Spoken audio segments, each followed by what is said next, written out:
Chapter 101. Invincible Sect. Spirit Chi flourished. The originally quiet mountain peak suddenly shone brightly. Golden light shot up to the sky. The surrounding spirit chi seemed to sense it and gathered at the top of the mountain. The golden light instantly illuminated the entire sect, turning it into a sheet of gold. I Ching, who had been in seclusion for more than 3 months, finally opened his eyes. He sensed that the surrounding spirit chi was different from before. He immediately reacted and hurriedly guided the spirit chi into his body. The golden spirit chi entered his body bit by bit. Only when it was completely absorbed did the strange phenomenon above invincible sect disappear. I Ching sensed carefully and found that his cultivation had risen to the late stage of soul formation. He was delighted. His first reaction was to leave the cave and go to the back hall. He saw Shining from afar. "Master, I'm out." He stopped mid-sentence. Only then did he realize that there was another person beside Shining. Dressed in white, he stood very close to Shining, holding a plate in his hand.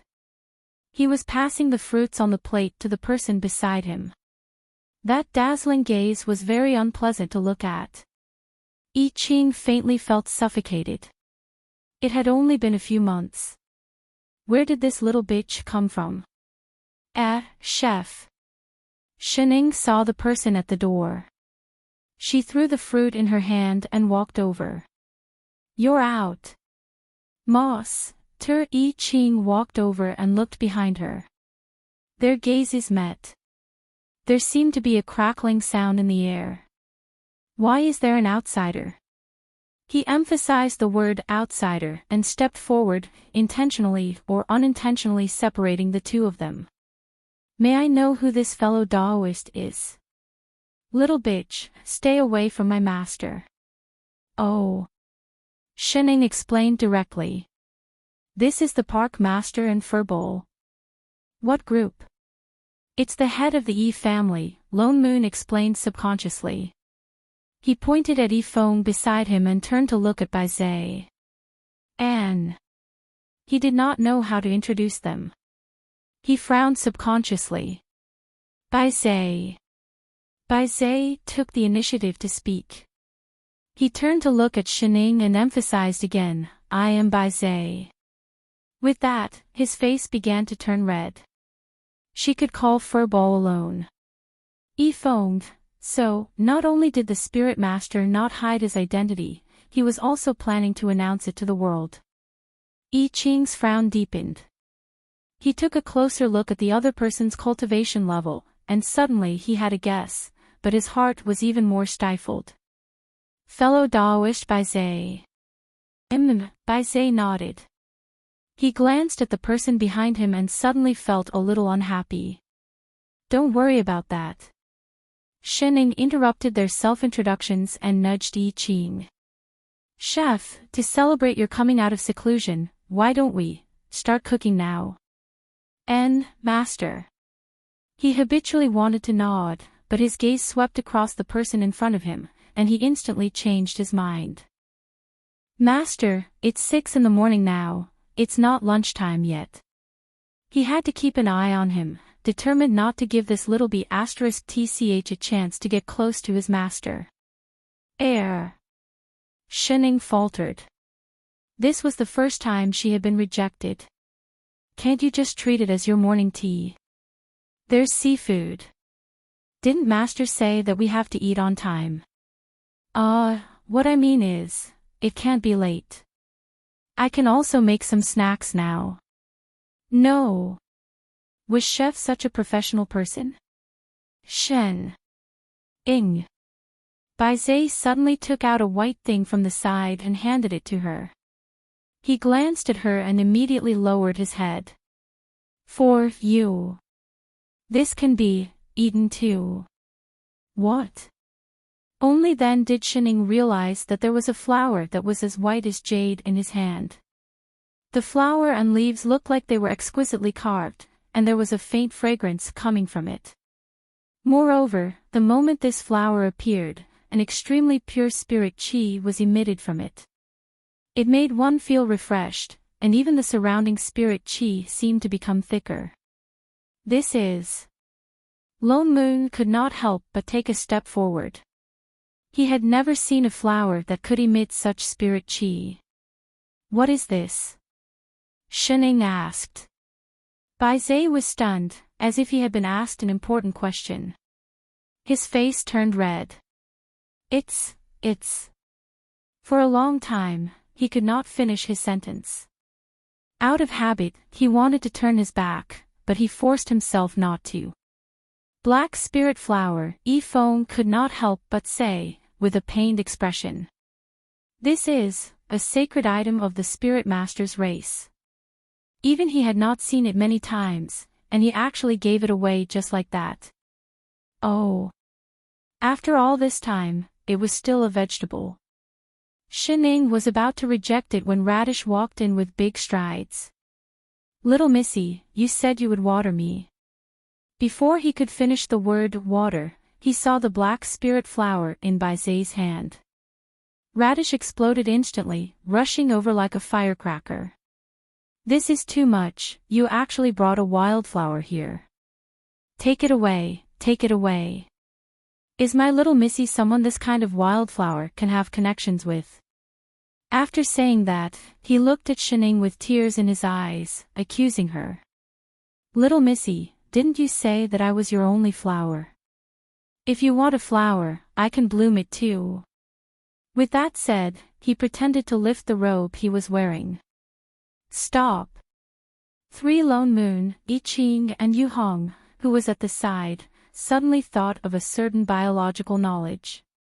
They stepped forward together and pressed down on his hand, their faces darkening.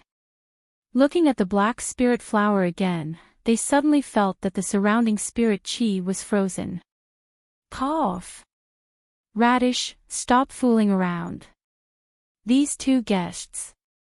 The corner of Lone Moon's mouth twitched. He immediately conjured a body-fixing spell, freezing Radish who was still thinking of blooming. He quickly stepped forward and reached out to take the flower from Bai Zhe's hand. Thank you, Bai. Fellow Daoist Bai. The two of you have had a long journey. Why don't you go to the guest room and rest first? Although Yi Feng did not understand why they had suddenly come together to press the green-clothed man to the ground, he felt that the atmosphere was strange, so he nodded. Then I'll have to trouble sect leader Shen and the two elders. Yu Hong, quickly bring these two guests to the guest room. Lone Moon hurriedly gestured to Yu Hong. Yu Hong understood and immediately stepped forward to lead the way. Please. Please. Yi Feng was just about to turn when he saw that the person beside him did not move at all. Spirit Lord. I'm not leaving. Ah. Ha. Yi Feng hesitated. After thinking for a moment, he explained, Spirit Lord, is just going down to rest, not to return to the Yi family. Bai Zhe looked at Shining. His voice was still cold, but there was a hint of firmness in it. I haven't finished eating. What did he mean? What haven't you finished eating? Fruit. But wasn't Sect Master Shin the only one who ate fruit just now? Before he could ask, I Ching's expression turned cold. There's no need to trouble fellow Daoist Bai. I've always been in charge of Master's meals. As he spoke, he took a step forward, wanting to take the plate from Bai Zhe's hands. But Bai Zhe did not let go. I Ching tried a few times but to no avail. For a moment, they were in a stalemate. Their eyes met, and there was another crackling sound of electricity. There's no need. You're a guest.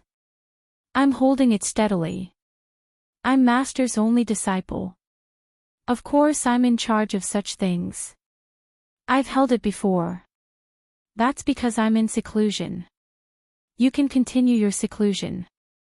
I'm sorry to disappoint you, fellow Daoist. I won't be in seclusion for the next few hundred years. Bai Zhe, annoying mortal. I Ching, little bitch who stole master. The two of them held on to the same plate, not giving way. The atmosphere suddenly dropped to a freezing point. A while later. You two are. Shining looked at the two of them and took a big bite of her melon. Flirting. Don't misunderstand. I'm not prejudiced against gays. As she spoke, she even waved for the two of them to continue. Everyone, master. I Ching snapped back to his senses and turned to look at her. There was obvious anger in his eyes. As if he could not hold it in any longer, he took a step back and pointed at Bai Zai. He says he's called Bai Zai, but Bai Zai is a legendary ancient divine beast. No one has ever seen it before. It's hard to say if it really exists. How could it appear in the mortal world? I think this person came to my invincible sect with bad intentions. I don't have bad intentions. Bai Zai also did not like this mortal who kept blocking his way. I'm just here to play.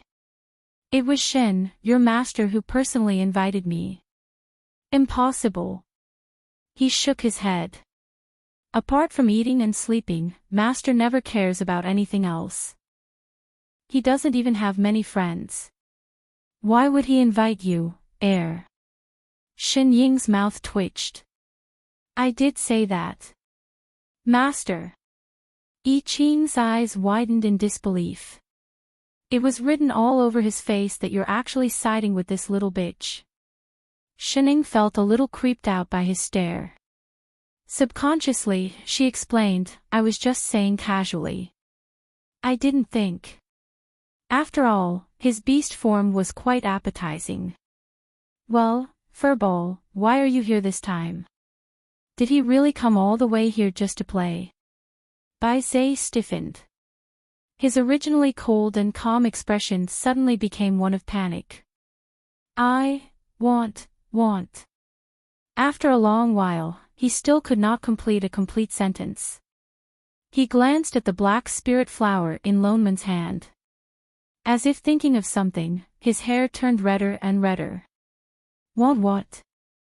Why don't you say it? Che, are you blind? Lone Moon could not stand it anymore. He walked out and waved the flower in his hand.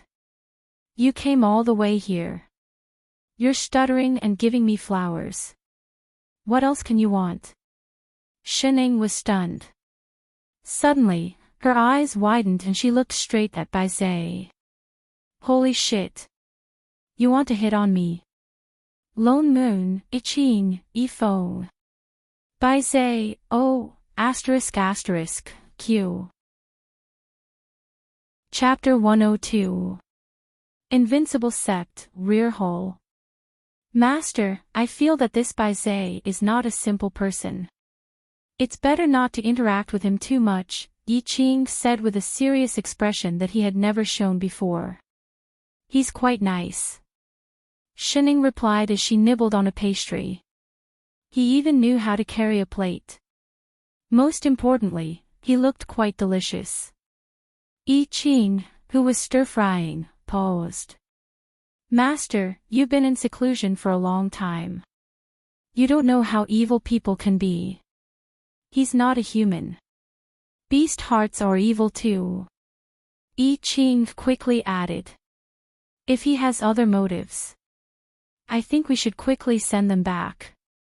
Don't be so pessimistic.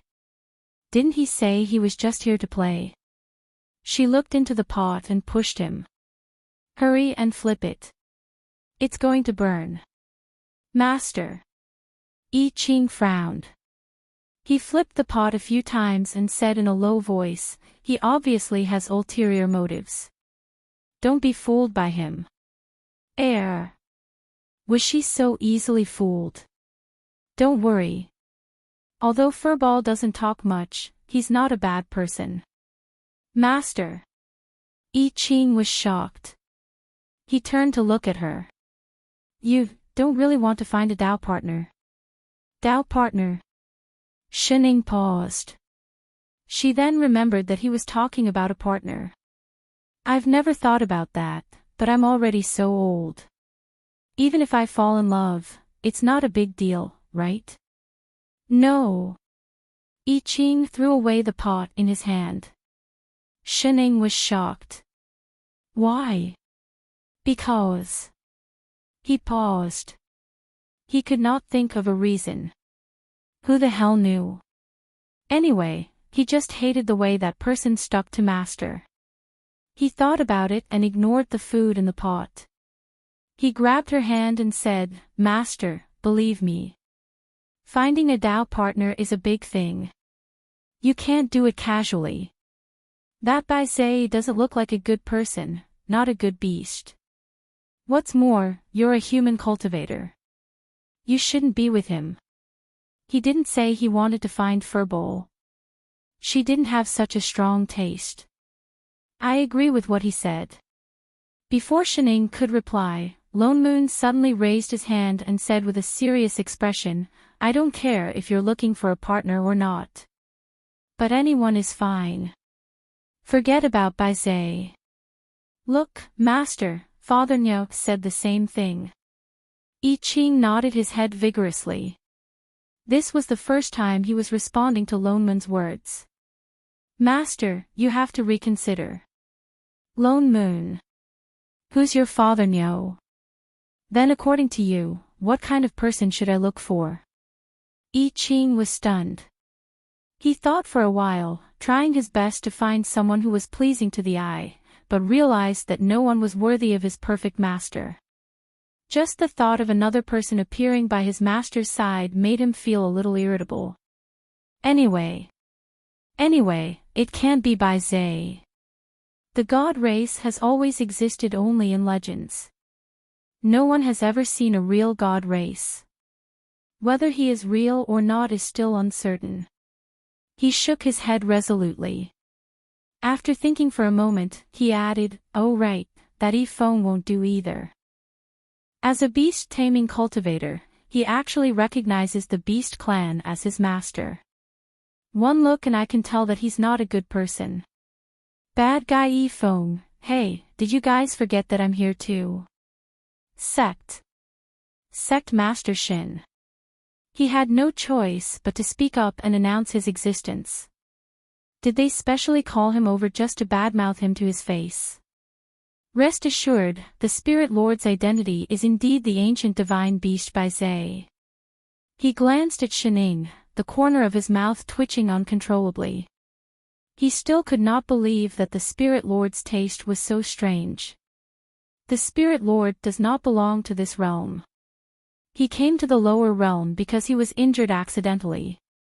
Coincidentally, he met the ancestors of the Yi family in the Mirage Sea. He was the one who forced the beasts to retreat and saved the ancestors. He also taught the art of taming beasts to the Yi family, allowing our family to establish a foothold in the Upper Azure race. In this world, apart from the divine race, who else has the ability to control tens of thousands of beasts? He explained in a low voice. After thinking for a while, he added, of course, Great Immortal Shin is an exception. All these years, the Spirit Lord has been thinking of ways to return. But the boundaries of the three realms are not easily breached even by the divine race. The Yi family tried many ways, but they could not open the realm gate. The ancestors of the Yi family once promised the Spirit Lord that if he ascended to the immortal realm, they would do everything they could to help him return to where he came from. But all these years, no one from the Yi family has succeeded. They could not even go to the immortal realm, let alone the more unpredictable divine realm. His face was full of guilt. That's why, all these years, he has been staying with the Yi family. And because he is at the Mirage Sea, those aquatic beasts do not dare to go ashore and enter the Upper Azure world.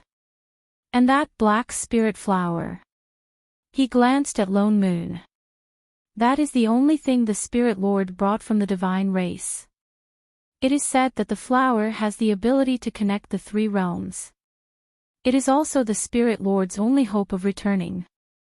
Now that he has given such an important thing to Sect Master Shin, we can see his sincerity. You said that this flower can open the gate of the 3 realms. Lone Moon took out the black spirit flower and asked ambiguously. That's right. Feng nodded vigorously. The Spirit Lord did mention it before. That's why he has always kept this flower personally and never shows it to anyone unless it is to open the realm gate. He looked at the flower for a long time but could not see anything special about it other than its spirit chi. What's more, even Radish could not see anything wrong with it during the day. He handed the flower to the person beside him.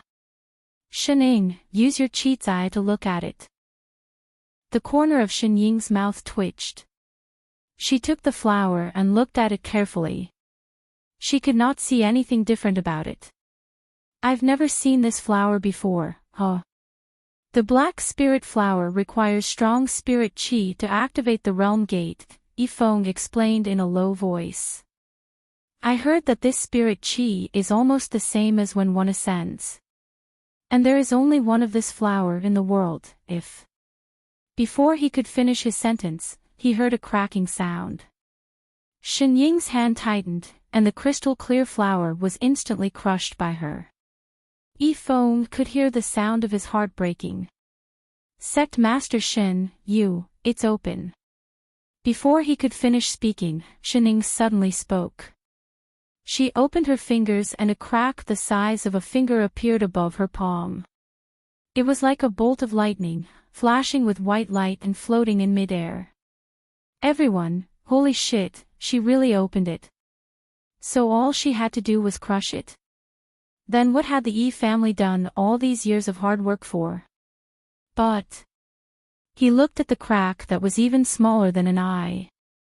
Can such a small crack really lead to the divine realm? Oh, then let's open it a little, Shening replied casually. She reached into the crack and pulled it out forcefully. All they heard was a loud crack. The crack that was originally only a finger's width suddenly opened up like a piece of paper. It was 2 to 3 feet wide. She really tore the realm gate with her bare hands.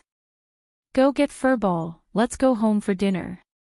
Feng, Lone Moon, Iching. Chapter 103. The realm gate opened. When Feng came to report, Baizhe could not believe it. After all, he had tried for tens of thousands of years. Until he saw the white gap that was as tall as a person floating in the air. He could feel a familiar aura coming from inside. It was the aura of the divine race that he had not seen for tens of thousands of years. This really was the realm gate that led to the divine realm. But why now, at this time? He did not want to go back. Baizhe did not feel happy at all. He even felt like crying. He had just given away the black spirit flower and decided to stay in this realm. Why did the realm gate open now? Spirit Lord, is this? Feng asked excitedly. Baizhe subconsciously took 2 steps forward and nodded. Yes. That's great. The promise of the Yi family for generations was fulfilled in his generation. He hurriedly cupped his fists and bowed. Congratulations, Spirit Lord. You can finally go back. Baizhe didn't answer. He turned to look at Shening. His face was still cold, but his eyes were filled with grievance. He seemed to be hoping that she would say something. Shening moved a little awkwardly. She coughed and waved. Furball, goodbye. The light in his eyes dimmed. He felt even more aggrieved. He clenched his fists and took 2 steps closer to her. His face flushed red instantly. He took a deep breath and said as if he had found his voice, I've only given the black spirit flower to you. Shening hesitated. Oh. Why did he tell her this? Really? He thought that she did not believe him. He said anxiously, in the future. I will not give it to anyone else. You have to believe me. That was the most important token of the divine race. He reached out to grab her hand. In all these years, she was the only woman who made him give away the black spirit flower. I Ching, who had been standing at the side, cut in between the two of them. He blocked Bai Zai's increasingly heated gaze. Master has already used the black spirit flower to help you open the realm gate. Stay away from my master, you little bastard. The realm gate is open for a limited time. Fellow Daoist, you should leave as soon as possible. Bai Zai was stunned. He glared at I Ching unhappily. The fire between the two of them burned again. As expected, he hated this mortal. Spirit Lord, we really have to hurry up. Yi Feng pointed at the realm gate that was beginning to shrink and reminded him anxiously. Only then did Bai Zai turn around and look at the realm gate. Then, he turned back to look at Shining and took a few steps towards the realm gate. However, he stopped in front of the door and looked at the snow-white hole. His brows furrowed deeper and deeper, and he hesitated to take that step forward. If he went in, he would never be able to return. Never to see him again, fellow Daoist, please. I Ching began to chase him away. Spirit Lord, the Yi family has finally fulfilled our ancestors' promise. You, take care. Yi Feng was also very emotional. Hurry up and go in. The realm gate is about to close. Lone Moon added. Even Shining waved her hand. Bye-bye, Furball. Go back and have a good meal. After thinking for a while, he added, and find a beautiful beastie. There was no future for beasties. He didn't want any other beastie. Bai Zai felt like his heart was being stabbed with a knife. His stomach was filled with a sour taste and he felt even more wronged. Suddenly, he recalled what Shining had said to him yesterday, different species, can't fall in love. Clearly, when they first met, she liked him quite a bit. And even touched, why did she reject him? Oh, if he went back, not only would he be a different species, he would also be in a different world. Perhaps they would never see each other again. Then instantly, he was filled with a strong sense of rejection towards the divine realm. He looked at the realm gate in front of him again, his gaze slowly turning cold. He took a deep breath, as if he had made up his mind about something. Turning to Shining, he said word by word, I've decided not to go back. Before he could finish, he suddenly felt a pain in his buttocks. He lost his balance and fell into the realm gate. Instantly, he disappeared. The realm gate that had been touched quickly closed and disappeared. I Ching and Lone Moon then calmly retracted their legs that they had kicked out. Family head Bai Zai has already returned to the divine realm. I'm sure the Yi family has a lot of follow-up matters to deal with, Lone Moon said seriously. He did not look guilty at all. Family head you are very busy. My invincible sect will not keep you for long, I Ching said naturally. We will visit you again when we are free. Have a safe trip, family head Yu Hong, see the guest out. Yi Feng looked confused. By the time he reacted, he was already at the foot of the mountain. Was he being chased out? Also, the Spirit Lord was kicked out just now. Could it be that he didn't intend to go back? He felt like he should pretend not to know. Master, what do you want to eat today? I Ching instantly felt refreshed after solving a big problem. He automatically switched to ordering mode. The seafood you brought back last time, do you want to eat stir-fried, braised, steamed or fried? How about all of them? Shining was very satisfied with his current state. She had all the ingredients anyway. Yes, master, no problem, master. I Ching was in high spirits as he rushed into the kitchen. Seeing the two of them start their daily mental block, Lone Moon could not help but roll his eyes. But he still stopped in his tracks and sat down. I wonder how the seafood tastes. Father no. What? She wanted to chase him away and eat all the food for herself. Who is Baizé? Ha! What did she mean? He's in the plot you read. Lone Moon paused. Then he understood what she was asking about. He frowned and poured himself a cup of tea. When did you find out? He did not mention it at all. The day I came back, Shining answered honestly. Shit. He almost spat out his tea. The day he came back was the day he heard the name Baizé. How the hell did you guess that he's a character in the plot? He actually saw through it right from the start. How did she do it? She was a retard when she did not use her brain, but once she did, she hit the nail on the head. I saw your reaction and I knew. Although Father Nyo controlled the people of Invincible Sect a little too much, he had always been unreasonable. To outsiders, he was very polite and easygoing. He paid attention to his image and only dug holes behind their backs. But he was different towards Baizé. He did not seem to like him from the start. Even when I Ching strongly objected, he stood firmly on his side. Even when he sent I Ching back to the divine realm, he gave him a kick.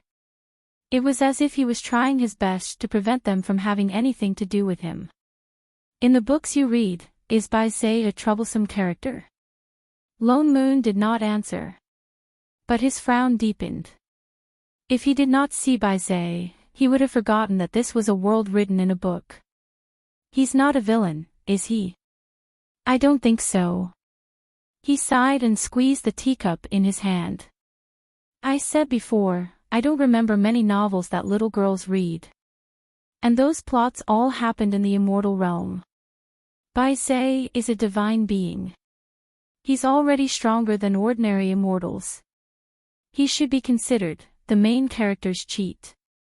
Then it has something to do with Chef.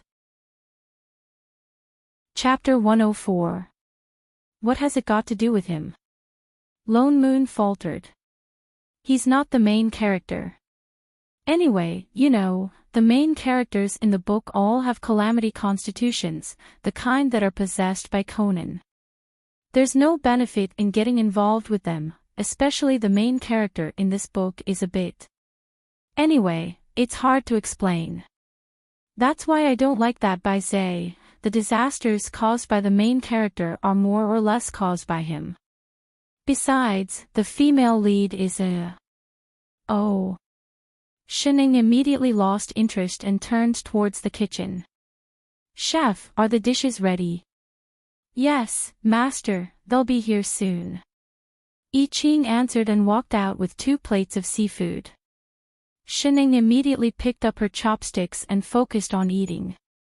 Hey! Let me finish. Lone Moon's mouth twitched. Why did she always listen halfway? Didn't you mention it?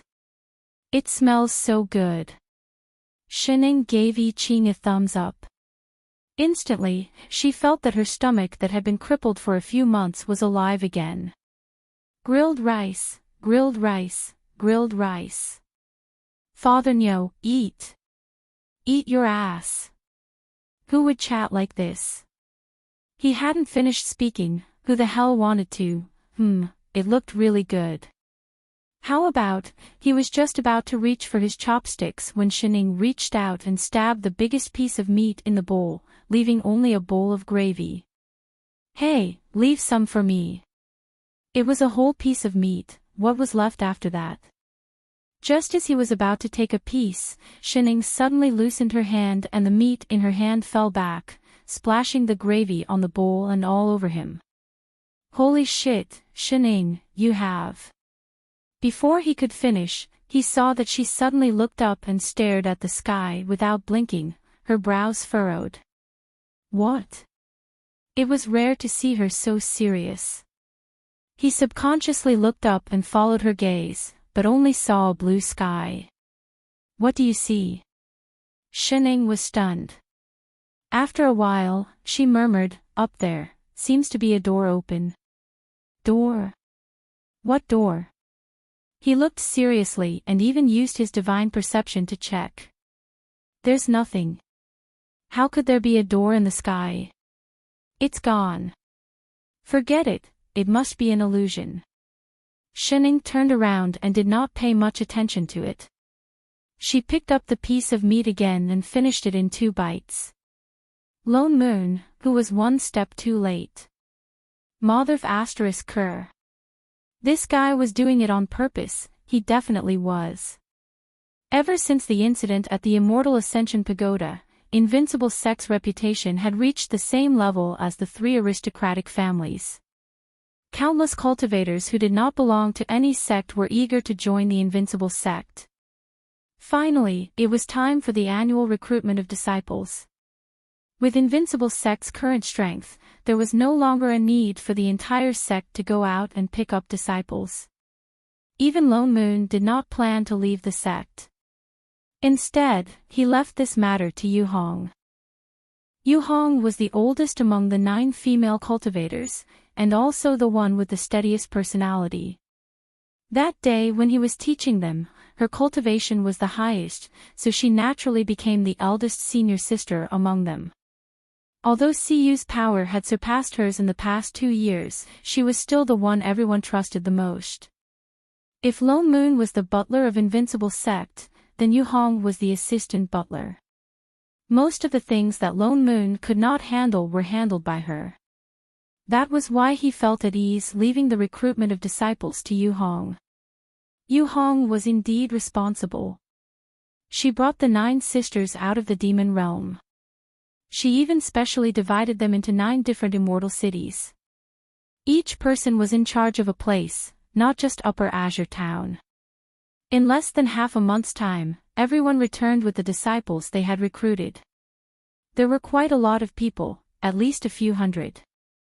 They were dressed in different clothes, and their cultivation levels ranged from chi refinement cultivators to nascent soul cultivators. Moreover, all of them were well-built and full of energy.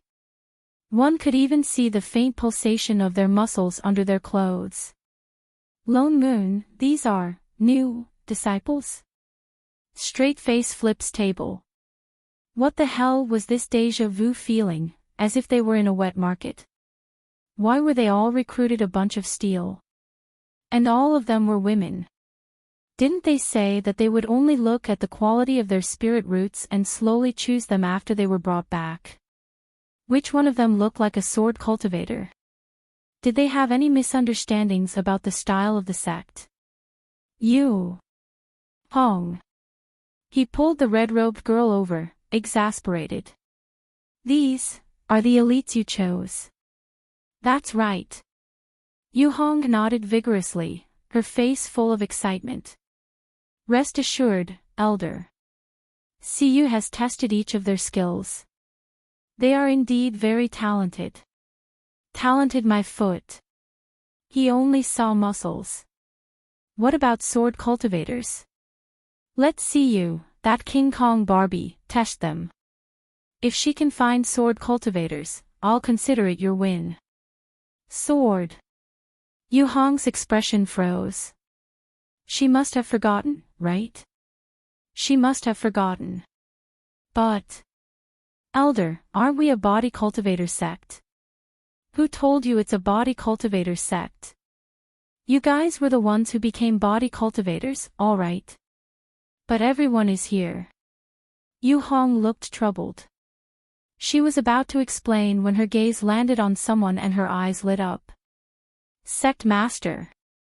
She left Lone Moon behind and walked quickly back to the crowd. She shouted, Junior sisters, this is the person I mentioned to everyone before, the Sect Master of Invincible Sect, the strongest cultivator in the Upper Azure world. The scene immediately exploded. Hundreds of pairs of eyes fixed on Shining and shouted in unison, Greetings, Sect Master. Her voice was so imposing that it shook the entire universe. A certain someone who was carrying a water bottle and preparing to water Radish. Why were there suddenly so many people? Hi. Hello everyone. Shining waved her hand reflexively. Everyone's eyes lit up and they replied in unison, "Greetings, Sect Master."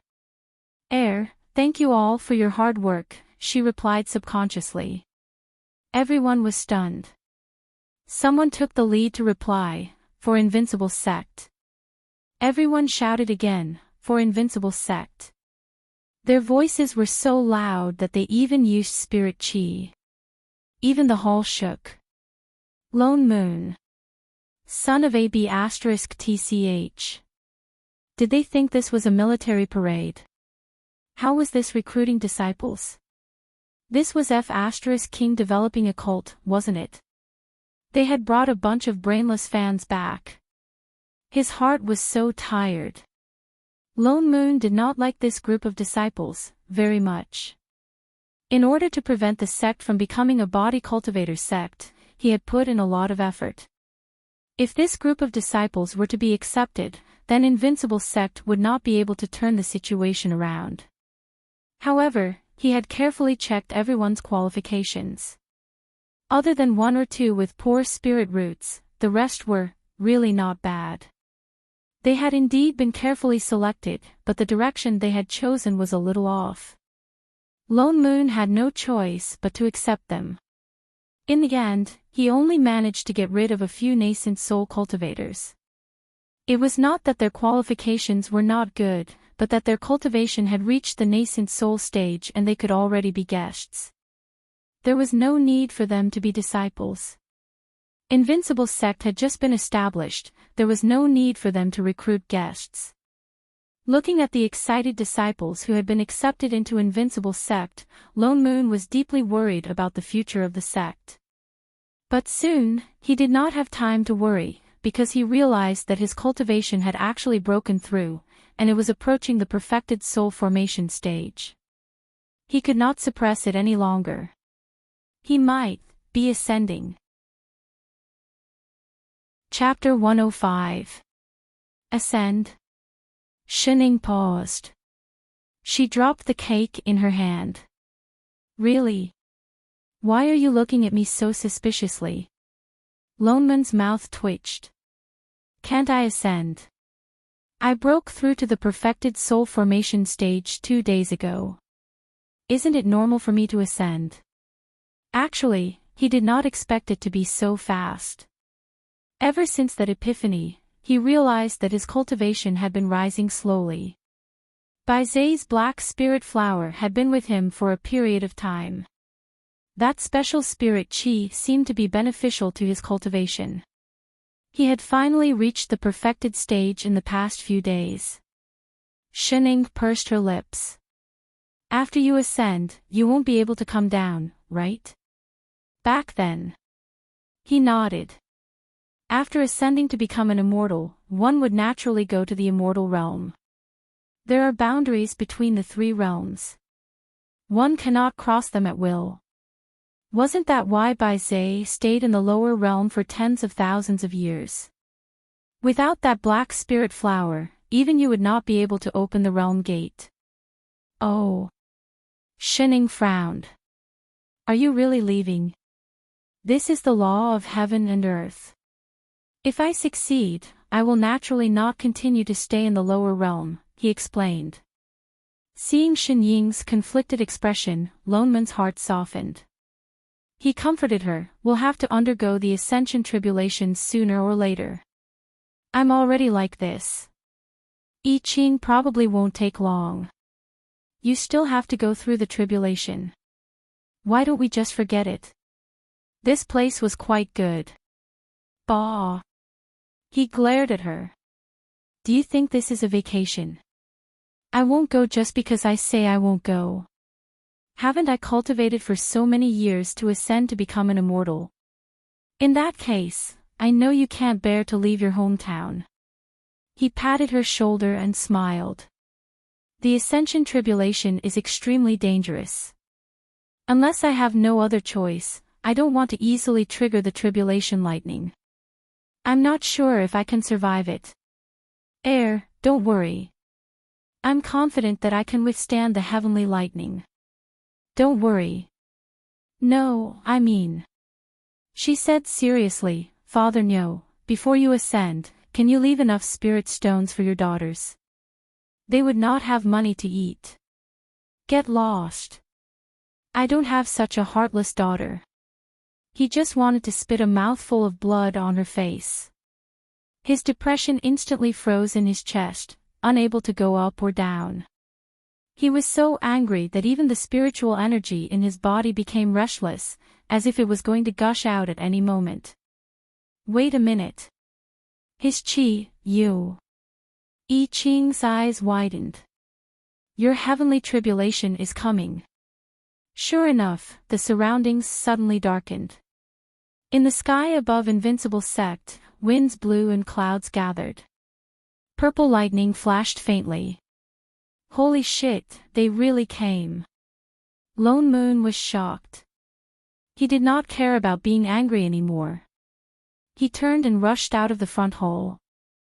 Looking at the tribulation lightning in the sky, he sensed the spiritual energy in his body that had begun to surge. He hurriedly formed seals with both hands and set up layers of arrays, activating the mountain guarding array. He checked carefully to make sure that the lightning tribulation would not involve the Invincible Sect. Then, he walked towards the array eye in the middle of the square. He was about to sit down cross-legged to undergo the lightning tribulation when he could not help but turn back to warn them, Shining, the lightning tribulation for ascension is no small matter. Don't rely on it. Before he could finish speaking, he turned around and saw that everyone had already retreated 100 meters away. They had even moved tables and chairs out, and he could faintly see peanuts, melon seeds, and fruits on them. He looked over as he munched on them. Lone Moon. Motherf asterisk Kerr. If he were ZZ, he would be worried that they would be affected by his lightning tribulation. It would be best if they were killed. Taking a deep breath, he suppressed his anger and sat down cross-legged. He cleared his mind of distracting thoughts and focused on facing the lightning tribulation. At this time, the sky was completely dark. The only light between heaven and earth was the purple flash between the layers of clouds. Finally, the first lightning tribulation struck. It struck Lone Moon, who was in the middle of the square. The array around him was broken in an instant. The ground beneath him sank a few feet. The huge pressure of heaven and earth spread out in all directions. If not for the mountain guarding array, the surrounding palaces would probably have been turned into ashes. Wow! Shining looked up at the sky. This lightning was completely different from the lightning tribulation she had seen before. Are all the lightning tribulation for ascension this powerful? Yes, Master.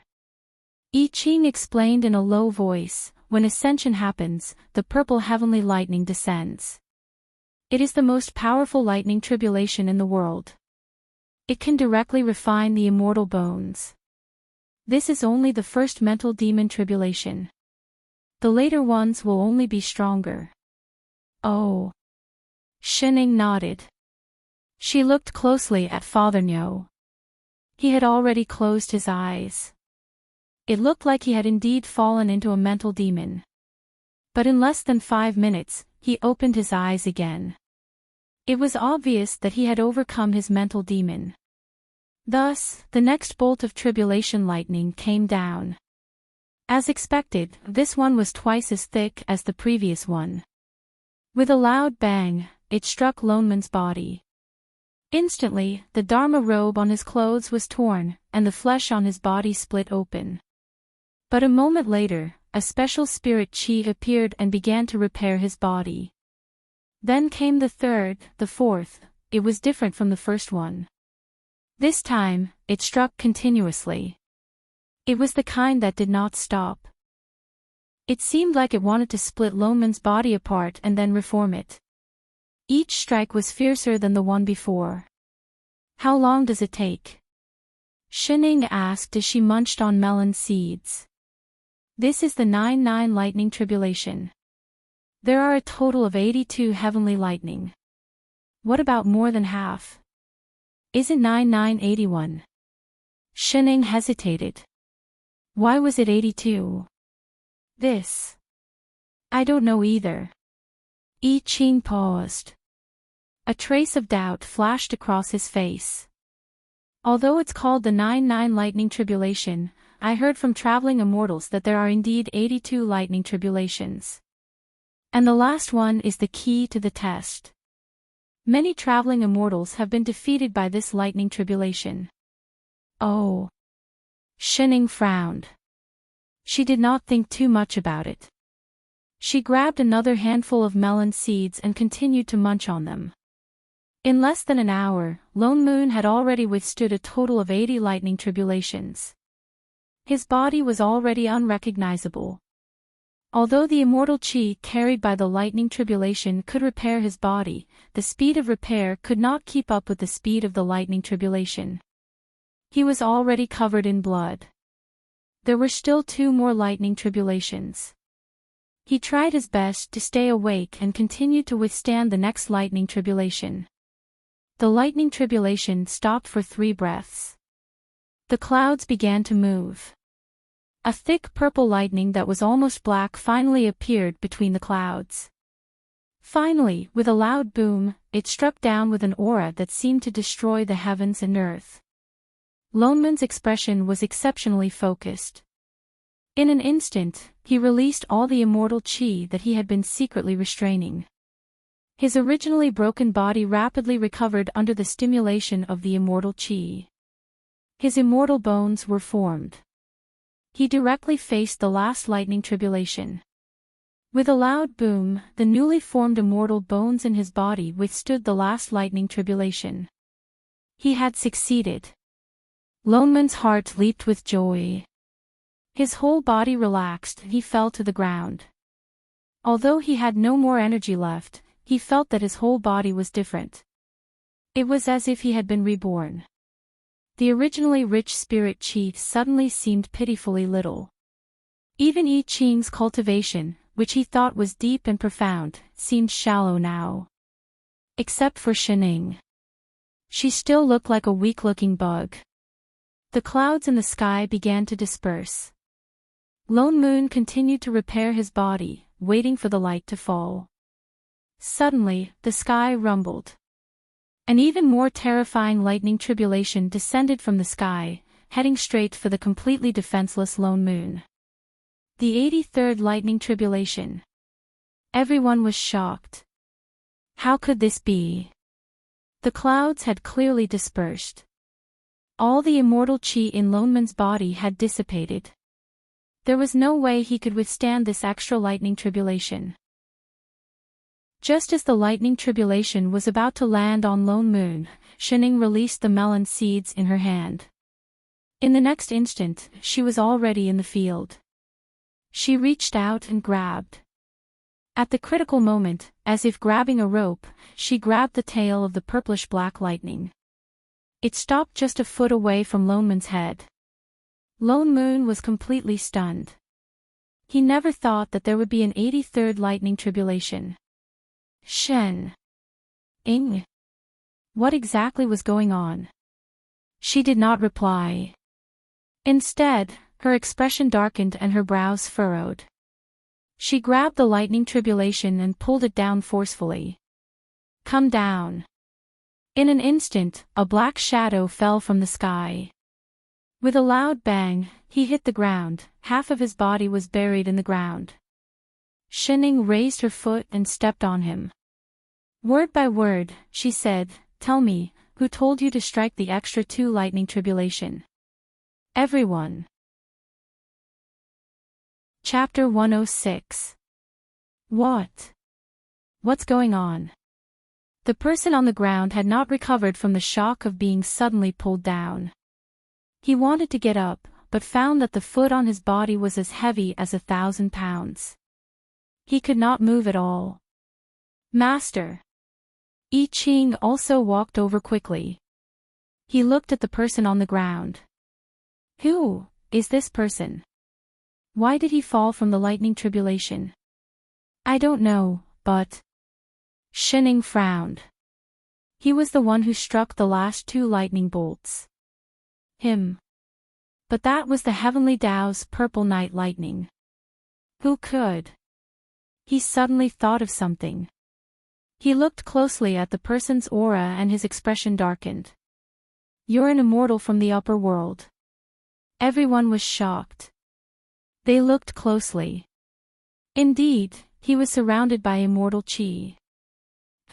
You know I'm from the upper world. Stand down." That person glared at everyone, his eyes filled with disdain as if he was looking at something dirty. He said in a low voice, "You witch, what kind of spell did you use on me?" He actually couldn't get rid of it. Shining did not move. She was still standing firmly on his shoulder. Lone Moon, on the other hand, supported his half-dead body and stepped forward. "Since you're an immortal, why are you stopping me from ascending?" The person laughed coldly. He looked at them even more disdainfully. "This world has no path to ascension." "No path to ascension? What do you mean?" He had already passed the tribulation successfully. "Of course I mean that none of you can become immortals." The person's eyes were full of mockery. He did not seem worried about his situation at all. "You're just a small world. You want to become immortal. What a joke. I didn't say that you only had to endure 83 lightning bolts. Even if you had to endure twice that, you would not have the right to ascend. There is no heavenly gate in this world." "No heavenly gate." "That's right. I used the lightning tribulation to destroy your immortal bones. I was just trying to save your life. If your immortal bones were formed, you would definitely be rejected by this world. You're not even an earth immortal. You can't resist the pressure of heaven and earth. That's impossible." He had already sensed the light of guidance when he endured the 81 lightning bolts. He just did not know why it did not descend. "Believe it or not, it's up to you." He continued to sneer. "Why don't you think about it carefully? In the past 100,000 years, have there been any immortals who successfully ascended to immortality?" Lone Moon fell silent. In all these years in the Upper Azure world, the only person who had successfully ascended was Patriarch Yu of the Yu family. But after the incident at the Immortal Ascension Pagoda, only then did he realize that he did not succeed and had instead become a demon. In that case, there really weren't any immortals who successfully ascended. He was instantly confused. Could it be that there really was no gate of heaven in this world? Then which door did you come from? Shining suddenly asked. The person in the pit stiffened and his face turned pale. It was only then that everyone came to their senses. That's right. Since immortals could come to the lower realm, how could there not be immortal sects? This person was obviously lying to them. "I'll ask you again." Shen Ying's expression darkened. "Why did you add lightning to the 99 lightning tribulations?" Although it was called the 99 lightning tribulations, there were actually 82 bolts. Father Nyo's had become 83 bolts. It was obvious that he did not want people to become immortals. A trace of panic flashed across the person's eyes, but he did not answer. It was as if he was trying his best to hide something. Instead, he threatened, You guys, I don't care what methods you use to capture me, but I advise you to let me go. Otherwise, you won't be able to bear the consequences of the upper realm's anger." "Is that so?" Shen Ying's eyes narrowed. She finally lifted her foot, but this time, it was directly on his face. She pressed down hard, causing his head to sink into the ground. There was a faint sound of something breaking. Mimicking his tone just now, she said, "Then why don't you send one so that I can bear it?" Impudent, impudent. He seemed to be completely enraged. Suddenly, a white light shone from his body. Thick immortal chi exploded from his body and attacked Shining like sharp blades. The terrifying immortal pressure caused everyone present to lose their footing. They immediately knelt down. "Not good. Master!" I Ching shouted in alarm. Yet, nothing happened at all. Shining stepped steadily on his face. She even used a little more force. Everyone, what's wrong? Shining looked confused. No, nothing. Sect Master was indeed V587. How is this possible? That person's eyes were finally tainted with some fear, and he couldn't even speak clearly. He had clearly used all his strength.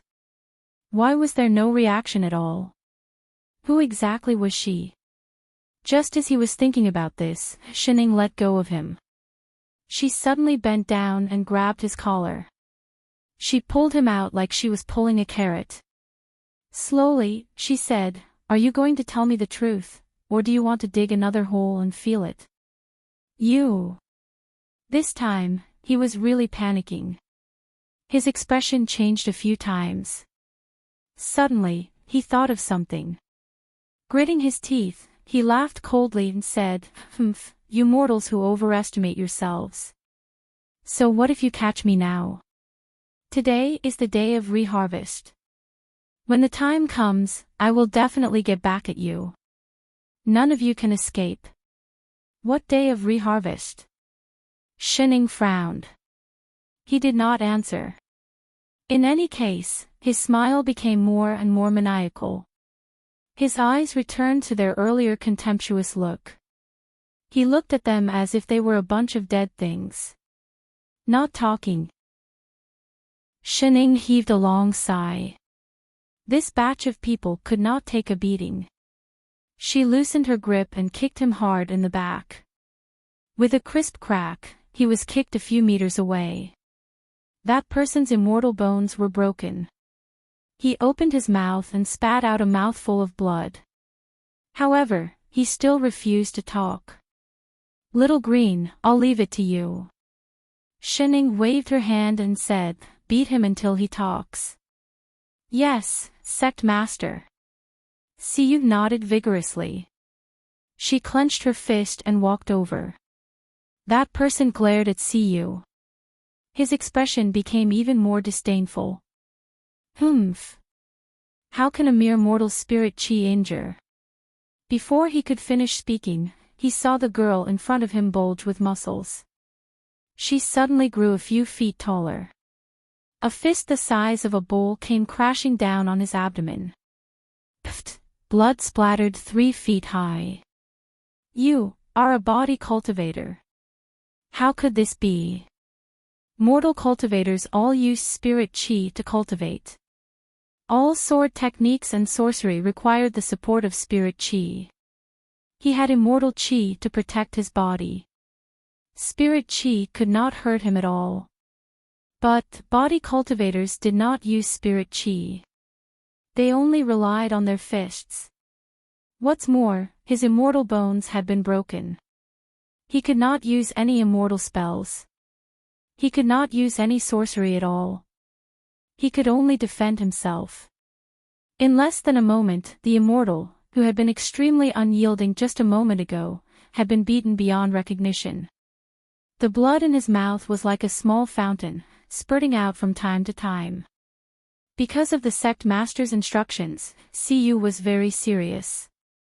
Every punch hit flesh. After a full hour, she finally stopped, panting. She copied Shining and stepped on that pig-like face. Then, she raised her hand and patted the person beside her. "Senior Sister Yu Hong, take my place. I need to rest." "All right." Yu Hong stepped forward with her fist. The immortal, did she have to do this? She had to take turns beating people. Damn. She was actually a body cultivator. What kind of a place was this? Wusu, I'll say. Wusu. Was it not enough for him to say it? Wait. She had already confessed. Why was she still beating him? Why did she have to form a queue? Help. All the body cultivators, they had not seen such a tough punching bag in a long time. Line up orderly. Don't fight. Chapter 107. Father No, are you alright? Shining asked. Lone Moon nodded. I won't die. Although his immortal bones were formed, he had used up all his immortal chi in order to withstand the 82nd bolt of lightning. Now that he had relaxed, he realized that his body was already at the end of its tether. Just a little more and his newly formed immortal bones would have broken. Yet there was no immortal chi in this world. Although he was already a quasi-immortal, he could not even recover. Chef, do you have a way? Shining turned to look at the person behind her, knowing that he was putting up a front. I Ching nodded. I'll help him repair his meridians first. With that said, he sat down directly behind Lone Moon and began to activate his spirit chi. The golden light around his body slowly enveloped the person in front of him. In a short while, Lone Moon looked much better. The wounds on his body from the lightning also began to heal slowly. But spirit chi was ultimately not as good as immortal chi. Lone Moon's wounds were still recovering very slowly. Shining sat by his side for a full 3 hours before I Ching opened his eyes. But Father Nyo was still sitting cross-legged, adjusting his breathing. He's healed. I Ching shook his head. I can only help him heal the wounds on the surface. Internally, spirit chi was of little use. He has to ascend as soon as possible, or else, he did not continue. The answer was obvious. If he did not ascend, he would have to become a traveling immortal. Shining frowned, then pulled open the door and said, Little Green, bring the one who struck lightning in. Yes, Sect Master, Siyu answered. The banging sounds outside the door finally stopped. In the next moment, Siyu dragged the swollen immortal into the door and casually threw him on the ground. The immortal rolled twice before coming to a stop. Shining picked up a fruit from the table and took a bite. After a while, she said, Begin. The immortal hesitated.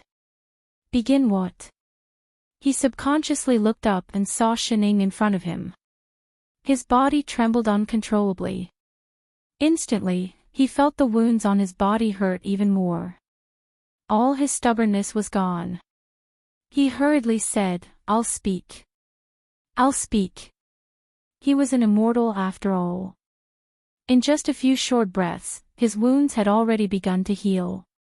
He took a deep breath, then slowly said, I'm just a small immortal guarding the Qing Tong immortal abode. I didn't want to break someone's immortal bone, I was just following orders, I had no choice. Orders. I Ching's expression turned cold. We have never offended the immortals of the upper realm. Whose orders are you taking? Why would you do such a thing? I'm following the Manor Lord's orders. He weakly raised his head to look at the two of them. After a moment of silence, he continued, My master is still Stygian immortal Sunli of the Qing Tong immortal abode. It was his order not to allow the people of this world to ascend. I'm just a puny earth immortal, I can only follow orders. Why did he do that? I Ching asked in a low voice. The immortal was stunned for a moment, and a hint of panic flashed across his eyes. He immediately replied, I don't know either. This small world originally belonged to his lord. I don't know why he did this to it. What do you mean this world belongs to him? I Ching frowned. What do you mean? This world was originally created by his lord. He looked at the crowd with some fear and continued, You might not know because you are in it, but compared to the other 3,000 worlds, the Azure world is indeed very small. Years ago, Immortal Emperor Guyu bestowed an immortal meridian to his lord. His lord used this immortal meridian to create a space and attract thousands of living beings to form the Azure world. So this world originally belonged to his lord. Everyone was shocked when they heard this. They had never thought that the entire Azure world was actually created by immortals of the upper realm. I advise you, To let me go, the immortal said tentatively.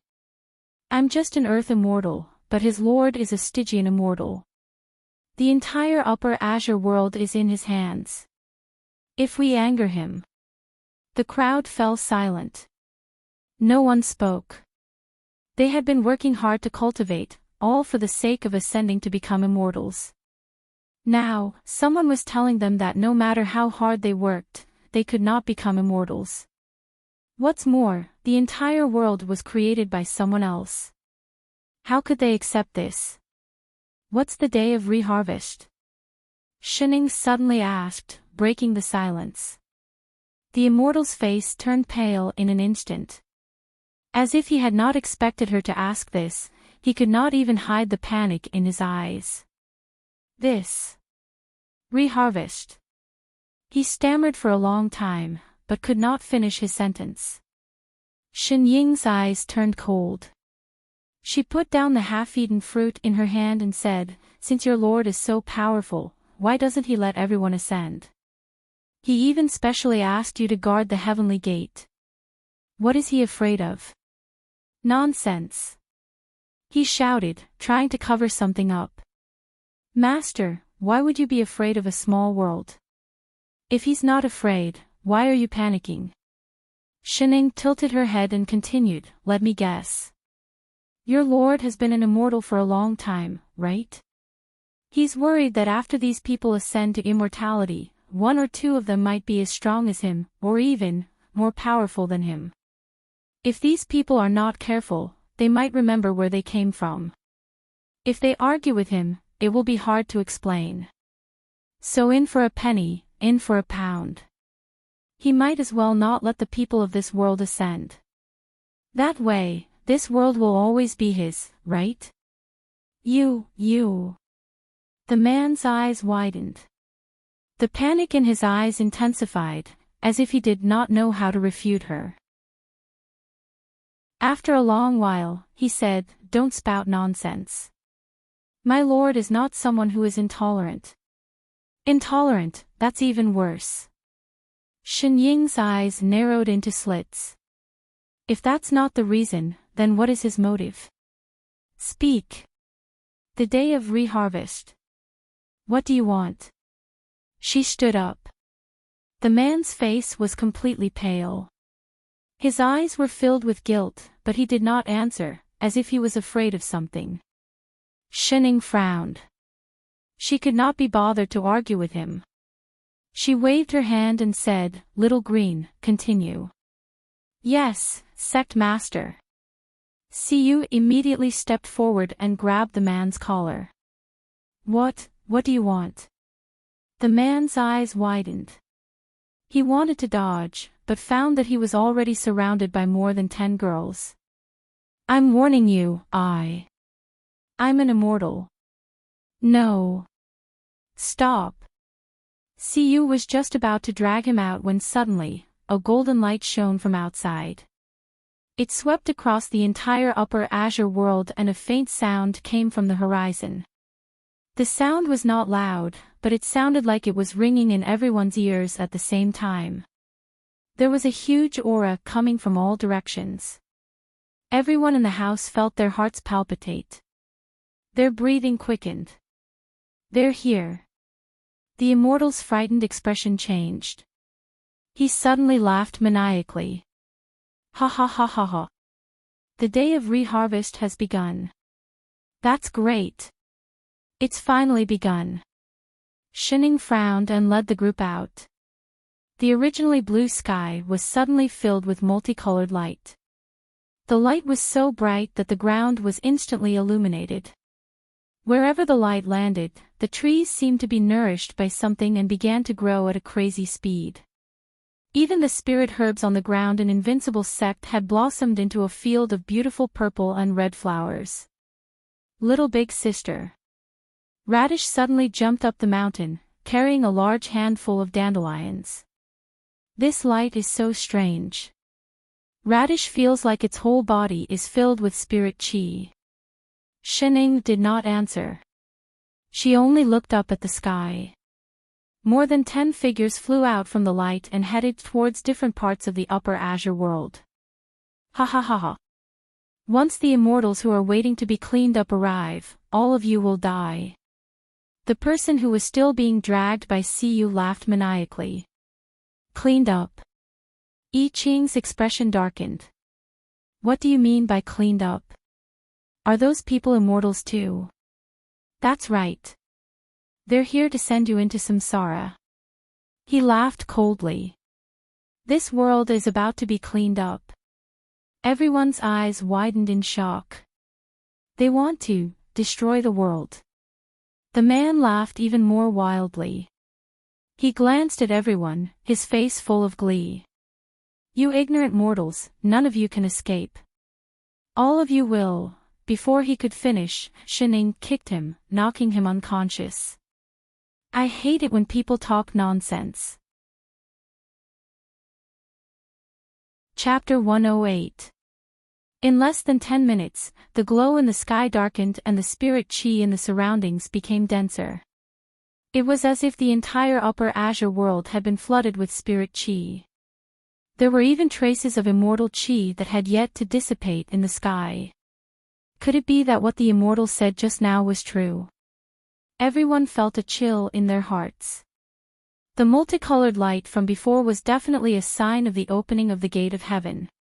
Could it be that the dozen or so rays of light flying in all directions were really immortals who came to destroy the world? But why? As immortals from the upper realm, why would they target people from the lower realm? Sect Master, what do we do now? Yu Hong suppressed the panic in her heart and asked in a low voice. Shining was silent for a moment before she asked, where are the most people now? Everyone stared blankly at her, not understanding why she would ask such a question. I Ching stepped forward and said, Master, the recruitment period for the various sects has just ended. I'm afraid they're all going through the entrance examinations now. The place with the highest number of people should be the main houses of the 3 great clans. Shining nodded. Just as she was about to say something, a disciple rushed over with 2 jade tokens. Sect Master, we've just received a message from the Yin family and the Xian Yuan family. They said that they've encountered a strong enemy and are asking for reinforcements. Everyone gasped in unison.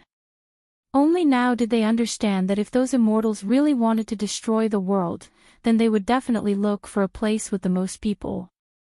Shining hurriedly instructed. Chef, go to the vegetable clan first. If you encounter those immortals, don't force yourself. If you can run, run. If you can't, just drag it out for half an hour. I'll be right back after visiting the Yin family. Yes, Master. I Ching nodded. Time was of the essence and he immediately summoned his flying sword. Just as he flew up, he suddenly thought of something and turned back to instruct, Master, bring Radish along. I know. Only then did I Ching fly away in relief. The corner of Shen Ying's mouth twitched. She turned to look at Yu Hong and continued, Little Hong, bring Father Nyo and go to Rabbit immediately. Do not leave the demon realm before I return. Yes, Sect Master. After some thought, she added, what about the Yi family? The director has Long Worm to support him. He should be fine for the time being. What the hell is a Long Worm?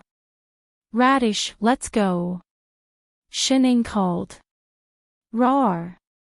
Radish's figure flashed, and it immediately returned to its original form, hugging her leg. Shining thought for a moment, then turned around and kicked the corpse on the ground. She was sure that he would not wake up. Only then did his figure flash and disappear from the spot. Looks like this is going to be a big project. How troublesome.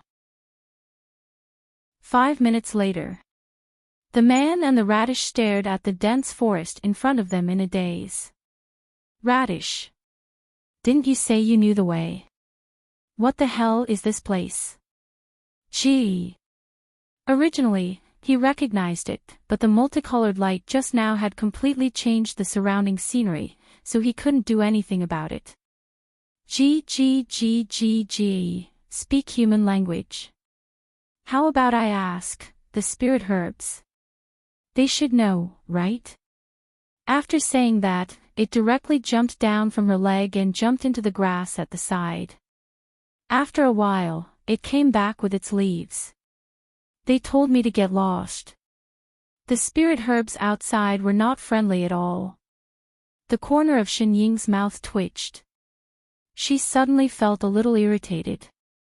If she had known that this radish was not reliable, she would not have split up with Chef. What to do now? This was different from the last time, where he could meet a kind-hearted little girl. Shen Ying hesitated, then instantly became happy. She waved her hand at a figure in the sky. Little brother. The other party did not seem to hear her. He did not stop. She had to raise her voice. Little brother, the little brother who is dressed like a cabbage, in green and white clothes. The cabbage in the sky came to a sudden stop and almost fell from his sword. What the hell? Only then did he realize that it was him. He looked around in confusion. After a while, he finally found a figure waving at him. It looked a little familiar. He subconsciously flew down and saw clearly. You. Aren't you the Shen? Shen what? Shen what again? Shen Ying. She took the initiative to introduce herself. She stepped forward happily. Little brother, long time no see. Not long, just a few months. Miss Shen, you. He looked her up and down. A thought flashed across his mind. Don't tell me, you got lost again. Yes. She nodded vigorously. Air. The corner of his mouth twitched. Got lost in the same forest twice. What? This is the same forest. She really did not know. Yes, this is the Changnan forest. It's a forest outside Yinyuan City, he explained. Didn't I tell you before that I'm a disciple of the Scarlet Sun sect? My sect happens to be in Yinyuan City, so I often pass by this place. Oh. She nodded. Then can I trouble you to bring me back again? This time, I'm going back to Yinyuan City. I'm afraid I can't this time. He frowned and said awkwardly, I received an urgent order from the sect. All disciples have to rush back to the Scarlet Sun sect. I don't have time to send you back. Oh. She looked disappointed. The little brother seemed to feel sorry for her. He continued, why don't you follow me out of this Changnan forest first? We're not far from Yinyuan City anyway. All right, thank you, little brother. She nodded. Which direction?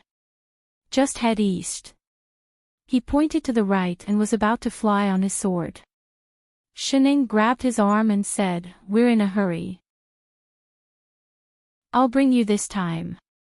With that said, he felt his vision blur. In less than 10 breaths' time, the area in front of them suddenly became clear. The two of them were standing on a wide road. They were out. Wasn't this too fast? He looked at the person beside him in surprise. Could it be that she knew some kind of high-level spell that could teleport people to other places? No wonder he could not see through her cultivation level. He hurriedly bowed and said, thank you, senior. Yinyuan City is just south of here. All right. She nodded and patted Radish on her foot, asking it to remember. Thank you, little brother.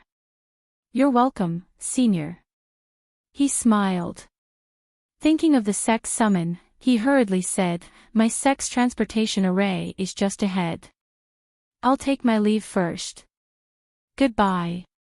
She waved her hand. The little brother bowed again, then turned and walked into the transportation array not far away. When he turned back to look, the woman had indeed disappeared. He sighed inwardly. He did not know which sect senior had come out to travel. He actually met her twice. Moreover, he could not see through her cultivation level. She was either a soul formation or a traveling immortal senior. He did not think too much and immediately activated the transportation array. In the blink of an eye, he appeared at the peak of the Scarlet Sun sect. The next moment, he was so shocked by the scene in front of him that he could not move. How could this be? Chapter 109. Blood. The ground was covered in bright red blood. It dyed the entire square on the mountain peak red. The corpses of his fellow disciples were everywhere. Some were new disciples, some were nascent soul uncle masters, and some were even soul formation elders. All of them lay on the ground with their eyes wide open, as if they had seen something shocking before they died. They were no longer breathing. Their entire sect had been annihilated. He felt his entire body turn cold. His mind went blank as he stared in disbelief at the hellish scene in front of him. There's still one more. Suddenly, a voice as cold as ice sounded above his head. He didn't have time to raise his head. Before he could look up, an immense and irresistible pressure fell on him. His legs gave way and his entire body was plastered to the blood-soaked ground. His internal organs ruptured, his meridians snapped, and his golden core was crushed.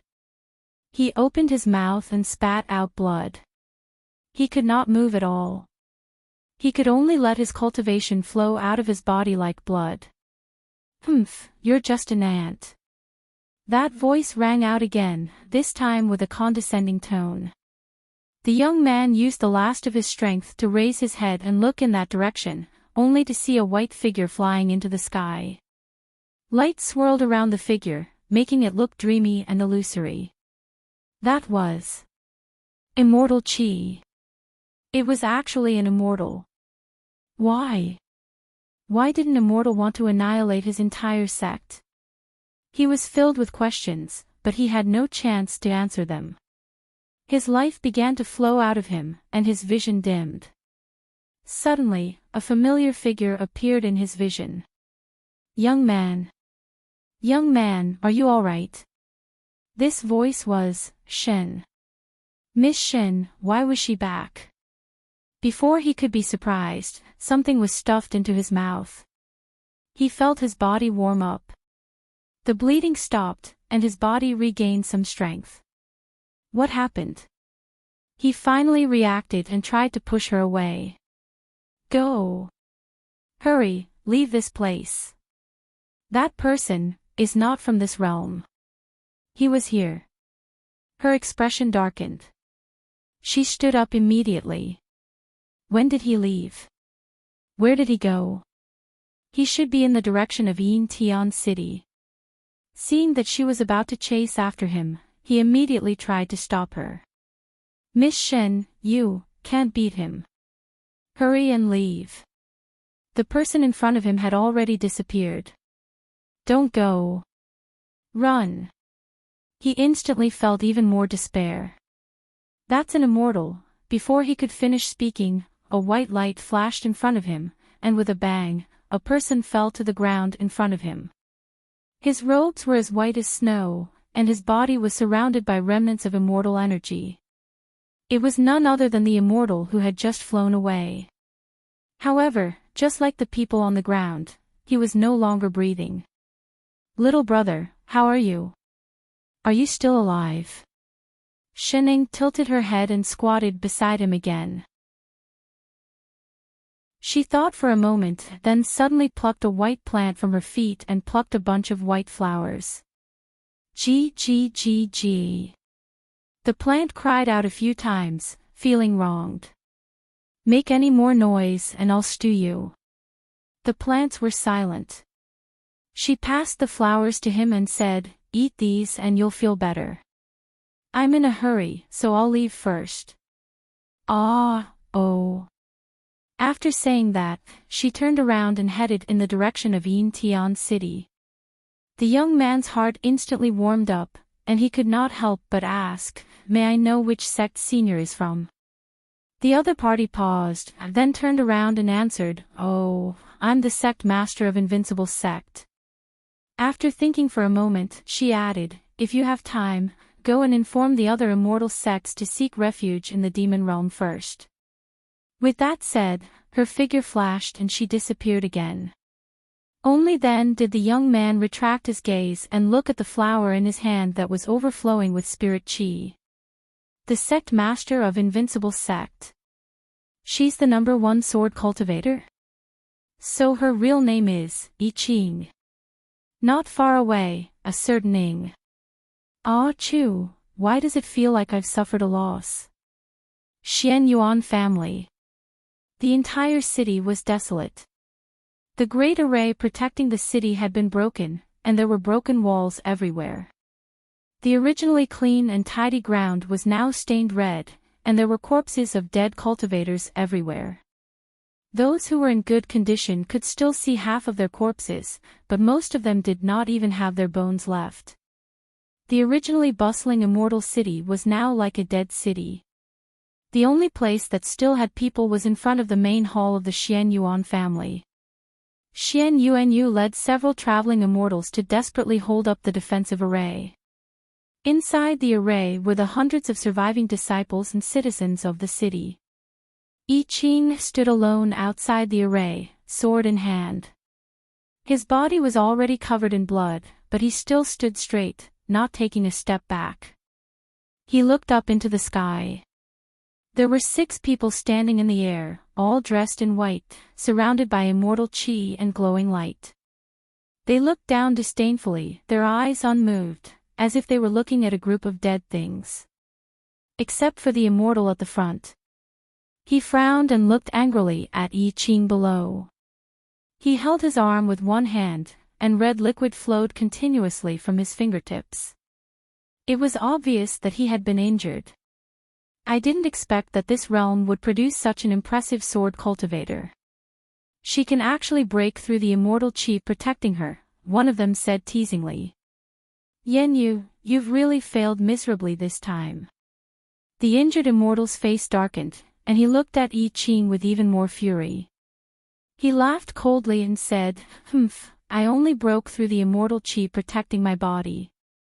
You're just a puny cultivator. Do you think you can defeat me?" As he spoke, he released the suppressive force of a golden immortal. I Ching's face darkened. He used his sword to support himself, and a hint of blood flowed from the corner of his mouth. Behind him, Xian Yuanyu and the others, who were holding up the array, spat out blood.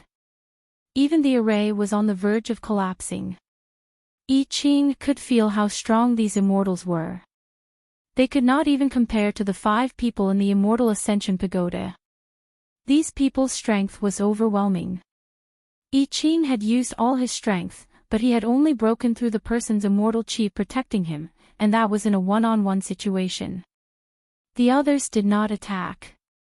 They're just a bunch of ants. Aren't you all too slow? The person on the far right urged impatiently. All right, stop playing around. Just destroy them. We still have to hurry to other places to clean up. As he spoke, he raised his hand to conjure a spell. Immediately, immortal chi flowed from his body, and he was about to attack the crowd. One of the immortals standing at the very back suddenly grimaced. He stepped forward anxiously and grabbed him. Wait! Luansu, why are you stopping me? The immortal turned back and glared at him unhappily. Luansu paused, and something flashed across his eyes. After a while, he smiled and said, Fellow immortal, it's rare for us to come down here. Is there a need to rush? No rush. The immortal snorted. Master ordered us to clean up this world in 6 hours. What, are you going to disobey? No. Of course not. Luansu stiffened.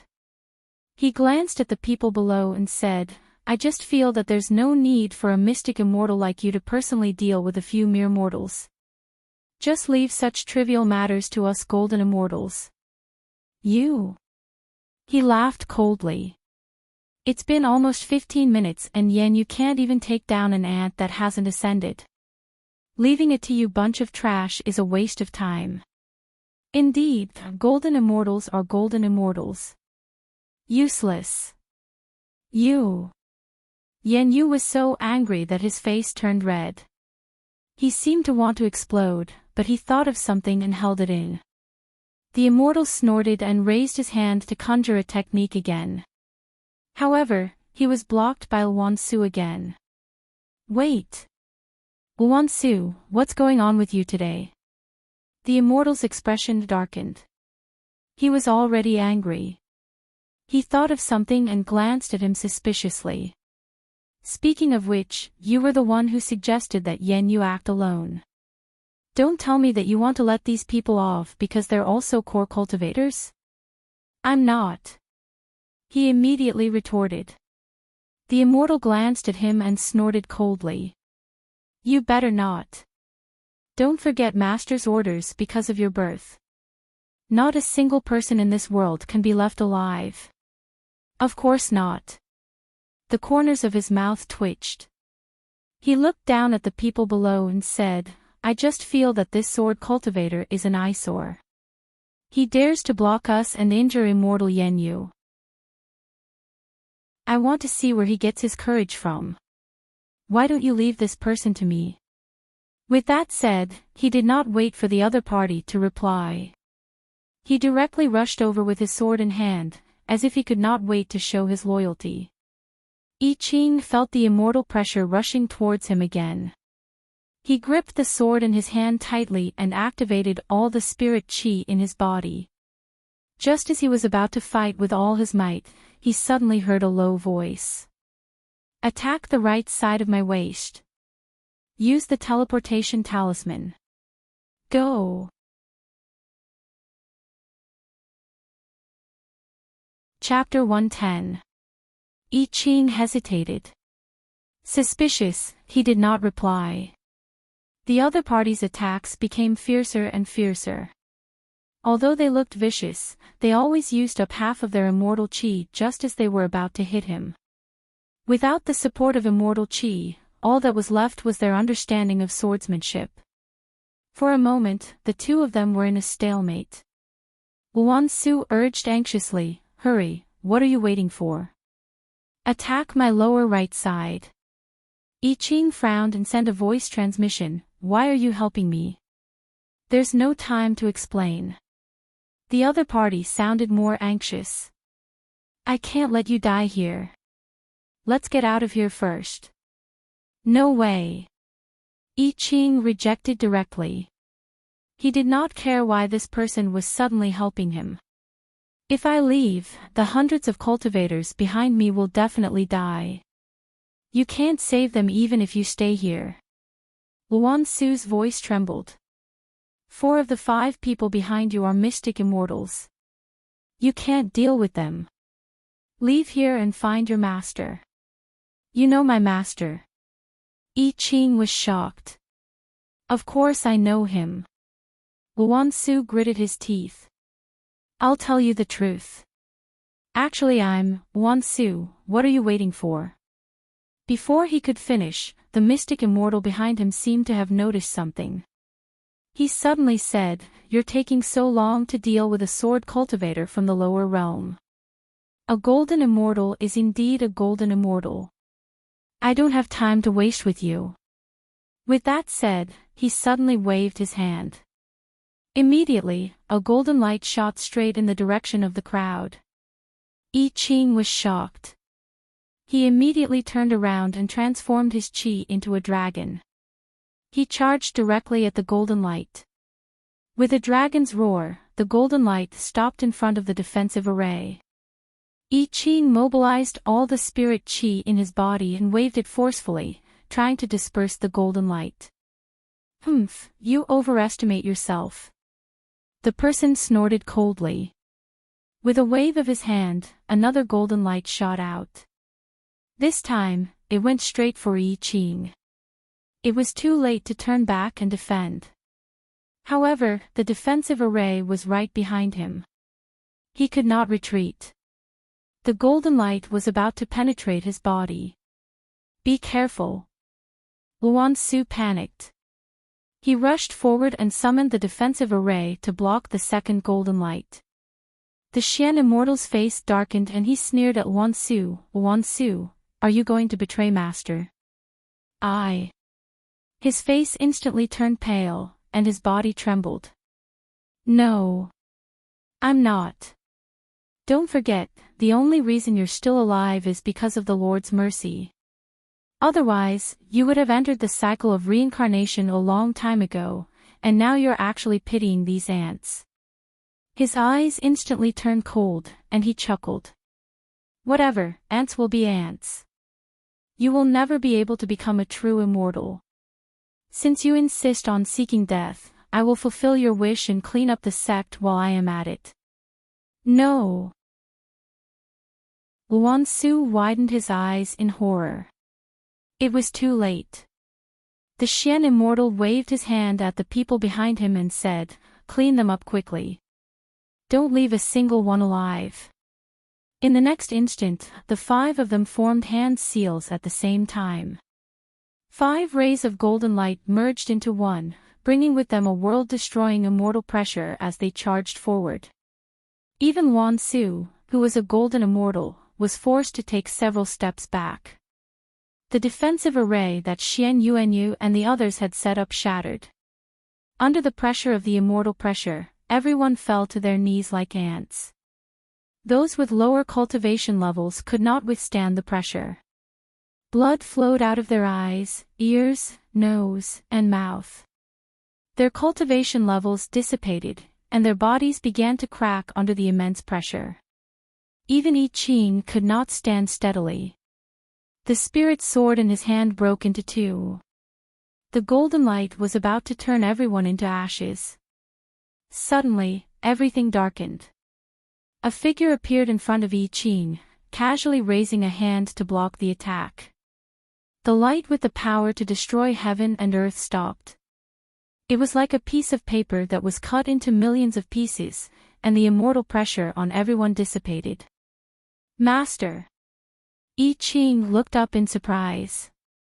Thank goodness they made it in time. Hey, chef! She reached out with her other hand and patted his head. Very seriously, she praised, "You did well. You've worked hard. Leave the rest to me." "Yes, master." His tense nerves finally relaxed, and his whole body powerlessly sat on the ground. Behind him, Luan Su and the Xian Yuan family all heaved a sigh of relief. Suddenly, they felt the urge to cry.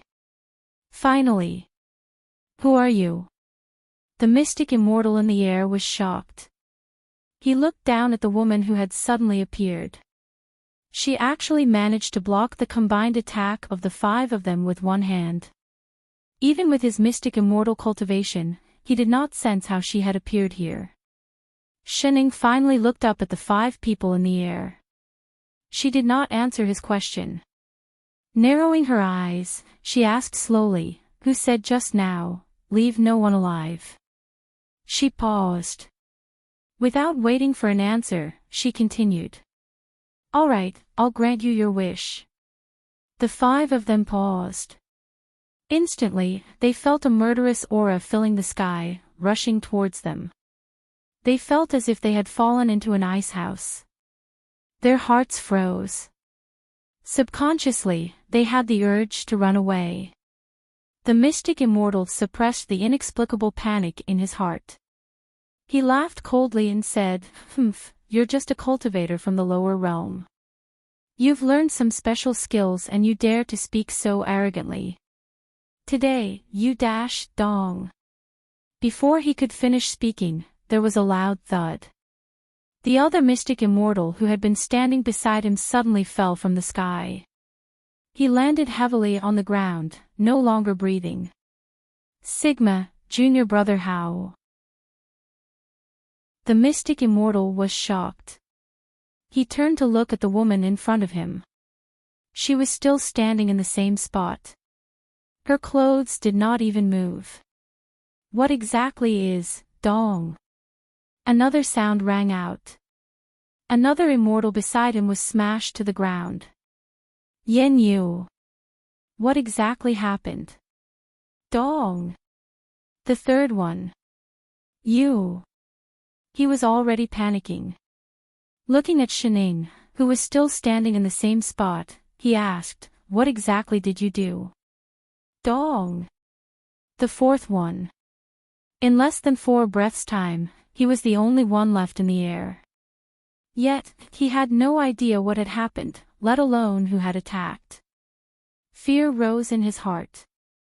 He widened his eyes at the woman who was not moving at all. Was she really a cultivator from the lower realm? What exactly are you? Before he could finish speaking, he felt a gust of wind pass by his ear. A lazy voice rang in his ear. It was clearly a gentle tone, but it sounded like a voice from hell. It's your turn. The next moment, he felt intense pain all over his body. His immortal bones were directly shattered. With a crash, he fell from the sky. He only understood when he lost consciousness.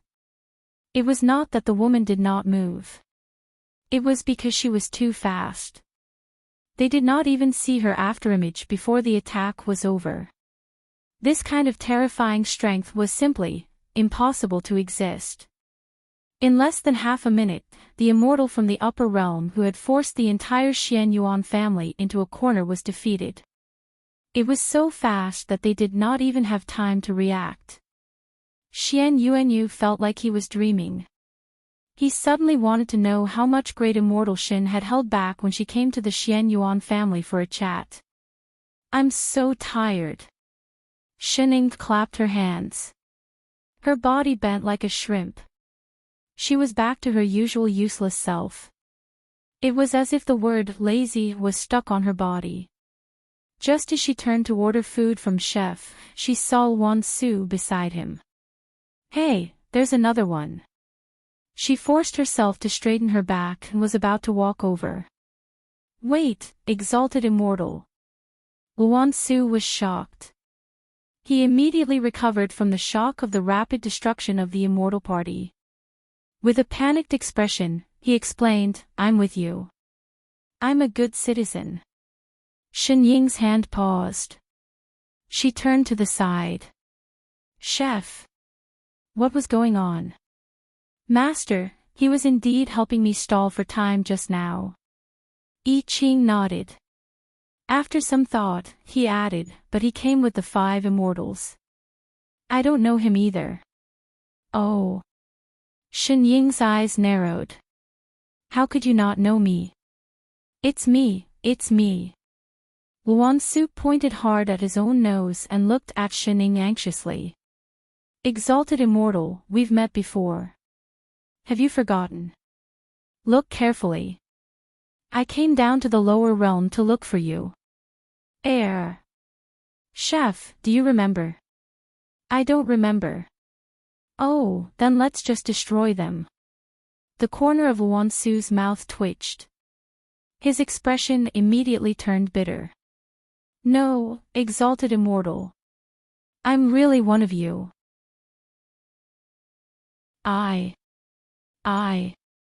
He suddenly thought of something. He raised his hand and conjured an invisibility spell. Only his lower body was hidden. With a serious expression, he said, It's me. I'm Floaty. The two of them, I'm Floaty Snow. Chapter 111. You're the immortal soul from the ancient immortal residence? I Ching paused. Then, understanding what he meant, I Ching glanced at him. Aren't you Bitao? You remember. Luan Su was overjoyed. He nodded his head vigorously and said, Yes, yes, yes. That remnant soul is me. Bitao is my original name. I came to the lower realm to see the exalted immortal. Ever since he got his immortal soul back, he had been wanting to return to the Azure world to find her. Now, he finally finally saw him. Luansu, no. Bitao suddenly felt like crying. You don't know how many ways I've tried to. His nose turned sour, and he subconsciously wanted to hug her thigh. Just as he reached out, a green light flashed in front of him, and a green leaf stretched out from her thigh. With a slap, it slapped him hard in the face. A radish-shaped vegetation spirit split open from the middle and bared its sharp teeth at him. Gee! Get lost. Ugly bastard, don't even think about stealing my thigh. Bitao, all right. Shening reached out and pressed Radish back. She finally remembered Floaty. She stepped forward and said, "That Floaty, explain, what's going on? How many of you are there?" Bitao suddenly remembered the matter at hand. He hurriedly said, "Exalted Immortal, we have 15 people with us this time. 10 of them are Mystic Immortals and 5 are Golden Immortals. Apart from the 6 of us, the others went to the north and south. We have to hurry. Other than you, no one in the Azure world is a match for them. Especially in the east, where there are the most people." 7 people. Shening suddenly interrupted him. Bitao paused. "How did you know?" "Oh, I just came from the masochist's house," she said calmly. "I'm done there." Done? That was way too fast. It hadn't even been an hour since they came to the lower realm, and they were wiped out so quickly. It seemed that his choice back then was correct. However, what the hell was the Shuddering Grace sect? Oh yes, what is the day of reharvest? Shening suddenly asked. Bitao looked surprised. You know about the day of reharvest? She nodded. Why do you want to destroy the world? As soon as he said this, the surviving members of the Xian Yuan family gathered around him and looked at Bitao. This was indeed very strange. Judging from the tone and demeanor of those immortals just now, it was obvious that they were disdainful of the things in the lower realm. Then why did they spend so much effort to come here, and even wanted to kill everyone, not even sparing the children who were cultivating qi? It was a matter of course and merciless method. It was simply more ruthless than a devil cultivator. Bitao's face paled and he seemed to have thought of something. He clenched his fists tightly by his side. After a moment of silence, he took a deep breath and finally found the courage to speak. The abode master of the Qing Tong immortal abode of the upper realm conducts a thorough cleansing of the 3 azure realms every 100,000 years. It allowed all living beings to enter the cycle of reincarnation in the 3 realms and be reborn.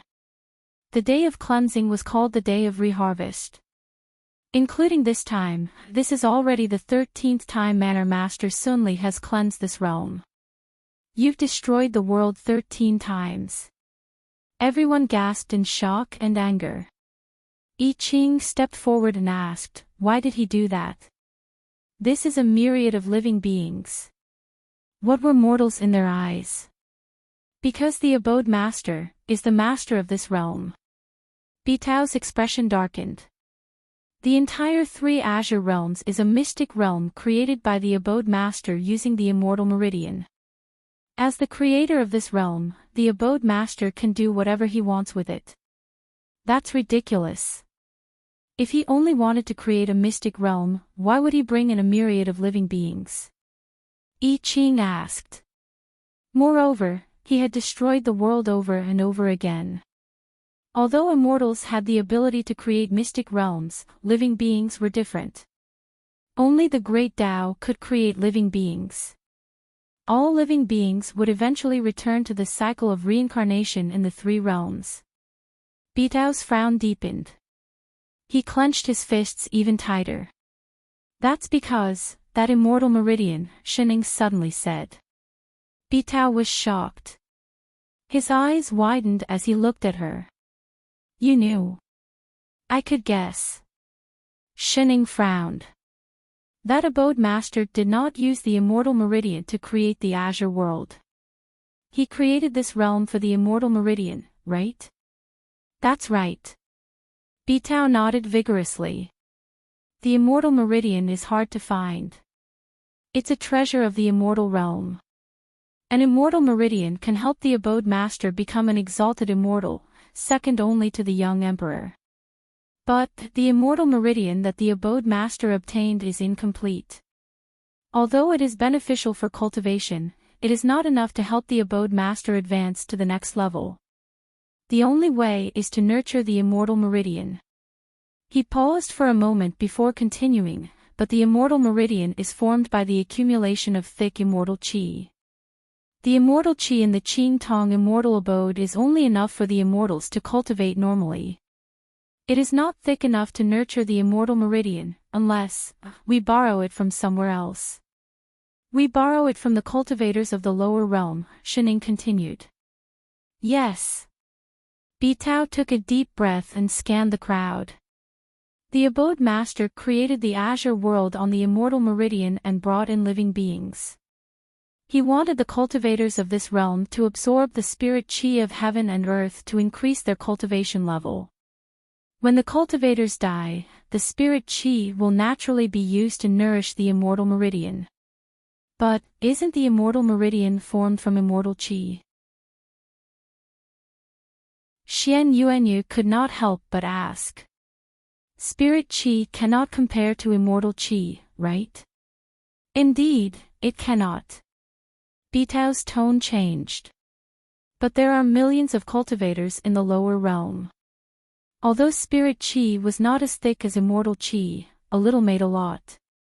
Millions of cultivators nourish the immortal meridian faster than any other place in the immortal realm. So, I Ching's expression was as black as the bottom of a pot. The world is destroyed every 100,000 years so that all the cultivators' spirit qi can nourish this immortal meridian. Yes. Bitao nodded. Everyone sucked in a breath of cold air. All the living beings in the three azure realms existed just to nourish the immortal meridian. No wonder the immortals started massacring the city without saying a word. No wonder this day was called the Day of Reharvest. Reharvest meant rebirth. And reharvest meant a bountiful harvest, right? Their bountiful harvest was their death. Were these the immortals of the upper realm? Was this the nature of this world? Everyone was instantly filled with anger, but there was nothing they could do. Don't worry. There is a limit to the number of people in the lower realm. The next time they send immortals down, it will be at least 1,000 years later. Once this day is over, we will be safe. But no one calmed down because of this. Everyone felt a chill in their hearts. Xian Yuanyu could not help but feel afraid. If not for Shining, the immortals might have wiped out the entire three azure realms, just like the previous 10 times.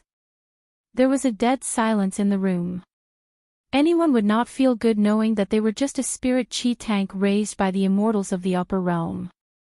It took Xian Yuanyu more than 10 minutes to recover from the truth of the apocalypse. Thank you, Sect Master Shin, for your help. What should we do next? Xian Yuanyu looked at Shining. Yanran had already regarded her as the pillar of support for the entire upper azure world. Even the traveling immortals and disciples behind him were looking at her expectantly. Shining shook her head. Didn't Drifter say that everything would be fine after today? There's nothing for me to do here now. Do as you see fit. Xian Yuanyu nodded and thanked Shining again. Then, he turned around and began to arrange for the post-disaster reconstruction work. I'm so tired. Shining turned around. Chef, let's go home. Yes, Master. I Ching, who had finished regulating his breathing, took 2 quick steps forward and stopped the person in front of him. Master, the transportation array is this way. The two of them turned and walked toward the transportation array. Suddenly, they thought of something and waved their hands. Drifter, come with us. Yes, exalted immortal. The person who was still half invisible immediately floated over. Shening walked into the transportation array. She had a vague feeling that she had forgotten something. Forget it, I'm too tired. I'll think about it later. A certain long worm from the E family, why isn't the great immortal here yet? Epsilon, 3, 4 3. Chapter 112. Invincible Sect. Halfway there, Lone Moon remembered that he had missed someone from another sect. He returned to fight some monsters. Now, all he could think about was recipes. I've exercised a lot today. Will Father Nyo agree to have supper? I wonder if he's awake. Just as he was hesitating about whether to go and take a look, he heard a weak voice from behind him. Exalted. Exalted Immortal. Bitao, who was surrounded by a large group of girls, looked around and shivered. He felt that these girls were looking at him strangely. It was as if they were too bright. Did he do something wrong? All the body cultivator disciples, Sect Master has brought back another immortal realm punching bag. Heartsuit, Heartsuit, Heartsuit, Heartsuit, Exalted. Exalted Immortal. Bitao could not help but call out again. Hadn't they already confirmed that he was on the same side? Please give me a hint. Shening turned back and was about to say something when Yuhong rushed over. Sect Master, something has happened to Elder Lone Moon. Supper. Shen Ying's eyes widened. Let's go. Just as he took a step, he turned and picked up Floaty, before following Yuhong to Father Nyo's room. Father Nyo was still unconscious. Not only that, but he looked even worse than before she left. His forehead was covered in sweat and blood was flowing from the corner of his mouth. Look, what's going on? Shening let go of Floaty. Isn't this? Bitao's eyes widened. He took 2 steps forward and looked at the person on the bed. He just passed the tribulation of ascension. Yes. Shening nodded. Bitao sucked in a breath of cold air and checked the pulse of the person on the bed. The more he looked, the uglier his expression became. His immortal bones have already been formed. Why is there no trace of immortal qi in his body? As he spoke, he sent some immortal qi into the person's body. Lone Moon's expression improved. In order to block the 83 bolts of lightning, I Ching explained. He used all the immortal qi in the lightning tribulation to block the last bolt of lightning. 83. Bitao was even more shocked. Then what's with the extra lightning tribulation? He continued asking, if the cleansing of the Azure world was to nourish the immortal meridian, why did they stop everyone from ascending? Was it because they were afraid that the upper realm would discover the secret of the Azure world? Since even he knew about this, it meant that this was not a secret in the upper realm at all. Because of law. Bitao frowned. A moment later, he said in a low voice, although this place is called the Azure world, in the upper world, this is just a small mystic realm created by the Abode Lord. That's why no one can say anything about what he does with this place. But if someone ascends, it's different. He pointed to the sky and said, if someone in this realm breaks through and ascends, the heavenly Tao will send down a light of guidance, activating the laws of heaven and earth to guide them to the upper realm. Once someone ascended, this place would completely become a small world, equivalent to one of the 3,000 worlds. In that case, the entrance to the arcane realm controlled by the prefecture master will lose its function. Unless the realm gate is forcefully opened, even immortals from the upper realm will not be able to enter this place. So, in order to prevent the people of this world from ascending, I Ching's expression darkened. He added another lightning tribulation on top of the 9 lightning tribulation. Bitao nodded, that's right. The abode master ordered people to use heavenly thunder to destroy the immortal bones of those who ascended the immortal realm the moment they formed their immortal bones. In order to prevent him from activating the light of guidance, just like I did back then. Didn't you become an immortal? Yu Hong could not help but ask. Was it because of the immortal transformation pill? I Ching suddenly remembered. Yes. Bitao nodded vigorously. It was indeed because of this pill. I was a core cultivator. Back then, my immortal bones were broken and I became a traveling immortal. That's why I've been researching ways to repair my immortal bones. After nearly 10,000 years, I finally managed to refine the immortal transformation pill just as I was nearing the end of my lifespan. Bitao's expression was solemn. He seemed to be thinking about the past.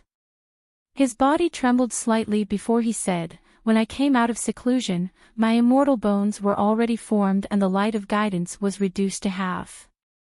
In order to deceive the heavenly Tao, Abode Master Sunlik extracted my life soul and sealed it in the pill room. He then chased it out of the azure world into a mystic realm. He took a few deep breaths before continuing. He brought my body back to the immortal world with only 2 spiritual souls and 7 physical souls. He wanted to cut off my connection with the azure world. Because the life soul in the pill room was incomplete, its memories were in a mess. The only thing it could remember was the pill formulas. That was why it thought that it had died a long time ago. So that's why. No wonder he wanted to pass on the legacy to others. That was all he could remember. Exalted Immortal.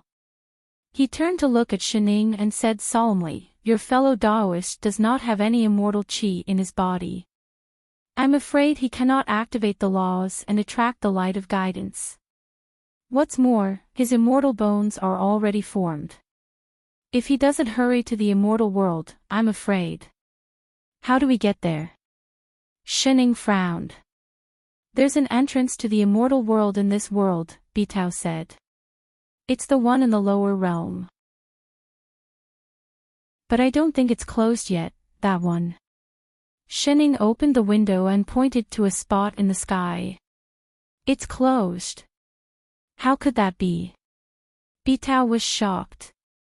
"The day of reharvest is not over yet. Although the entrance has always been guarded by Earth Immortals, it shouldn't be." Shen Ying's figure flashed. A moment later, she reappeared. She waved her hand and threw a person out. "You mean this one?" "Bitao, why was the Earth Immortal guarding the entrance here?" "Sigma, for all, shouldn't he be at the eye of the array formation? Even mystic immortals could not break through that array formation. How could it be, this, what do we do? What do we do?" Bitao panicked. He was like an ant on a hot pan. The Earth Immortal guarding the entrance is here. The Qing Tong Immortal Abode will know that something has happened in the azure world. They will definitely send other immortals down. And they will only send more than this time. Maybe the Abode Lord will come down personally. We're finished. How do we open the door?" Shining continued to ask. "Exalted Immortal, why don't you understand?" Bitao was getting more and more anxious. The entrance can only be opened from the immortal world. Even if it can be opened, it can't be opened now. No matter how powerful she was, she could not be more powerful than the Abode Lord, who was a perfected Stygian immortal. Although the azure world was only a small world, it was still a mortal world. It could not accommodate too many immortals. Usually, only Earth Immortals could enter and exit the azure world at will. The others could only enter the azure world, and the immortal meridian was at its strongest once every 1,000 years. The day of reharvest was one of those times. Bitao and Shining had thought that as long as they survived that day, they would not have to worry about the azure world being destroyed for at least 1,000 years. Perhaps they could think of another way. But now that the Earth Immortal guarding the entrance was here and no one was guarding it, the entrance would naturally close when the time was up. Someone in the immortal abode would definitely notice this. If the abode lord came down personally. We're finished, we're finished. The entrance can only be opened from the immortal world.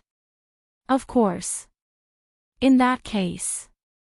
Shining glanced at the person on the bed again. Suddenly, she turned to I Ching and said, Chef, why don't you ascend? I Ching, Bitao, Yu Hong, all the disciples. Sigma, for all for all. Chapter 113. The Immortal World. At the entrance to the Azure World, immortal chi surged. Light filled the sky and thunder rumbled. The overflowing immortal chi looked like it was about to transform into an immortal ascension stage. What's going on? Asked the steward of the Qing Tong immortal abode. Someone must have ascended from the Azure World mystic realm, answered one of the immortals. Someone ascended again. Wasn't there only one 4 hours ago? Perhaps the opening of the entrance affected the immortal chi in the immortal world. From the looks of it, it could be another sword cultivator. When did so many sword cultivators appear in the Azure world? Where are the earth immortals guarding the entrance? Why haven't they gone to deal with them? This. I don't know. The entrance is already closed. They must have left for some time. Ridiculous. The day of reharvest is such an important day and he dares to leave without permission. I will arrange for other immortals to go and stop the ascension stage. Forget it. There were so many immortals descending. Someone will notice and rush over. But the tribulation lightning has already struck 78 times. What? The steward exclaimed. Did none of the world cleansing stage immortals go to stop them? No, nonsense. Go and report this to the abode lord. The rest of you, follow me to the entrance. He pointed at someone at random and led the other 5 mystic immortals towards the place where the immortal chi was surging. The immortal chi at the entrance was so thick that it was almost solid. Without the suppression of the earth immortals guarding the entrance, the immortal chi swirled around and the immortal ascension stage began to take shape. The closed entrance to the Azure world was already cracking. The steward landed on the ground and saw that the tribulation lightning had just struck 80 times. The last heavenly lightning had already formed and was about to strike the tribulation lightning cultivator below.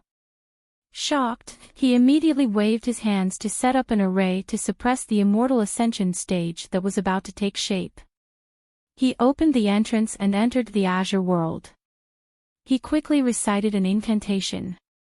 Considering that the other party was a sword cultivator, he used 90% of his immortal force and struck out a purple heavenly lightning with a hint of red. It followed closely behind the last tribulation lightning. After striking, he did not take a closer look. He turned and joined the 5 behind him, about to seal the entrance to the immortal world that had been opened by the tribulation lightning tribulation. Just as he raised his hand to form a seal, the immortal next to him suddenly looked in his direction with a look of horror. Steward E, behind you. The steward was taken aback. Before he could react, a red light flashed behind him. The heavenly lightning that he had just struck suddenly turned around and struck upwards.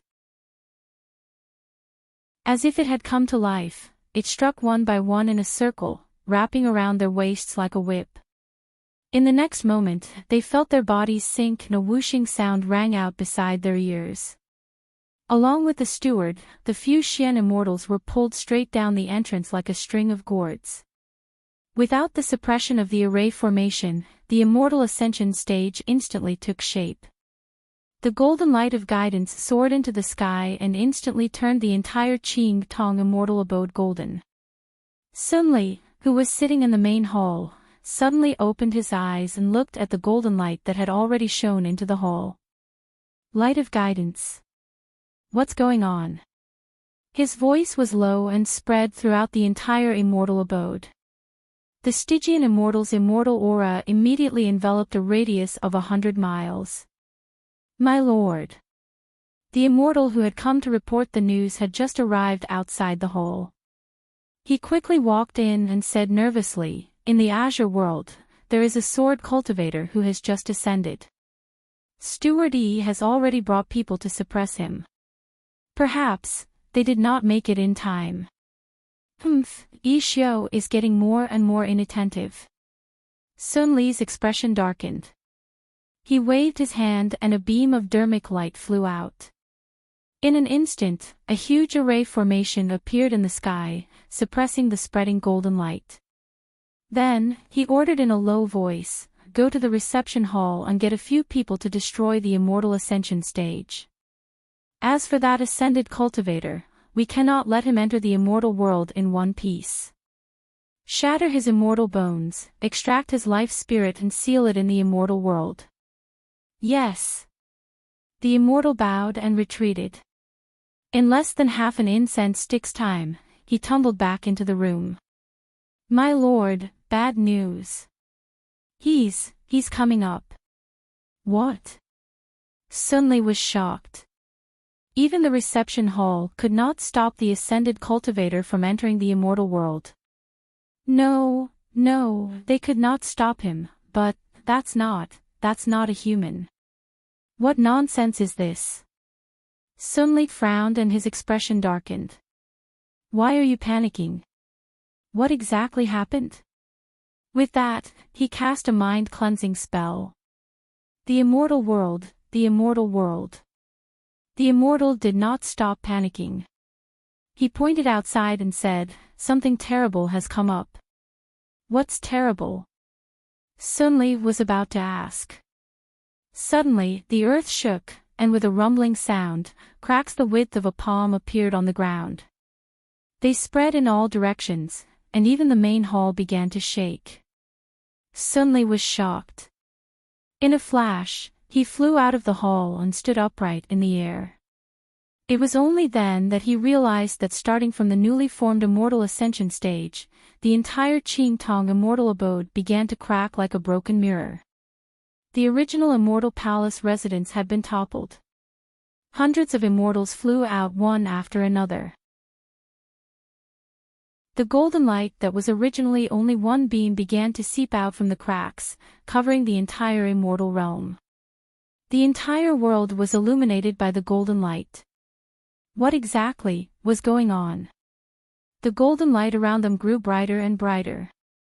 The suppression array that he had set up had long been broken and could no longer be suppressed. Sun Li's eyes widened. Before he could figure out what was happening, the immortal who came to report suddenly pointed to the center and said, "Master, that thing is coming up." He turned to look and saw that the ground had already collapsed, leaving behind only cracks. In the center of the Qingtong immortal abode, a piece suddenly protruded upwards. It grew taller and taller, as if something huge was burrowing out from below. The ground shook even more violently. With a loud rumble, gravel flew all over the sky. A huge object broke out from the center of the ground and flew more than 100 feet into the sky.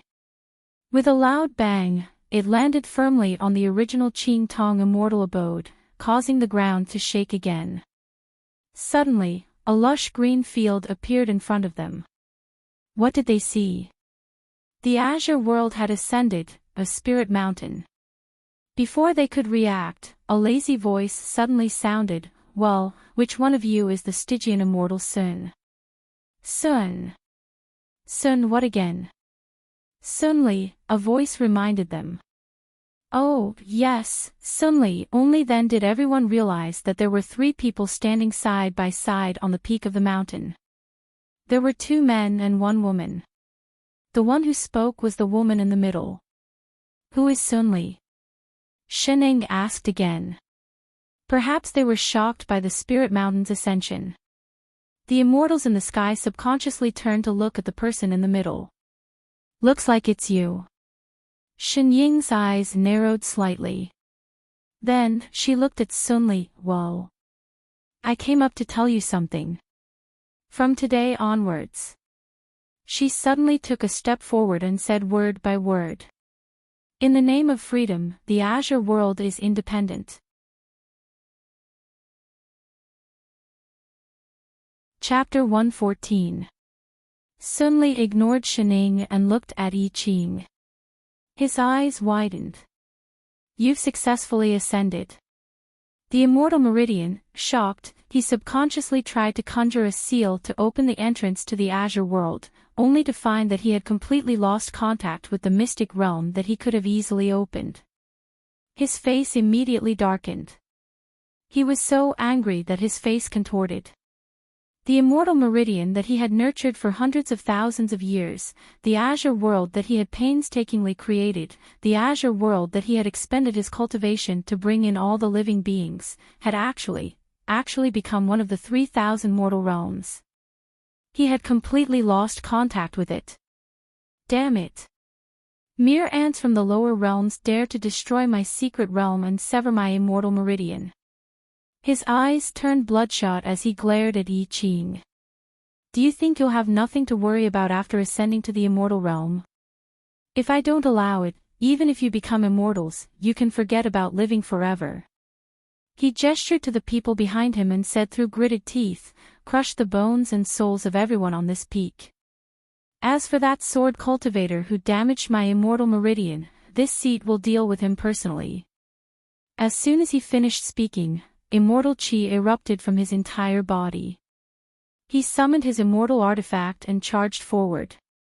The immense amount of immortal qi around him caused even the immortals beside him to be shaken away. The immortal pressure was no longer restrained and was pressing down on the other side. Just as the sword in his hand was about to stab the other party, suddenly, his hand tightened, and the figure that had just rushed out was pulled back. The woman who had just shouted had appeared beside him at some point and was smiling at him inexplicably. I'm sorry, I was the one who came up with the idea of ascension. You've got the wrong person to settle the score with, she said slowly. If you want to settle the score, I'll cooperate with you. After returning to the immortal realm, Bitao spent an entire hour in a daze. As for Shen Ying's idea of using ascension to open the door to the immortal realm, he was vehemently against it at first. Wasn't that courting death? Let's not talk about whether the Qing Tong immortal abode would discover that all the immortals from the lower realm had perished by the time they arrived. The upper realm would never allow anyone to complete the ascension thunder tribulation. They would try their best to destroy the immortal ascension stage. Therefore, it was impossible for him to ascend. But, he really succeeded. After the 81st lightning tribulation, the lightning tribulation imposed by the upper realm was something that even he could not withstand. Shining casually grabbed it and effortlessly caught it in her hands. That's right, capture. That was a lightning bolt, not a whip or an artifact. Even now, he still couldn't figure out how he had managed to grab hold of this formless lightning. Not only that, but with just a flick of her hand, she pulled down a bunch of Xian immortals from the sky and easily crippled their immortal bones. One of them was even the manager of the immortal abode. How could this be possible? He simply didn't dare believe his eyes, and everything that happened next overturned his understanding of the word powerful. Sect leader, you and the two elders can ascend in peace. We will definitely work hard to cultivate and come to the upper realm to look for you as soon as possible. Yu Hong looked at the descending light of guidance and was both happy and reluctant to part. She took a deep breath and held back her tears as she said goodbye. The eyes of the disciples behind him also reddened. He opened his eyes wide and stared at Shining, not daring to blink. It was as if he wanted to carve her image into his heart. Shining nodded. Goodbye. When I'm not around, all of you have to be careful. She nodded vigorously. Sect leader, you have to take care of yourself too. After we ascend, we will continue to help you clean your room. What? Clean? Shining paused. She seemed to have thought of something. Suddenly, she stepped forward and grabbed Yu Hong's hand. With a serious expression on her face, she said, "I think that we don't even have a visa in the immortal Azure realm. It's really inconvenient for us to stay in touch. Why don't we emigrate together?" Bitao didn't understand what she meant by emigrating, but he watched as Shining suddenly jumped to the realm gate in the sky.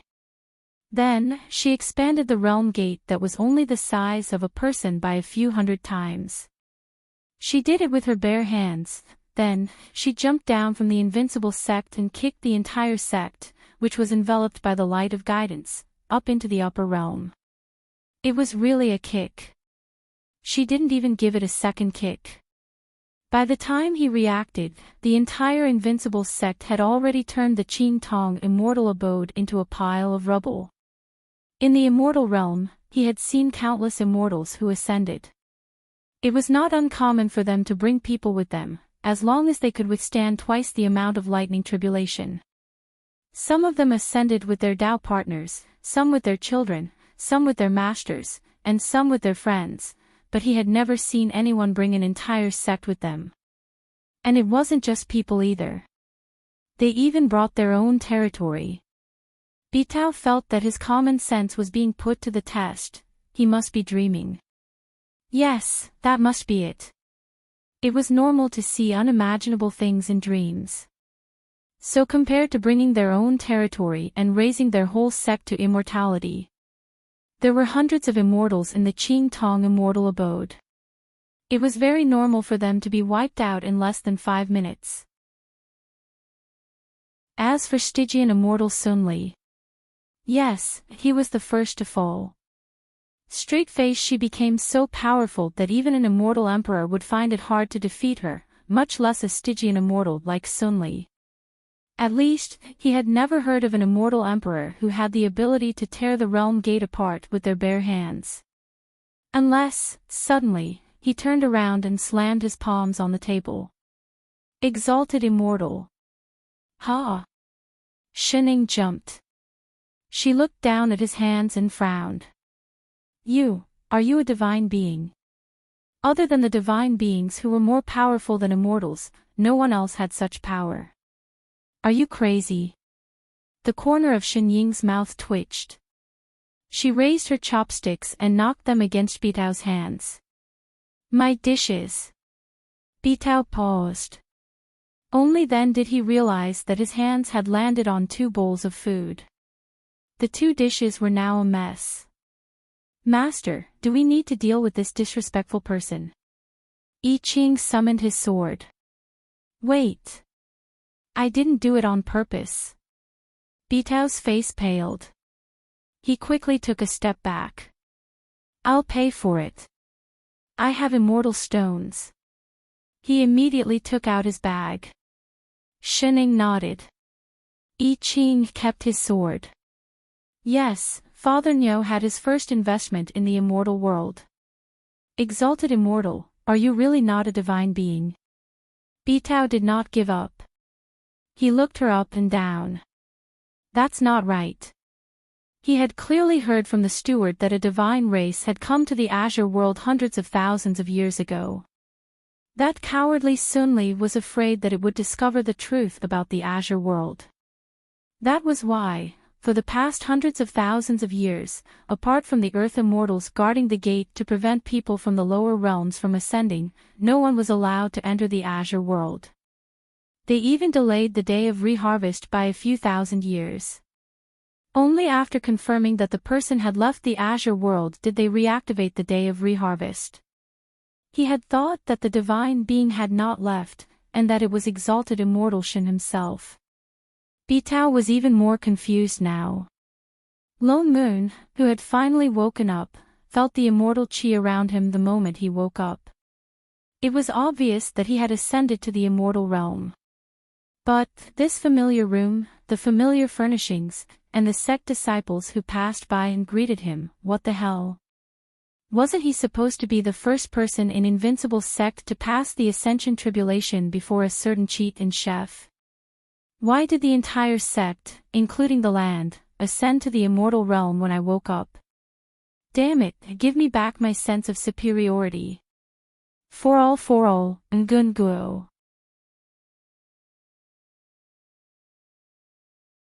Chapter 115. Shining, hurry up and tidy up the house after you finish eating. Lone Moon rushed in and said to a certain foodie who was eating, I've already made the arrangements. Later, Yu Hong will bring some disciples over to help you move your things to the West Hall. You'll be staying there from now on. Ha! Shining paused. Why? Why did he have to move all of a sudden? It was so troublesome. Isn't there an immortal mansion at the foot of the mountain? I've just looked. The position of your house is just right. If we set up an array and dig down, we can reach the center of the immortal abode. Why does it have to go straight to the immortal mansion? Wasn't it already flattened? What else could it be? Of course it was to pick up scraps. Don't you usually loot for monsters? That makes sense. Lone Moon rolled his eyes at her, his face full of resentment. I say, you're a sect master after all. Can't you put more effort into the sect? Don't you know that after ascending, all the magic tools, spirit stones, and elixirs in the lower realm can't be used? Now there are so many people from Invincible Sect in the upper world. If he didn't pick up the leftovers, would he be waiting to starve? Anne. He turned his head and looked to the right. Who is this guy? Where did you pick it up from? Can you lessen the burden on the sect? Bitao, this is floaty. I don't care what you're talking about. Throw it back where you picked it up from. Lone Moon's heart was filled with frustration. Not only did he wake up to find that the entire sect had ascended, all the wealth he had accumulated over the years had actually become useless. Now that he was back to square one, he was about to go crazy from anxiety. However, the person who should be the most anxious was still sitting here eating. The sect doesn't have the money to support idlers now. Ahem, that. Fellow immortal, I am Bitao. We met at the mystic realm before. Bitao coughed awkwardly and explained his situation. You're the immortal soul that gave me an outdated inheritance? Can you not mention the word outdated? Lone Moon glanced at him and seemed to have thought of something. His eyes lit up. With a turn of her hand, she plucked the radish from her thigh and stuffed it into his arms. Perfect. Since you intend to stay in Invincible Sect, you should contribute to the sect. It's time to test your ability. Take it with you and refine more immortal pills. Refine whichever is more expensive. Gee. Radish stared blankly at Bitao. Then, it made a clear sound, pooey. Another ugly bastard. Bitao, did the people of Invincible Sect all make full use of their resources? Lone Moon continued to look at Shining. Shining, what are your plans for the sect? Plans? Shining paused. Don't tell me you don't have any plans at all. The corner of Lone Moon's mouth twitched. The veins on his forehead were about to explode. You should at least have a plan, right? Should I stay here or find another place? What about the new disciples in the sect? Don't pretend. When I fainted, didn't you think everything through? You've even solved the problem of destroying the world. Hurry up and use your brain. Shining frowned. It was tiring to use her brain. A moment later, she patted Lone Moon's shoulder and said seriously, Father Nyo, I have faith in you. With Father Nyo around, why would she need her brain? Throw it away. Get lost. Lone Moon's expression darkened. I'm not your nanny. Don't say I didn't warn you. We know nothing about the immortal realm. On the surface, the problem of the Azure world has been solved. But Sun Li has been in the immortal realm for so many years. Who knows if any of his relatives or friends will come looking for him. I'm afraid. You don't have to worry about that. Bitao stepped forward and said, the Qingtong Immortal Abode belongs to Chu Shuang City and is located at the edge of the city where the immortal qi is thin. What's more, although Sun Li's immortal meridian is no secret, he doesn't want too many people to know that he's using living beings to nourish his immortal meridian. That's why he doesn't interact with other immortals. All we have to do is register our sect in Chu Shuang City and make offerings on time. Then, Chu Shuang City will not interfere with the private fights between immortals. Make offerings. Lone Moon frowned. Explain. What do you mean? Bitao nodded. Then, he explained the situation in the immortal realm to Lone Moon. All in all, the immortal abode they were in now was just a small, unremarkable place in the immortal realm. We are now in the Fengsang continent, in the country of Chonglan and in Chu Shuang City under Changyan Immortal Prefecture. Any immortal who has ascended to the immortal realm can set up an immortal abode and accept disciples. There are thousands of immortal abodes in Chu Shuang City.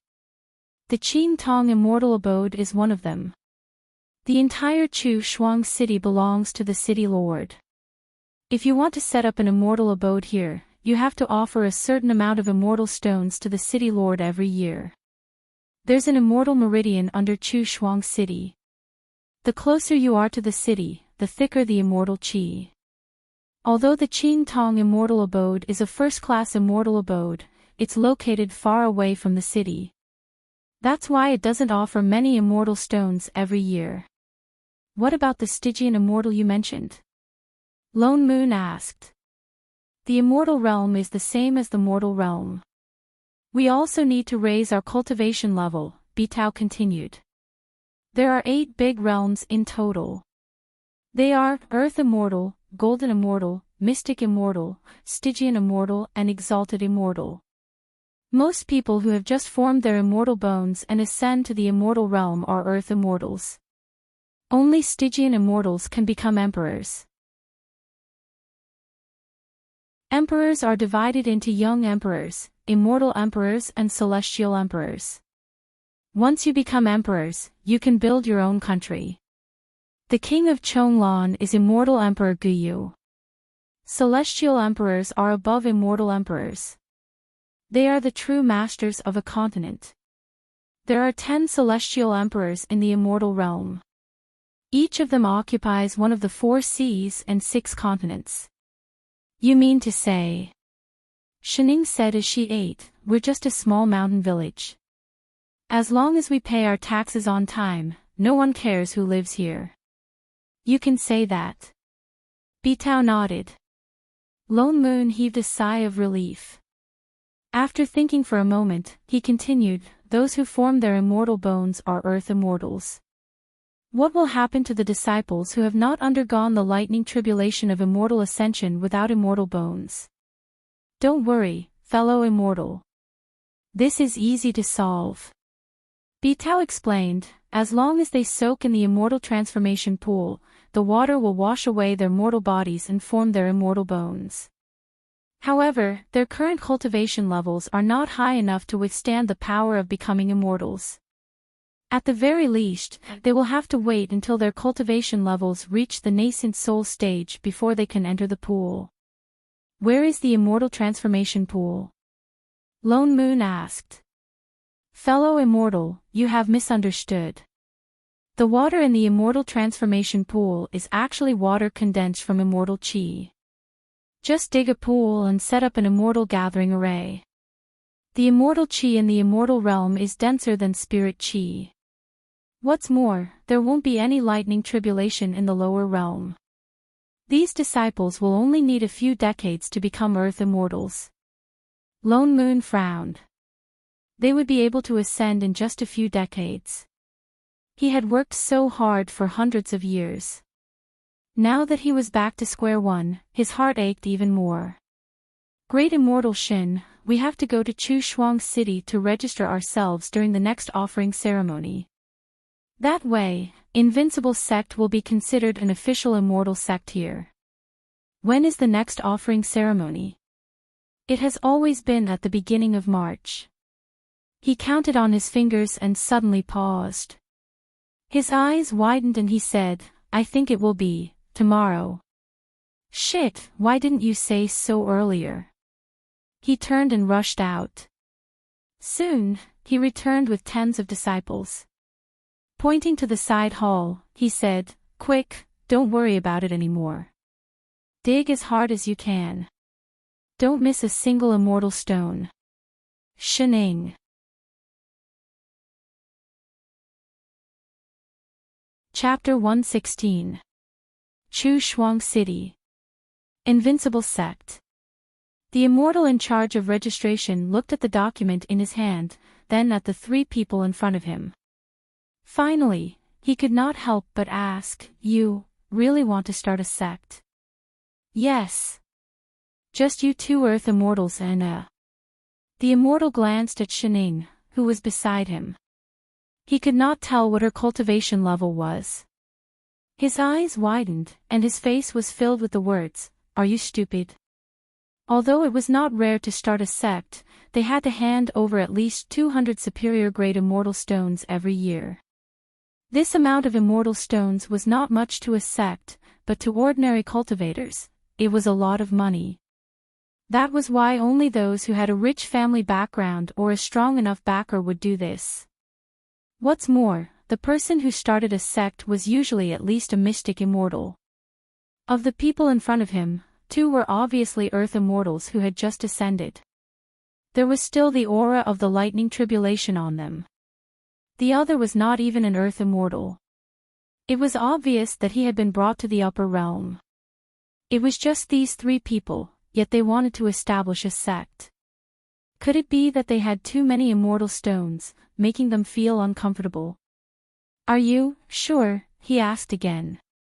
The corner of Loneman's mouth twitched. He forced himself to nod again. Yes. He took out a bag of superior-grade immortal stones and handed it over.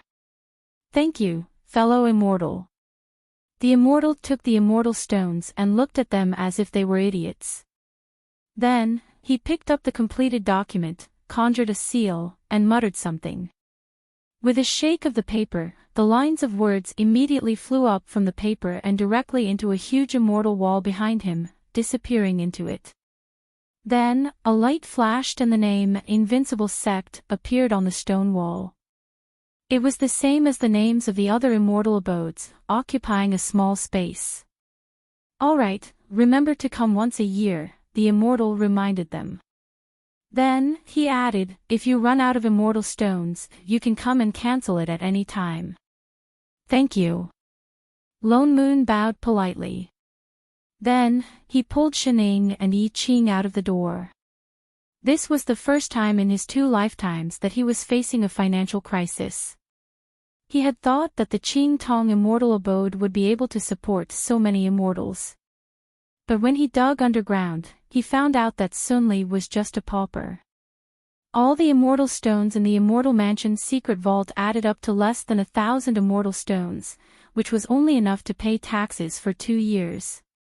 They did not know how Sunli, the prefecture master, had managed to secure his position in the upper realm. Most likely, all of his immortal stones were spent on nurturing his immortal meridians. Lone Moon felt a slight headache. Although there were many people in the upper realm this time, they were all level 0 smurfs. No one had the skills to earn money. Even the priceless spirit herbs in the sect were nothing in front of the immortal world filled with immortal herbs. He had hoped that Bitao, an alchemy immortal, would be of some use. In the end, he found out that his pill concocting skills could only be considered entry-level in the celestial world. Only the disciples in the sect could eat the pills that were slightly effective.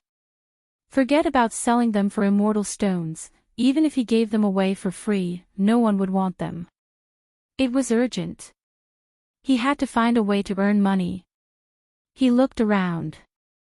Even though Chu Shuang City was just a small celestial city, it covered a vast area.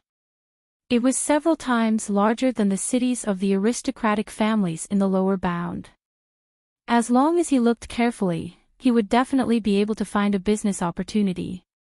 Let's split up here. He casually scanned the streets, then turned to the person beside him and made arrangements. Ching, you're more familiar with refining weapons. Go and find out about the situation of the immortal weapons here, as well as the prices of some materials, the sales model and so on. Ching nodded. Leave the rest to me. Later, we'll compare and see which one is more profitable. We'll gather in front of the city gates in 2 hours. Shining will follow. Lone Moon subconsciously turned to look, only to find that there was no one beside him. There was a huge empty space in the middle. The person who had been following him a moment ago had disappeared. Where is she? Ching, holy shit. How did that person with a poor sense of direction suddenly disappear between the two of them? In a dark alley 3 streets away. More than 10 men in black were squatting in the corner of the alley, avoiding the crowd. The leader of the group instructed in a low voice, when the sky turns dark, we'll act according to plan. Remember, our goal is to find someone. Once we find her, we'll leave immediately. Everyone nodded. The city lord's abode is heavily guarded. This is a map. Remember the location you're searching for. The man's palm moved. Instantly, a virtual image of a map appeared in his hand. He raised his hand and paused in front of everyone. Listen to my signal. Do you remember? I don't. Shining raised a hand weakly. The man was stunned. He turned and glared at her. He moved the map closer to her and said unhappily, you can't even remember this. Look carefully and remember. Who on earth pulled you into this operation? You pulled me here. She looked at the black clothes she was wearing. Just now at the door, he was the one who pulled her away. The man was stunned. He glanced at her, as if trying to remember when he had met such a person. But he couldn't remember. He didn't mind.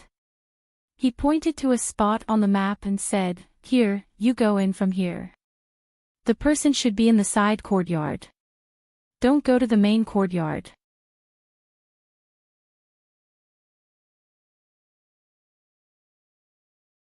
Chapter 117.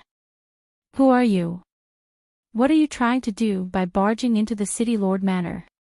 With a flick of his hand, an immortal sword flew up and stopped less than 2 fingers wide in front of Shining. He said sternly, Speak. Shining paused. Would you believe me if I said I was lost? Lost in someone else's manor? The man frowned and snorted. You're dressed in black and you're an earth immortal who just ascended. Don't think I don't know why you're here. This was really just an ordinary black robe. I advise you to leave quickly. Don't even think about doing anything to the heavenly tower. Otherwise, don't blame me for being merciless. Heavenly tower. Shining paused and looked behind him. Indeed, there was a tall building. It was pitch black and seemed to blend in with the night sky. If one did not look closely, one would not be able to see it. It's not easy for you to cultivate and you've just ascended. As long as you surrender, the City Lord will be lenient towards you, the man said in a low voice, releasing his immortal pressure. Shining tilted her head but did not reply. She glanced behind him and suddenly said, Well, do you know where the door is? Are you still thinking of escaping? The man frowned and glared at her. There are many experts in the City Lord Manor. You'll be taken down before you even reach the front yard. Oh. If you understand, you'd better. Wait. What are you doing? Before he could finish speaking, the person opposite him suddenly walked straight toward him. The man's face paled and he shouted anxiously, Stop right there. Don't come any closer. Do you hear me? Shining ignored him. She stepped out of the ground full of immortal swords as if they were nothing. She walked towards him and passed right through his body. Suddenly, the tall and handsome man's figure dissipated like smoke. But the voice did not stop. He shouted anxiously, "Stop right there. Don't go near the heavenly tower. Do you hear me? I say." Shening did not listen to him. Instead, she walked towards the tall building and pushed the door open. She said to the little figure sitting inside, "Little friend, next time you lie to people, remember to disguise your voice." It was a strong young man in his 20s, but he had a childish voice, and it came from behind. She gave this dubbing as 0. You. Sitting cross-legged in the middle of the room, the blue-clothed child's face was full of panic. His little hand trembled as he pointed at her in disbelief. "How did you break through the defensive array outside the door and my phantom?" Shening was stunned for a moment.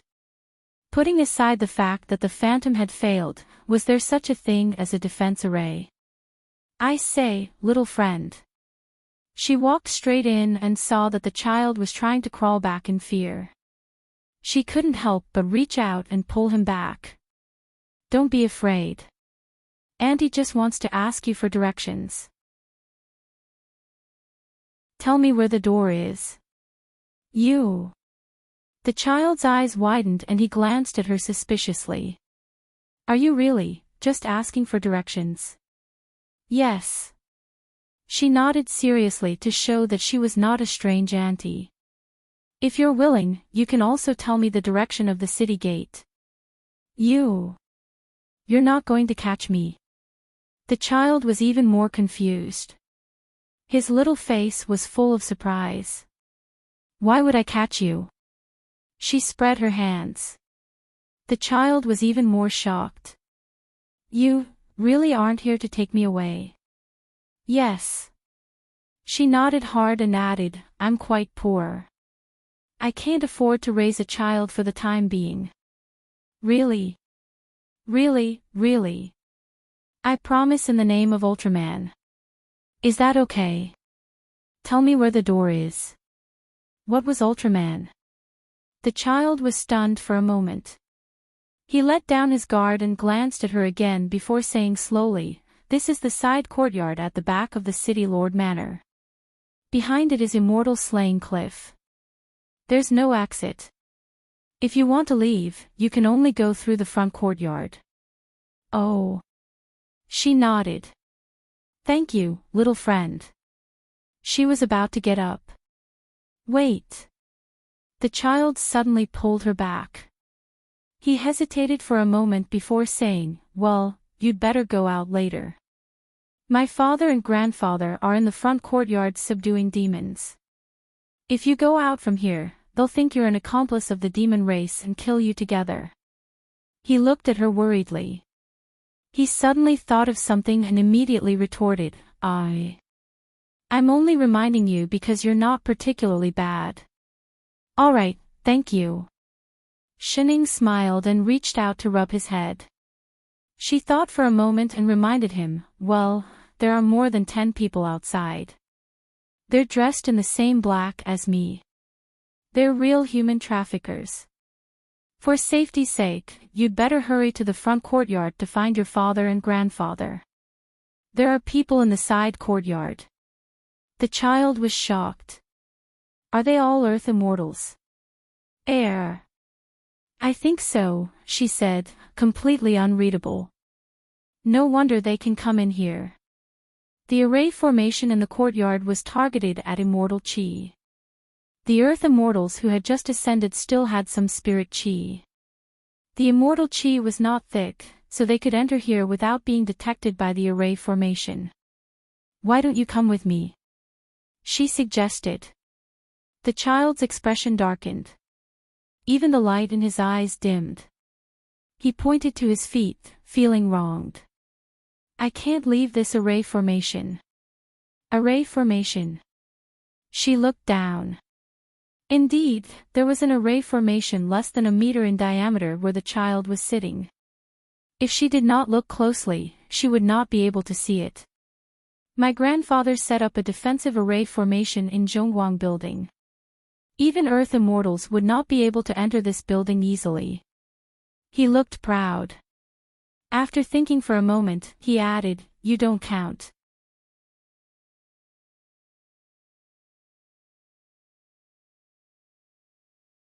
Chapter 118. Inside Chu Shuang City. Have you found her?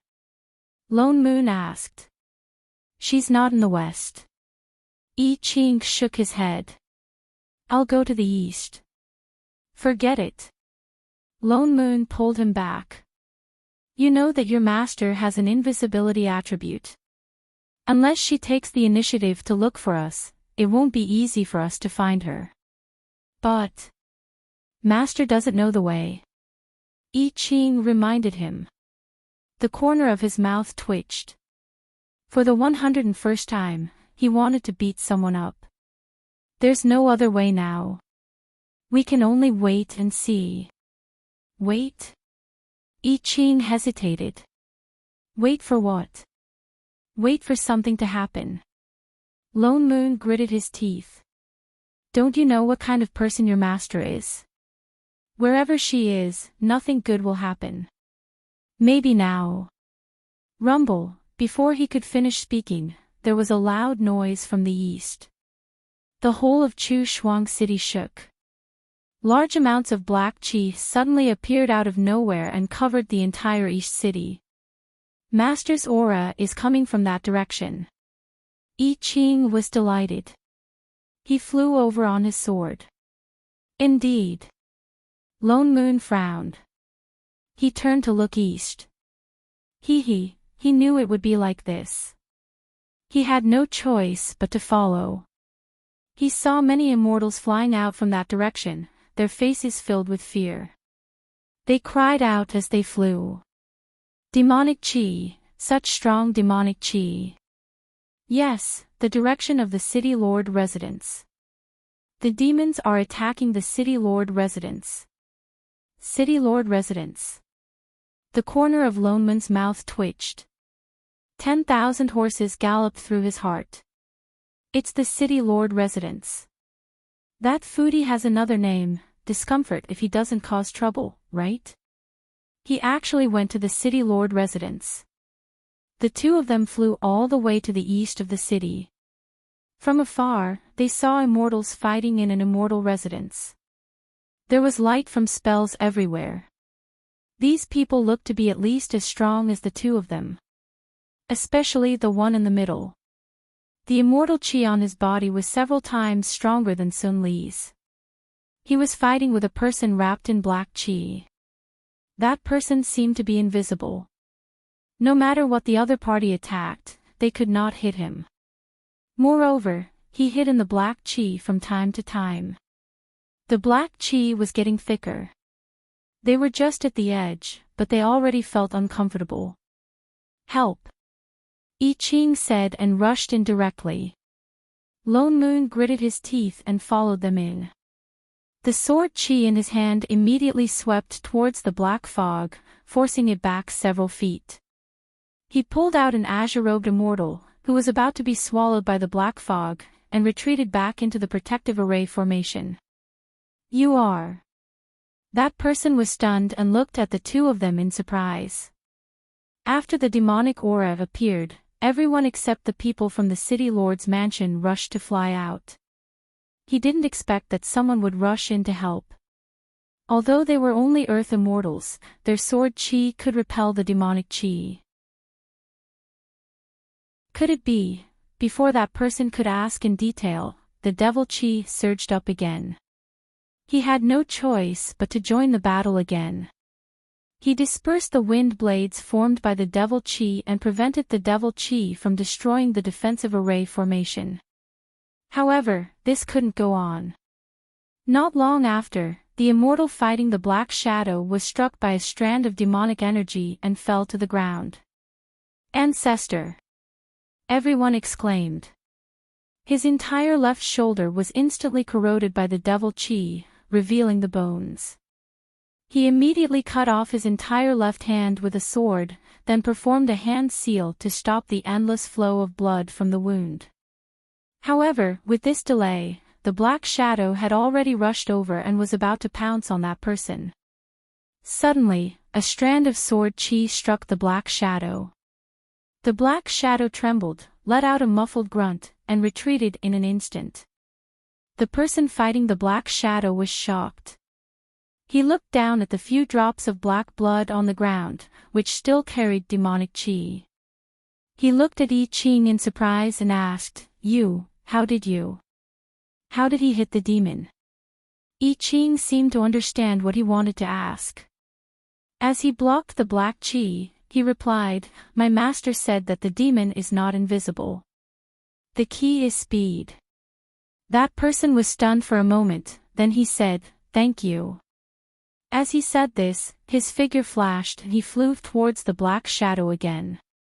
This time, he no longer defended passively. Instead, he attacked as fast as he could. Indeed, the demon could no longer hide in the black chi and was forced to retreat. Just as he was about to take down the demon, a white light suddenly broke through the layers of demonic chi and shot up into the sky. Instantly, it lit up the entire night sky. The sky was filled with sword chi that swept across the entire Chushuang city. Little N. The immortal fighting him was shocked. In the time that he was distracted, the demon and the black chi had already escaped. This sword chi is. The green-robed immortal that Lone Moon had just saved turned pale. He looked up at the immortal in the sky and said, Father. Could it be that Little One has already? That person frowned and was about to fly towards the white light when I Ching looked at the white light and suddenly said, Primordial Soul Sword Chi.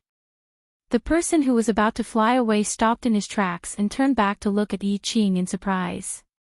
You know him. Suddenly, as if thinking of something, he said, could it be that you are also a sword cultivator? I Ching nodded and flew up on his sword. Let's go over first. A look of ecstasy flashed across the father and son's faces. They hurriedly flew in front to lead the way. Lone Moon frowned and followed. He nudged I Ching and said in a low voice, what is primordial soul sword chi? He was a sword cultivator too. Why had he never heard of it? It is a sword chi that is carried in one's blood since birth. The higher one's cultivation level, the more sword chi there is. If one can use it, it will be beneficial to one's cultivation level. If not, it will backfire on one's body. He explained as he flew, this kind of sword chi can only be found in those who are born with a sword body. Oh. Lone Moon finally understood. So that's how it is. Another born with a sword body. The few of them flew all the way to the place where the white light was the brightest. That place was already in ruins. Beside the blinding white light, there was a black figure standing, staring blankly at the white light. Who are you? The immortal who was fighting with the fiendish cultivator shouted. He did not expect there to be someone else here. Why would, Master? Before he could finish, I Ching, who was behind him, rushed over first. He looked at the woman on the ground with a look of surprise. Are you all right? Shining nodded. She was just a little hungry after walking. This is. I Ching looked around. There were more than 10 unconscious immortals in black lying on the ground. Shining was stepping on one of them. Oh, just a few human traffickers. She pointed to the center of the white light. They wanted to kidnap children, so I casually, I Ching paused. He was about to ask for more details. The immortal in green looked at the white light anxiously. Suddenly, he turned to I Ching and knelt down. Sword Immortal, please save my son. His body constitution is the same as yours. Only you can help him remove the primordial soul sword chi from his body. As long as you are willing to save him, Bao Feiping, am willing to pay any price. I Ching turned to look at the small figure in the white light. He frowned. This was a child who looked less than 10 years old, but his cultivation level was already close to breaking through to the Earth Immortal level. No wonder his body could not withstand such a huge amount of primordial soul sword chi. If this went on, he would die from the backlash of his own sword chi. Bao Feiping helped the person on the ground up. In a low voice, he said, "Don't stand on ceremony, fellow immortal. I will try my best. However, your son is too young and his primordial soul sword chi has been suppressed for too long. I cannot guarantee that I will be able to remove all the sword chi from his body. Fellow immortal, rest assured and try." Bao Feiping cupped his fists and said, "No matter what the result is, we will be grateful to you." I Ching nodded. He was just about to walk into the white light when Shining pulled him back. "Master." Shining instructed, "Be careful. Come out early." "Yes, Master." I Ching was overjoyed. Indeed, Master cared about him the most. He was touched. Shining, sigh, "It looks like dinner will have to be delayed again." Lone Moon, on the other hand, looked at the other two people in the room thoughtfully. Bao Feiping. Wasn't that the name of City Lord Chu Shuang?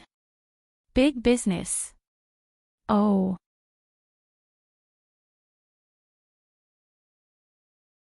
Chapter 119. I Ching walked directly into the pillar of light. The violent sword chi suddenly stopped, as if it had no intention of attacking. Instead, it automatically circled around I Ching's body, as if it was intimate with him. He walked directly behind the child and sat down cross-legged. In the next moment, an even more powerful sword chi erupted from his body, forming a long white dragon that circled around the pillar of light. It circled around the beam of light, and after a while, the beam of light seemed to be shrinking. Bao Feiping's tensed heart finally relaxed a little. He could not help but sigh. Although they were ambushed by the demons, it was a blessing in disguise. He did not expect that the sword immortal he had been searching for so many years would actually deliver himself to his doorstep. It was not time for little one to die. "Don't worry, City Lord." Lone Moon's eyes brightened. He stepped forward and said, "My good friend has always been reliable. Your son should be fine. It will take some time to remove the sword chi. Both of you were injured during the battle with the demons. It would be better for you to rest for a while." Bao Feiping paused. He looked at the man beside him who had lost his left arm. His face paled and he hurriedly stepped forward. "Father, are you all right?" "I'm fine." The immortal pressed his hand down and looked at his grandson in the pillar of light. "I'll be fine after meditating for a while." With that, he sat down and closed his eyes to meditate. He used his immortal chi to regrow his arm. Seeing that Lone Moon's breathing had stabilized, Bao Feiping took a step back and turned to face Lone Moon. He cupped his fists and bowed. "Thank you for your help today, fellow immortals. The Bao family will never forget your kindness." "How should I address you?" "We are from the Invincible Sect." Lone Moon smiled even more warmly. He pointed to the man in the pillar of light and said, "His name is I Ching. The one beside him is Shining. My name is Lone Moon. We are both Earth Immortals who have just ascended." Bao Feiping paused. They were indeed Earth Immortals who had just ascended, but he had never heard of the Invincible Sect. Could it be a newly established sect? Bao Feiping was confused, but he did not want to ask directly. Instead, he said politely, "If not for the two of you today, Chu Shuang City would have suffered heavy losses. It might even have fallen into the hands of the demons. City Lord is too polite." Lone Moon took another look at the child in the pillar of light. He could not help but ask, "I just don't understand. This primordial soul sword chi is supposed to be in the bloodline of sword cultivators at birth. By right, it should only be beneficial. Why is your son, and is even being coveted by the demons? Whether it was the demon from earlier or the person who was beaten down by Shining, it was obvious that their target was this child. Bao Feiping was taken aback. He was surprised that Meng Qi knew about the primordial soul sword chi. But then he remembered that the person who came with Bao Feiping also had an innate sword embodiment. Bao Feiping guessed that Bao Feiping must also know about it. Looking around, he raised his hand and set up an isolation array formation. Sighing, he explained in a deep voice, "This Yuan soul sword chi is indeed beneficial for cultivation, but it is not the case for my son." He did not hide anything and told her everything in detail. Because even though he was born with a sword body, he was also born with a divine fetus. He was born in the celestial realm and was born with immortal bones and immortal fetus. He did not need to cultivate to become an earth immortal. Because of this, the primordial soul sword chi in his body grew extremely quickly. But he was only 8 years old this year. His immortal body was too weak to withstand so much sword chi. What's more, the primordial soul sword chi is extremely overbearing. Only those with an innate sword embodiment can control it. That's why my father set up an array formation to suppress the sword chi in his body. He wanted to release it when he grew up, but who knew? As if recalling something, Bao Feiping shook his head and said, "Neither my father nor I are sword immortals. We don't know much about this kind of sword chi. We did not expect the primordial soul sword chi to become even more violent the more it is suppressed. Unfortunately, his body was too coveted by others. That's why we built this weighty tower. First, it was to suppress the increasing amount of sword chi in his body. Second, it was to hide his identity as an innate sword embodiment. In private, we have been looking for other sword immortals like him to find out more about him. But it has always been difficult for sword cultivators to cultivate. There are even fewer sword immortals who successfully ascend to become sword immortals. What's more, they have to have an innate sword embodiment like him. All these years, we have searched the surrounding countries but have not found any immortals like him.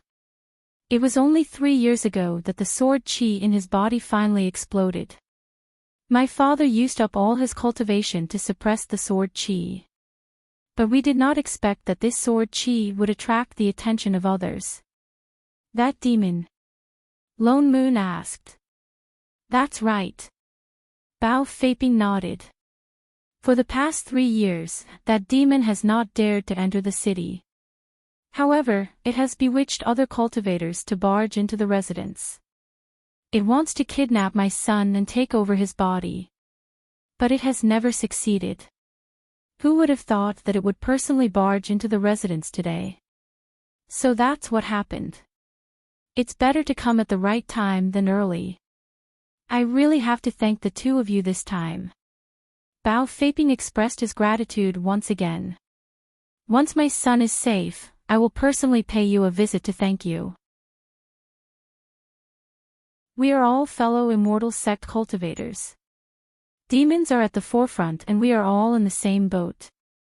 My invincible sect has always done things this way." Although he said that, when the demonic chi in the residence exploded, only the two of them rushed in. Everyone was in a hurry to escape. Bao Feiping felt even more touched. "Fellow immortal, your words make me even more curious about your sect. May I know what kind of immortal sect it is?" "That's a long story. Our invincible sect." Lone Moon smiled so widely that his eyes became slits. He pulled Bao Feiping over and began to bluff. Shining, who was watching from the side, yawned in boredom. She glanced at the two people beside her who were already chatting happily. They looked like they regretted not meeting each other earlier. Then, she glanced at Chef, who was working in front of them. She wondered how much longer they would need. So sleepy. If she fell asleep now, no one would notice. Unexpectedly, I Ching sat there for an entire night. By the time the sun was high up in the sky, both he and the child had not woken up from their meditation. Lone Moon, on the other hand, had already reached an agreement with Bao Feiping. Lone Moon did not know how Father Niu managed to bluff him. By the time Shening woke up, there were more than 10 people in Invincible Sect. Moreover, they were highly skilled in alchemy, weapon refinement, talisman crafting, array formations and so on. To put it nicely, it was a friendly exchange between the two places. But the talents were theirs, the techniques were theirs, the materials were theirs, and the sales channels were theirs. The profits from the sales, from Invincible Sect. Lone Moon felt like he had gained a flock of hens laying eggs overnight. Shening had nothing to say but to praise him. Thank you, City Lord Bao. Lone Moon beamed like a flower. You're welcome, fellow immortal Lone Moon. Bao Feiping's smile widened. It was as if he was the one taking advantage of Lone Moon. It's my Bo residence that's bothering your sect. Even Bao Feiping's father, who had woken up halfway through the conversation, the most powerful exalted immortal in Chu Shuang City, Bao Yi, nodded in agreement. That's right. We're the ones who are bothering you. We've said so much, but we still don't know where your sect is located. Lone Moon waved his hand and retrieved a map. He pointed to a spot at the edge of the map and said, "It's here." Bao Feiping paused. Then, feeling even more guilty, he said, "How could it be so far away? It's our fault. A place like this is too much for your sect. Why don't we choose another place with dense immortal qi? As long as it's within Chu Shuang City, we can go anywhere you like." That's right. Even if it's within Chu Shuang City. Bao Yi added. Shening. Motherf asterisk Ker. I've decided. I'll have an extra meal today.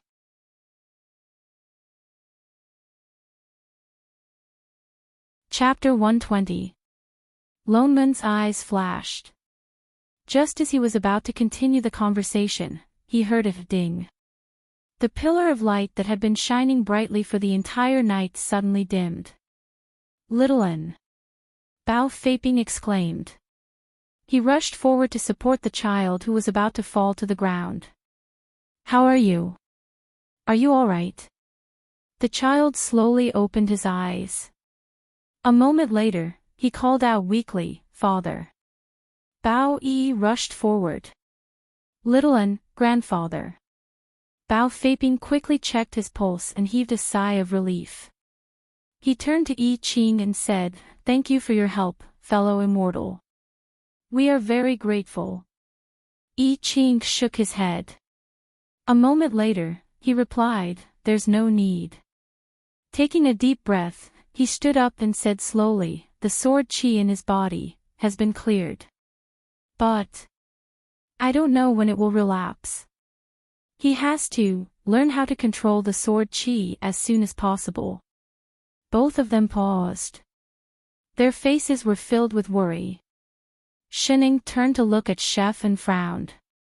She subconsciously took a few steps closer to him. Fellow immortal, may I ask when the sword qi will relapse? Bao Yi stepped forward and cupped his fists. I don't know, I Ching replied. Then how do we control the primordial soul sword qi? Over the years, and months. The father and son were getting more and more anxious. That meant that they could only use it through continuous practice. But little An was only 8 years old. How could he withstand such powerful sword qi? The father and son exchanged a look. They seemed to have made up their minds. Bao Yi stepped forward and cupped his fists. Fellow immortal I Ching, I know that you are just like immortal Lone Moon. I, Bao Yi, have never begged anyone in my life. Now, I have one thing that I hope fellow immortal Chef Before he could finish, Shining cut him off and stepped between the two of them. Bao Yi paused. He tried to explain, fellow immortal, actually shut up. Shining suddenly turned around and glared at him. In an instant, he felt a strong aura pressing down on him from all directions. Bao Yi paused. In less than half a second, he felt as if he had just been through life and death. He broke out in a cold sweat.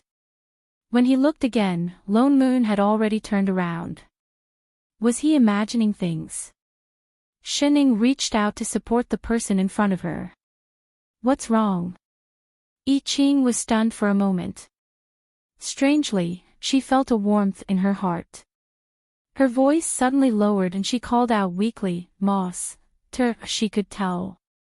Suddenly, he spat out a mouthful of blood.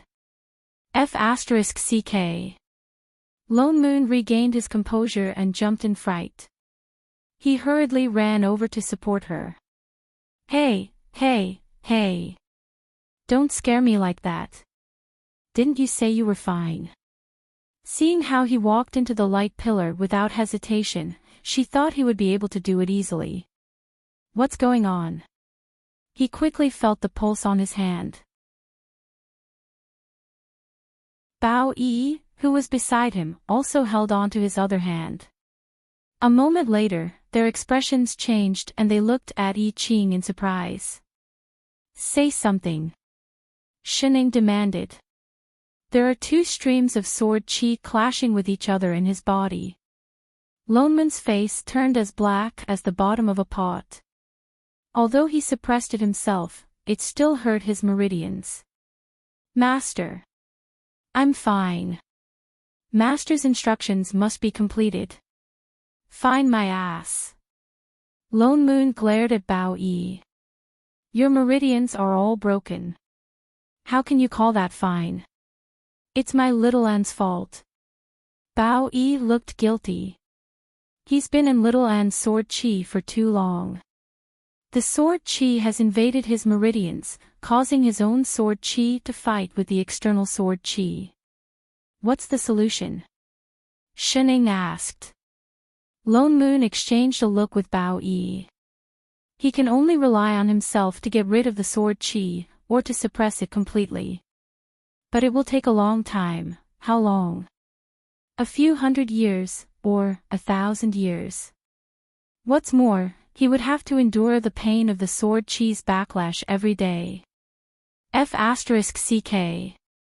Shen Ying's face darkened. It had been too long.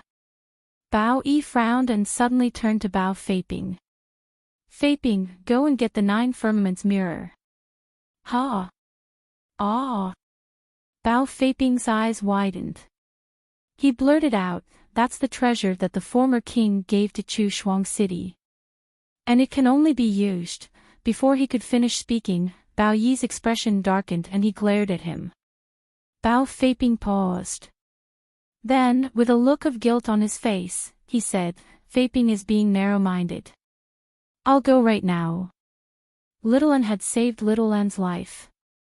A mere immortal artifact was nothing to him. Bao Feiping turned and ran toward the front yard. A moment later, he returned with a bronze mirror in his hands. He handed it to Bao Yi. This is the 9 firmaments mirror, Bao Yi explained. It's a small space made from half an immortal meridian. Entering it is like bathing in an immortal meridian. The immortal chi inside can temporarily suppress the sword chi in fellow immortal's body. Based on fellow immortal's understanding of the primordial soul sword chi, you should be able to get rid of the excess sword chi within this time frame. What's more, the passage of time in this mirror is different from the passage of time in the immortal realm. It might be 100 times faster than in this realm. Fellow immortal, you don't have to worry about time. Are you willing to give it a try? I Ching looked at the mirror in Bao Yi's hands, then glanced at Shining. Frowning, he suddenly turned to Lone Moon and said, Father Nyo, Moss got it. Before Bao Yi could finish, Lone Moon rolled his eyes. Isn't it just cooking? Don't worry, I won't kill her. Get lost. That's enough, you brainless fan. I Ching finally relaxed. Yet, he felt a little uncomfortable. Humph. You're lucky. Shining. Somehow, she felt like she was being looked down upon. The Bao father and son. What did he mean? What did they say? Thank you, exalted immortal Bao. I Ching looked at Bao Yi. Bao Yi conjured a seal and began chanting a spell to activate the immortal artifact in his hand. The mirror in his hand emitted a blinding white light.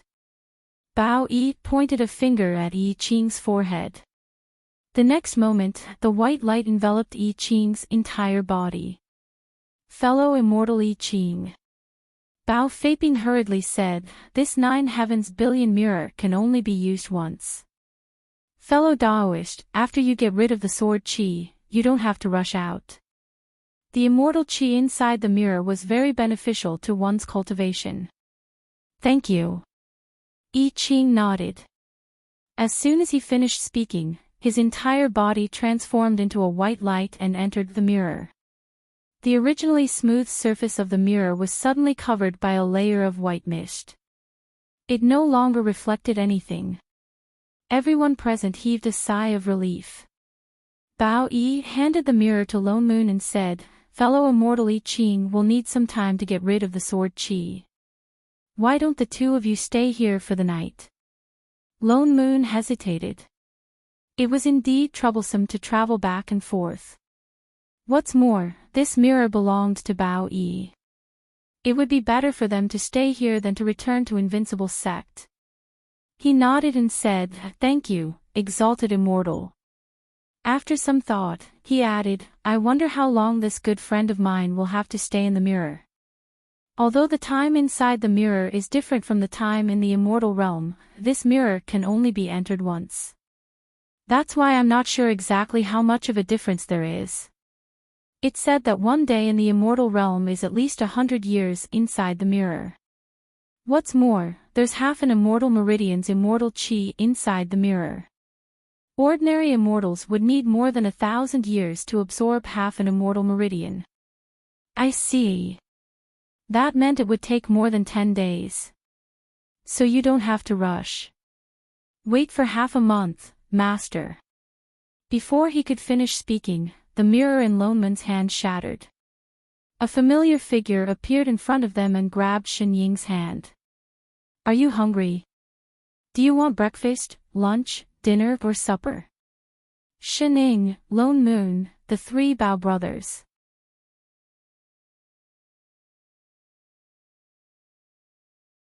Chapter 121. Fellow Immortal Lone Moon. Bao Feiping asked worriedly, is fellow immortal I Ching really, alright? The corner of Lone Moon's mouth twitched. Don't worry, he knows what he's doing, he should be fine. What the hell should he be? And why did he rush into the kitchen the moment he came out of the 9 heavens mirror? Immortals did not need to eat. Although there was a kitchen in the residence, it was only used occasionally by immortals who were gluttonous. Most of the utensils in the kitchen were incomplete.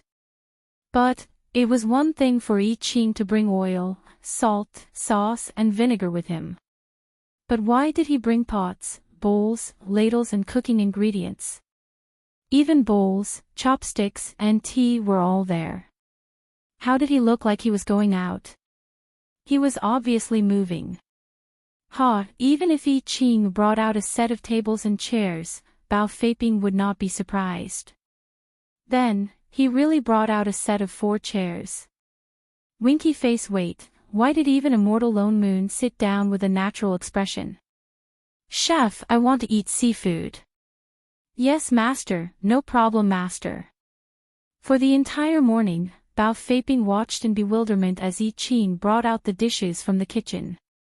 Then, the 2 men in front of him devoured them quickly, one faster than the other. They even invited him to join them as they picked at the food. City Lord Bao, join us. Don't stand on ceremony. Lone Moon smiled as he invited them. Then, his expression changed. Holy shit, Shining, leave me a piece. You're almost done. Out of politeness, Bao Feiping had no choice but to take a bite. He did not expect it to taste quite good. Just as he was about to take a second piece, his bowl was empty. He was getting more and more confused about these people. Bao Feiping sat there for 2 hours with mixed feelings. Finally, the two of them put down their chopsticks. Your son should be fine now, right? Let's go and take a look, just in case. Lone Moon wiped his mouth and resumed his elegant demeanor. He no longer looked as pathetic as before. Bao Feiping paused, suddenly realizing something. Could it be that they stayed here to cook because they were worried that something might happen after his father treated Littlean? Was that why they stayed here for so long? So that's why.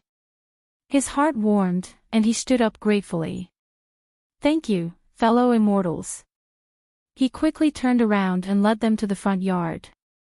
Sure enough, Bao Yi had already finished healing the child. When he saw them coming in from afar, he quickly walked up to them. Father. The child threw himself into Bao Feiping's arms and peeked his little head out from Bao Feiping's shoulder, looking curiously at the three people behind them. Bao Feiping carried his son in his arms. He could finally relax after a whole day of worrying. His heart was filled with mixed emotions. He invited Shining and the others to take a seat, then carried his son and sat beside Bao Yi. Bao Yi looked at Yi Qing and said, "This is Sword Immortal Yi Qing who saved your life. Come and thank him for saving your life." The child was stunned for a moment, then sensibly ran down from his father's arms. He took 2 steps forward, cupped his fists and bowed respectfully to Yi Qing. Littlean thanks Immortal for saving my life. Don't mention it. Yi Qing's expression did not change at all. He replied in the same indifferent tone, "There's no need to stand on ceremony. Besides, you saved me." He was just following Master's orders. What should he cook for Master tonight? Even so, fellow Immortal, you were injured because of my son. We didn't really help you. Bao Feiping took a step forward, trying his best to ignore the broken mirror. He exchanged a look with Bao Yi and continued, "Speaking of which, fellow Immortal seems to be fated with my son. Not only do you have the same physique as him, but you also appeared just when he was in danger." That's right. Bao Yi nudged his grandson forward. This is indeed a great deal of fate. Yi Qing frowned and glanced at the two of them. If the two of you have something to say, just say it. The two of them paused. Awkwardness flashed across their faces. A moment later, Bao Yi sighed and stepped forward. To tell you the truth, we do have a favor to ask of you. Bao Yi lowered his head and held the hand of the confused child. Although there are many immortals in the immortal realm, sword immortals are rare. Even in Chu Shuang City, including the two of you, there are less than 5 of them. Littlean is still young. He needs guidance. But his body can only train in swordsmanship. Unfortunately, there is no one in our big residence who can help him. Fellow Immortal Yi Qing. Bao Feiping stepped forward anxiously. Littlean's situation. I'm sure you've experienced it in the lower realm. It might be even more dangerous. My father and I can protect him for a while, but we can't protect him forever. The most important thing is for him to learn. So. He paused and glanced at Bao Yi. He cupped his fists and said solemnly, "Fellow Immortal, could you please accept my son as your disciple and guide him on the path to becoming a sword immortal?" The moment he said that, not only Yi Qing, but even Lone Moon, who was at the side, was shocked. Accept a disciple. Bao Feiping stood up and looked at the child on the ground. Then he looked at I Ching and felt amused. City Lord Bao, you must be joking. Although your son is only 8 years old, he was born with an immortal body. He is already an earth immortal. I Ching has just ascended and is only an earth immortal. Their cultivation levels are similar. How can they be master and disciple? If not for their serious expressions, Bao Feiping would have thought that they were deliberately trying to humiliate I Ching. Fellow immortals, please don't misunderstand. Bao Feiping hurriedly explained, I really want my son to be your disciple. Although my son was born with an immortal body, he only knows a few basic Dharma spells. He doesn't know anything about swordsmanship or sword techniques, let alone sword intent. Both of you know that sword immortals cultivate their understanding of swordsmanship. From the looks of it, he has not started yet. Fellow immortal I Ching should naturally address him as master. Lone Moon thought for a moment and asked, although sword immortals are hard to find, with Chu Shuang City's power, it should not be difficult to find someone who is willing to teach your son. Why look for chef? I Ching. Wouldn't it be better to find a sword immortal with a higher cultivation level? Because fellow immortal I Ching is the most suitable. Bao Yi suddenly said. Lone Moon paused and then understood. It was possible to find other sword immortals, but there was only one sword immortal with an innate sword body. Even demons coveted his body. How could he guarantee that a sword immortal would not? Being a disciple of I Ching, who also had an innate sword body, was indeed the most suitable and safest choice. City Lord Bao's fatherly heart really moves me. Lone Moon's eyes brightened. He suddenly felt that the cooperation they had discussed earlier could be deepened. If that's the case, it would be hard for us to reject. Isn't that right, chef? Bao Feiping immediately nudged him and winked at him. His eyes were filled with, food expenses, food expenses, food expenses. I Ching frowned and lowered his head to look at the child in front of him, then at Shining.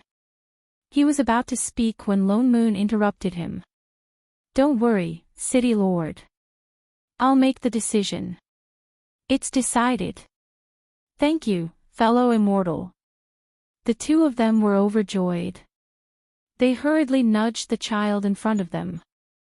Little one, hurry and greet master. Only then did the child kneel down with a blank look on his face. Disciple greets master. I Ching's frown deepened. He stepped to the side and said, City Lord Bao, this matter, if no one objects, it's decided. Lone Moon interrupted him again. Oh yes, I still don't know your son's full name. Oh, he has always followed his mother's surname, Ning. His name is Zian. Ning Zi. What? Lone Moon's eyes widened, his expression darkening. Holy shit. Ning Zian. For all, I object. I Ching, Shining, Bo San.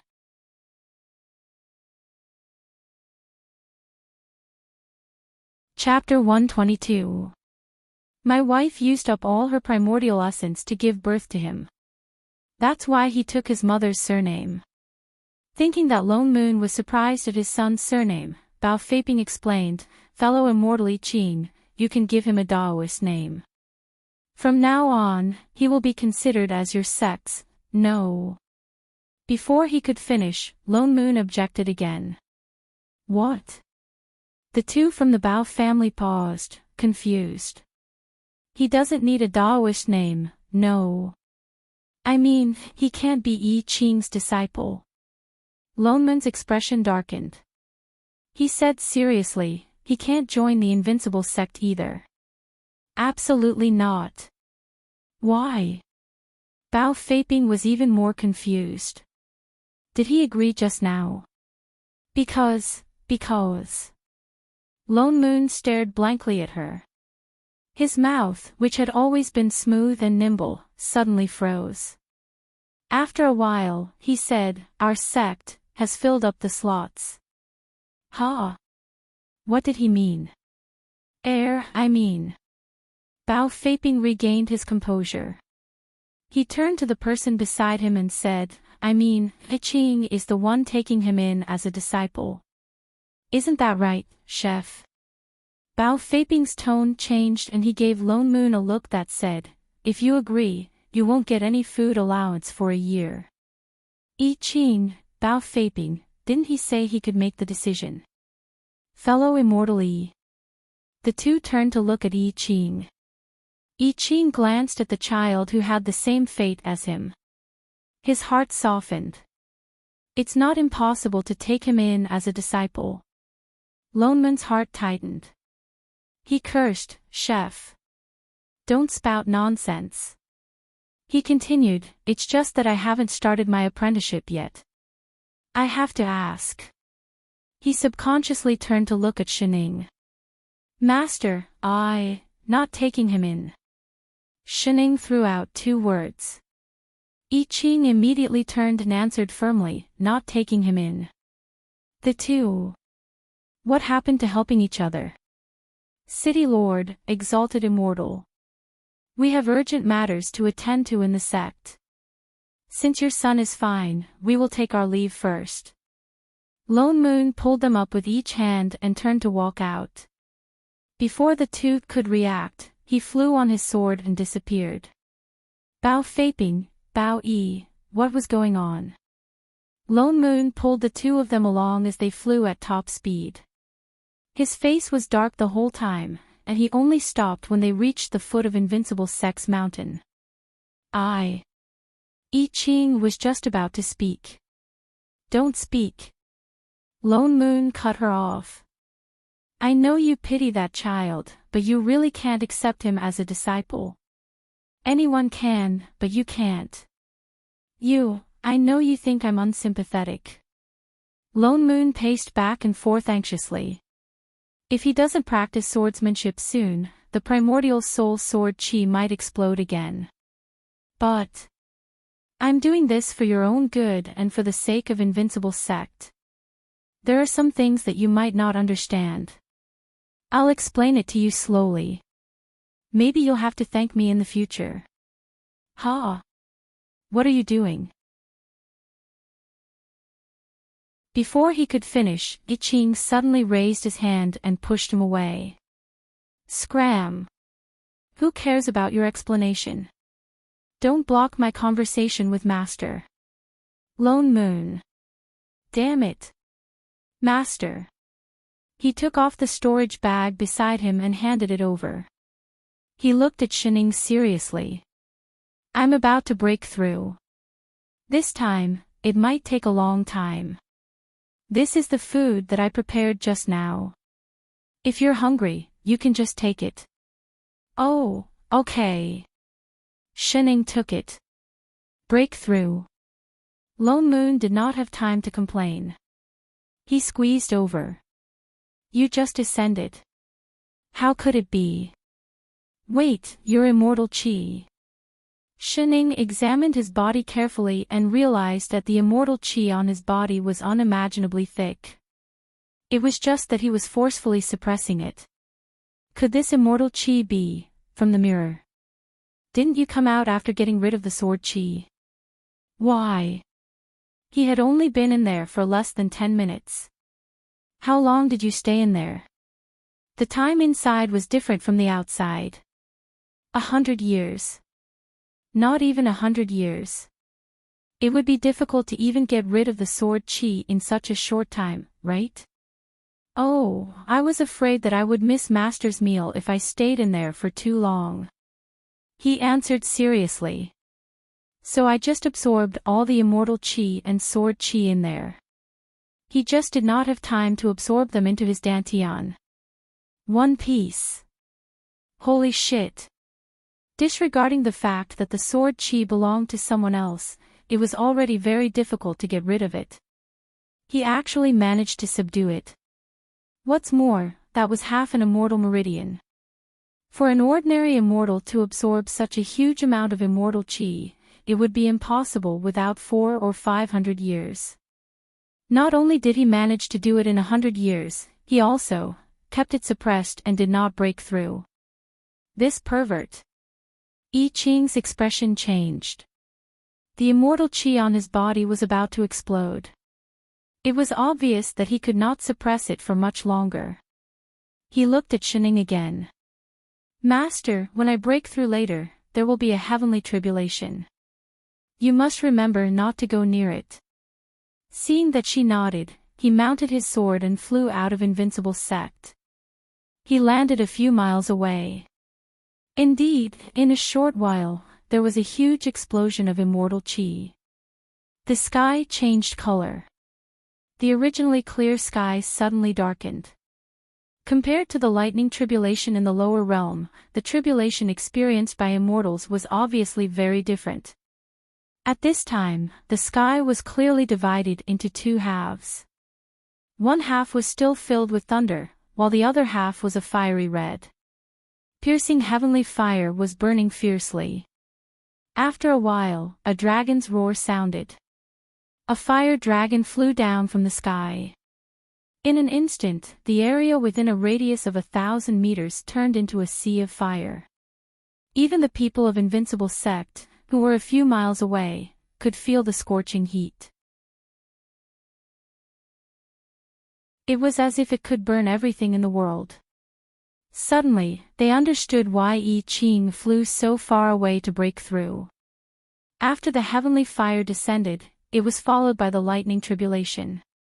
Lone Moon looked up at the area where the heavenly fire and lightning tribulation were intertwined.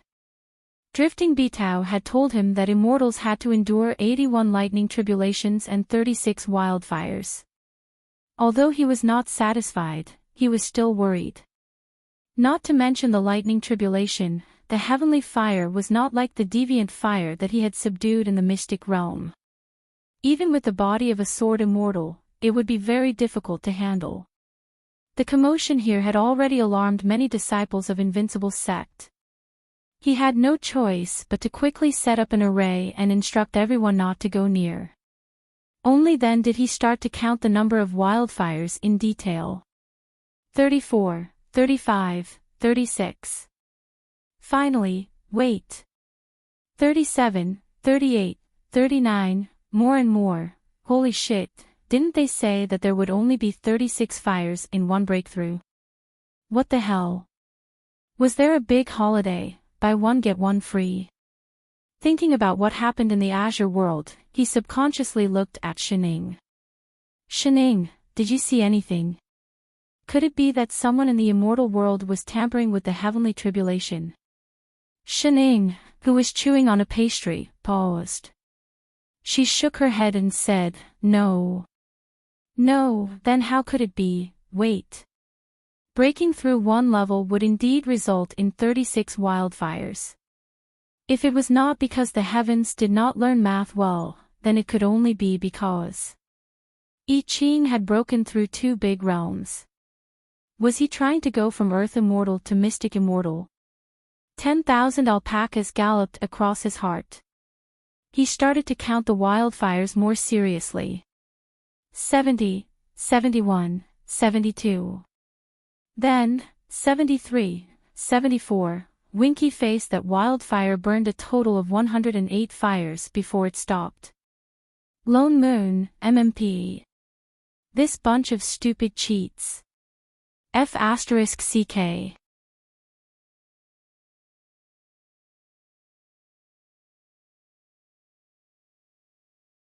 At first, Lone Moon did not understand why the male lead, who had always been focused on improving his cultivation and did not want to be disturbed by external affairs, would so easily accept the female lead as his disciple. But after the incident with the Chu Shuangqiu and combining it with the plot, Ning Zi and probably felt that he and the female lead were in the same boat. They were both burdened by their natural constitutions, so he wanted to take her as his disciple. However, the following plot was very cliché. It was nothing more than the female lead having feelings for the male lead, but due to their master and disciple status, she could not confess. Like all master-disciple novels, the main point of the novel was, Master has abused me hundreds and thousands of times, but I will treat Master like my first love. Moreover, every time the female lead was abused by the male lead, when she was in trouble, there would always be male pairs. In any case, as long as it was a male creature, with just a glance at the female lead in the crowd, they would be able to instantly discover the beauty of the female lead, and then fall in love with her without hesitation. But the male lead was blind. After a series of misunderstandings and misunderstandings, abuse and abuse, the male lead finally recovered from his blindness. He broke through all the obstacles and finally got together with the female lead in the Evil Mary Sue story. Originally, the two of them could do whatever they wanted. It had nothing to do with others. But the worst thing was, the male lead and the female lead had a natural tendency to throw the blame away. Apart from characters in the plot, anyone who got close to them would instantly become the scapegoat. The male lead said, "You are only my disciple, just like the other disciples in the sect." And so, the other disciples were destroyed. The male lead said, "I have no feelings for you. Even if I do, it is only familial love." And so, the Bao family fell. The male lead said, "I want to protect the sect and have no heart for love." And so, the sect was destroyed. The male lead said, "I only want to protect all living beings in the three realms in this life." And so, the gates to the demonic realm opened. In short, the two of them had enough cannon fodder to surround the entire immortal realm. That's roughly what happened in the plot. Lone Moon finished in one breath and poured himself a cup of water from the teapot. "Oh." Shining nodded and glanced at the man who was pretending to be calm. Suddenly, she asked, "What happened between the female lead and the male lead?" "Pooh." Before he could drink a mouthful of water, he spat it out. His expression changed and he said with some panic, What else could have happened? Isn't it just a matter of who likes who?" "Are you sure?" "Why would I lie to you?" "Then why are you blushing?" "I'm too hot." "Oh. I already said it's not a sensual story." Keep your doubtful wavy lines to yourself. Anyway, you just have to remember that these two people are pathogens. Whoever offends them will be unlucky. In the end, the two of them got together happily. Those cannon fodder who have cultivated for tens of thousands of years are all unlucky, Lone Moon said seriously. Nothing good will come out of getting involved with the male lead. Who knows, the entire Invincible sect might be implicated. What about Chef?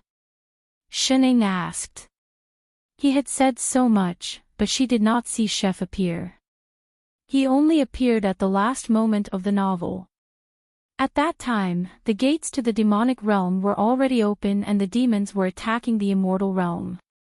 In order to save the male lead's disciple, he used all his cultivation to forcibly close the gates to the demonic realm. Lone Moon frowned and said, "So the most miserable of all the cannon fodder is that gate so hard to close?" Shining looked curious. "Ha!" Lone Moon's mouth twitched. "Was that the point? Were you even listening to the plot? What is it made of? Is it very heavy? Why do you care if it's heavy or not?" The point was that I Ching must not take the male lead as his disciple. Otherwise, the Invincible sect would be no match for the male lead and the female lead. "I see that Chef is usually quite strong. What does this have to do with being strong? Then why is it so hard to close the gate? Your plot is very problematic. Is that an ordinary gate? That's the gate to the demonic realm. Do you think anyone can open and close it?" Lone Moon glared at her and said, "The demonic chi alone can corrode the body of an immortal. It must be very special to be able to block the gate of the demonic race. Is there a lot of demonic chi on the gate?" "Of course. And it's tall and big. It looks especially heavy." That's a must, right? Is the word demonic realm written on it? Maybe. There are 2 rings on the gate, and the things holding the rings are red-eyed toads. What red-eyed toads? The more she said, the more ridiculous it became. Lone Moon turned and rolled his eyes at her. Do you think it's a television prop? You make it sound so real. Have you seen it before? I have. Shining nodded.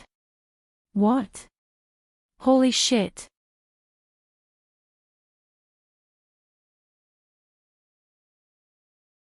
Chapter 124. As I Ching had jumped 3 levels in a row, 10 days had already passed since the heavenly tribulation. His cultivation level had also risen from the original Earth Immortal to the Stygian Immortal level. His cultivation was second only to Bao Yi of the Bo family. In addition, he was a sword immortal, so he was stronger than immortals of the same level. In a real battle, it was normal for him to challenge someone of a higher level. He was thinking about his master and wondered if the food he had prepared was enough. After adjusting his condition, he flew back to the sect. As soon as he entered the mountain gate, he happened to meet 2 people who were flying towards him. You're finally better. Come, let's go to Chu Shuang City. Lone Moon waved at him, pulling Shining with him. Master, this. I Ching hesitated. Didn't they just come back from that place? Let's go first, I'll explain to you on the way, Lone Moon said hurriedly, intending to fly on his sword again. I Ching did not ask any more questions. He summoned his flying sword, thought for a moment, then reached out to pull Shining back onto his own sword. Then, he flew up into the air and headed towards Chu Shuang City. What happened to Chu Shuang City? He asked as he rode on his sword. Do you remember the demon who barged into the city? Lone Moon asked in a low voice. Do you know how he escaped? I Ching frowned. Thinking back, Ning Zihan's primordial soul sword chi had exploded and Bao Yi was distracted. The demon took the opportunity to escape, and then, it disappeared into thin air, and so did the devil chi. Such a huge amount of devil chi disappeared just like that. After that, City Lord Bao searched everywhere but did not find any traces of the devil clan. How did he do it? No matter how hard he tried to escape, it was impossible for him to escape so cleanly. Because of the gate to the demonic realm, Lone Moon said in a low voice. That gate is in Chu Shuang City. The demon world. I Ching exclaimed. I've already informed City Lord Bao 10 days ago, but even after searching the entire city, they still couldn't find the door. Lone Moon continued, that's why, just in case, we waited for you to finish your tribulation and go take a look together. How do you know about this? I Ching asked. Although everyone knew about the existence of the demon world, no one had actually been there. How could it appear in the remote Chu Shuang City of the immortal world? This is a serious matter. Are you sure it's the gate of the demon realm? I'm not sure. Lone Moon pointed at Shining. She saw it. I Ching's expression suddenly changed, and he said with a look of determination, that is definitely the gate to the demonic realm. That's right. Lone Moon. Motherf ****. The 3 of them flew at top speed and passed through several teleportation arrays before arriving at Chu Shuang City.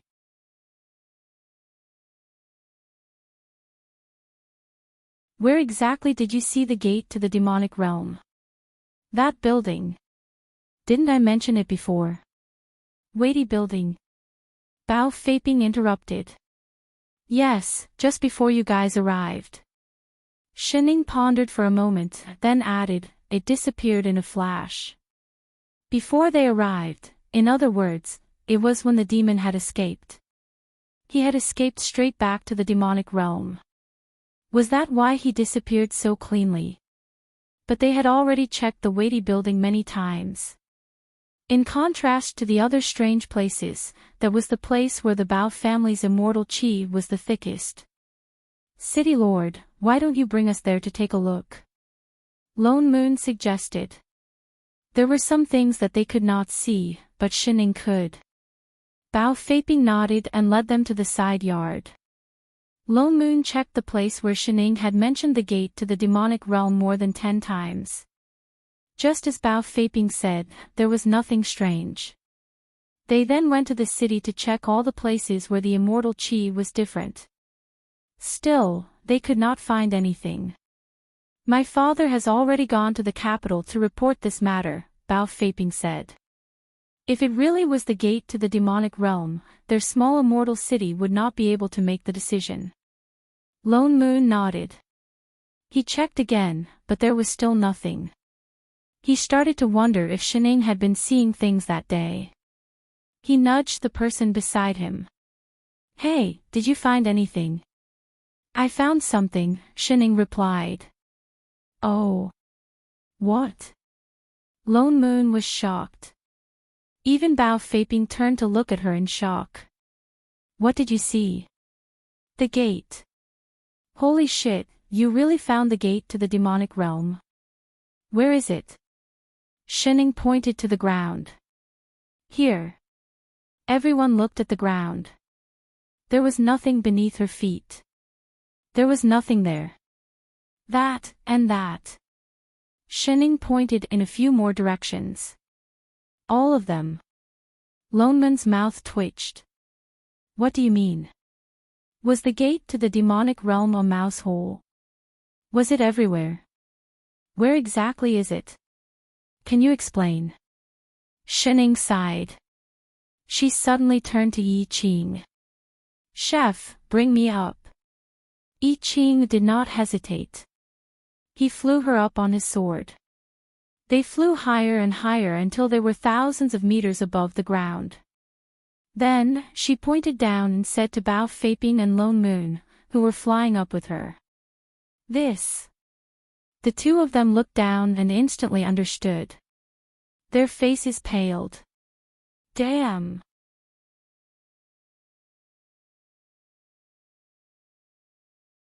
Chapter 125. They could see the entirety of Chu Shuang City below. Above the immortal meridian, Chu Shuang City was shrouded in immortal qi. Outside the city, however, the immortal qi was thinner. From above, Chu Shuang City looked like it was protruding. What stood out even more was its shape. Originally, immortal cities did not have a fixed shape. If one wanted to stay in the city for a long time, they could build a house in the city with the city lord's permission. That was why the city was very spacious. However, looking down from the sky, the entire Chu Shuang City had become squarish. It was as though it was an immortal city that had been measured. There was not a single inch more than it was.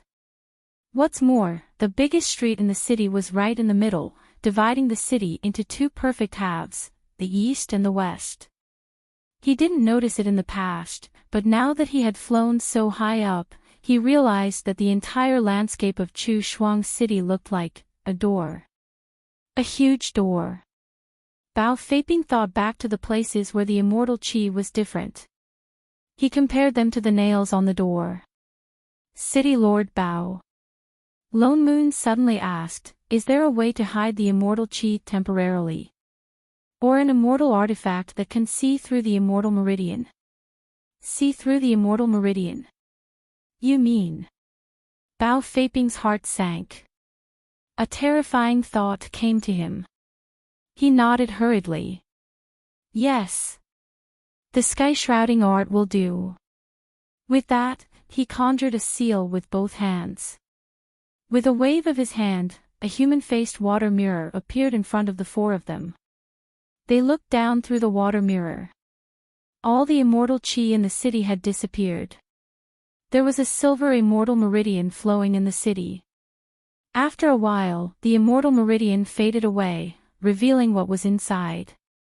It was a thick black. Just as Shining had said, it was a huge black door. There were 2 red-eyed toad rings on the door. Demonic chi swirled around it. Just by looking at it through the spell, one could feel the cold and sinister aura seeping into their bones. The door to the demonic realm. Bao Feiping's hand trembled. He did not even manage to maintain his spell. The water mirror in front of him broke into pieces. His heart was in a mess. All the things that he could not figure out before suddenly became clear to him. Why did the demon suddenly disappear?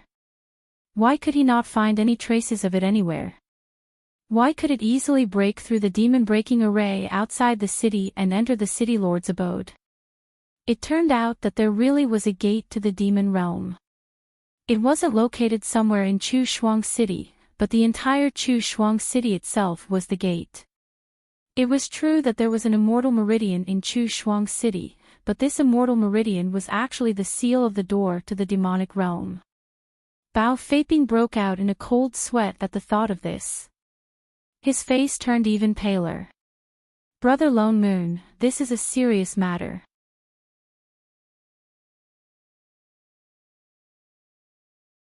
We can't stay in Chu Shuang City. We thought of Brother Lone Moon's invitation last time, so we came here. He had mentioned it casually last time. You're really not polite. You even brought your whole family here. We'll probably be staying here for a while. Will we be disturbing you? No, disturbing. What was the point of saying that? You're all here. He silently glared at a certain someone who only cared about eating. Then, he strode into the kitchen and greeted Bao Yi, who was on the other side of the room. He brought a bag of scallions into the kitchen.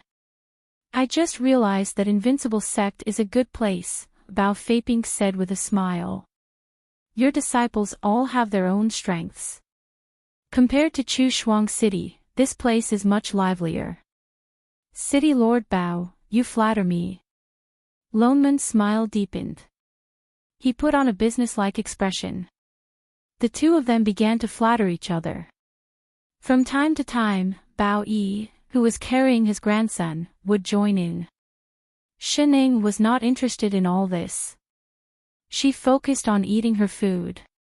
After taking 2 bites, she felt someone staring at her intently.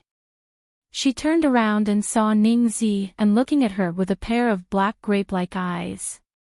His eyes were full of curiosity. When he saw her looking at him, he paused for a moment. Then, he gave her a smile as bright as the sun. He turned to look at a piece of pastry on the table. He looked eager to try it. Do you want to eat it? She asked. Ning Zi and looked at the pastry, then back at her. He frowned and seemed to be hesitating. After a while, he could not resist the temptation and slowly nodded. Oh. Shening picked up the pastry from the plate and moved closer to his little face. This is a walnut pastry. Ning Ziyan's eyes lit up. Just as he reached out to take the pastry, Shen Ying's chopstick spun.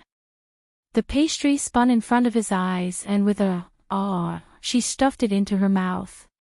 It made a series of crisp, crunching sounds. Ning Ziyan, he was completely stunned. His little eyes were red and full of grievance. Shening smiled at him mischievously. Then, she picked up her chopsticks and took a few bites. She finished all the food on the plate in front of him. Not even a peanut was spared. When she was done, she even burped. Ning Ziyan. He really wanted to cry. He pursed his lips and snorted. Then, he buried his head in Bao Yi's arms and refused to look at her again. Sigh. Bullying children is really addictive.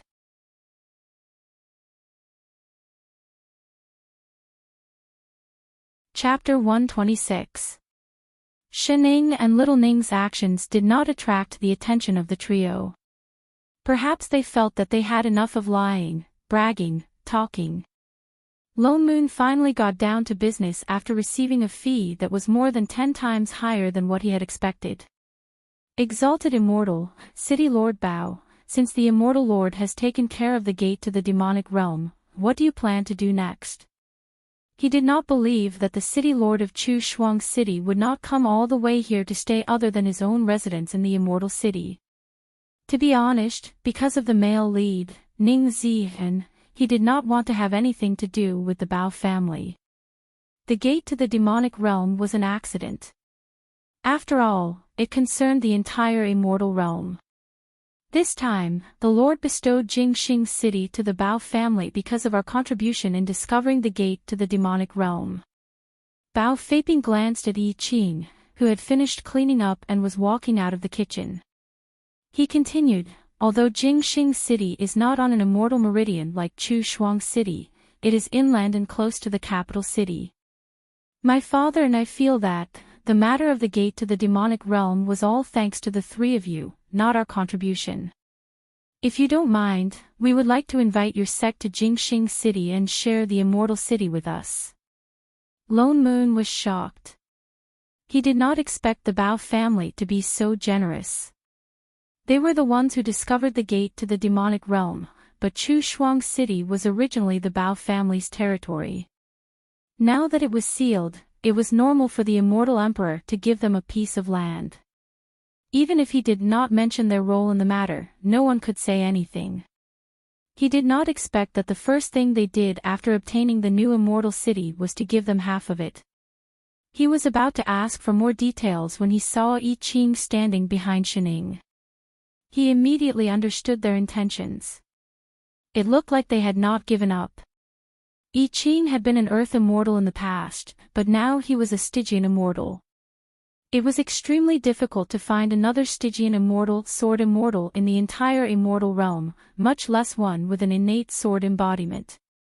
If they really moved to Jingxing City, they would be in the same city and would see each other all the time. As a Sword Immortal, it would be natural for Yi Qing to give some pointers to the younger generation occasionally. There would be no need for him to accept disciples or not. Or should he say that these two were really worried about their child's school?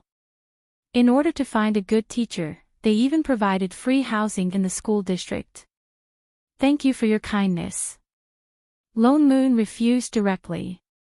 Although there aren't many disciples in my sect, I'm used to living here. I have no intention of changing the abode. What a joke. No matter how many benefits there are, it can't compare to having a main character with a constitution that invites trouble. Brother Lone Moon, don't be in a rush to make a decision. You can think about it slowly. Seeing that things were about to go south, Bao Feiping panicked and turned his gaze to the other two people present. Why don't we ask fellow immortal Yi Qing and this fairy's opinion first? He remembered that this woman was the sect master. Although he could already tell that Lone Moon was the real decision-maker in the sect, for the sake of his son, he had no choice but to drag the other two in. The immortal qi in Jingxing City is much denser than here. It's more beneficial for the cultivation of the disciples in the sect. Not going. Ah. Ha. Bao Feiping paused. He had thought that the other party would hesitate for a moment. What the hell was this instant rejection? I'm not moving. Shining tilted her head. Moving was so troublesome. Master is right. Yi Qing rejected instantly. Bao Feiping, City Lord Bao, we appreciate your kindness. However, the disciples in my sect are all low-level Earth Immortals. The immortal Qi here is more than enough for them, Lone Moon said. The main reason was that he did not want to have anything to do with the male lead. All right. Bao Feiping knew that there was no point in trying to persuade them otherwise. He could only give up on the idea of asking them to move. Suddenly, he thought of something and changed the topic. Your sect has 2 sword immortals. It looks like your disciples must be extraordinary as well. It's rare for us to have the opportunity to come here. Can you let Father and I broaden our horizons? Now that they had seen each other, they might have to exchange some pointers. Then, they could ask Littleton to stay in the name of learning from them. City Lord, you've misunderstood. They're not. Lone Moon paused mid-sentence. His eyes darted around as he suddenly thought of a good way to dissuade Bao Feiping. Changing his tone, he said, they're not all sword cultivators, but they're not bad. Yes, very good. Oh, then. Bao Feiping's eyes lit up. Lone Moon nodded and turned to the person beside him. Yu Hong, call Siyu over. Yes. Only then did Yu Hong turn around and walk out.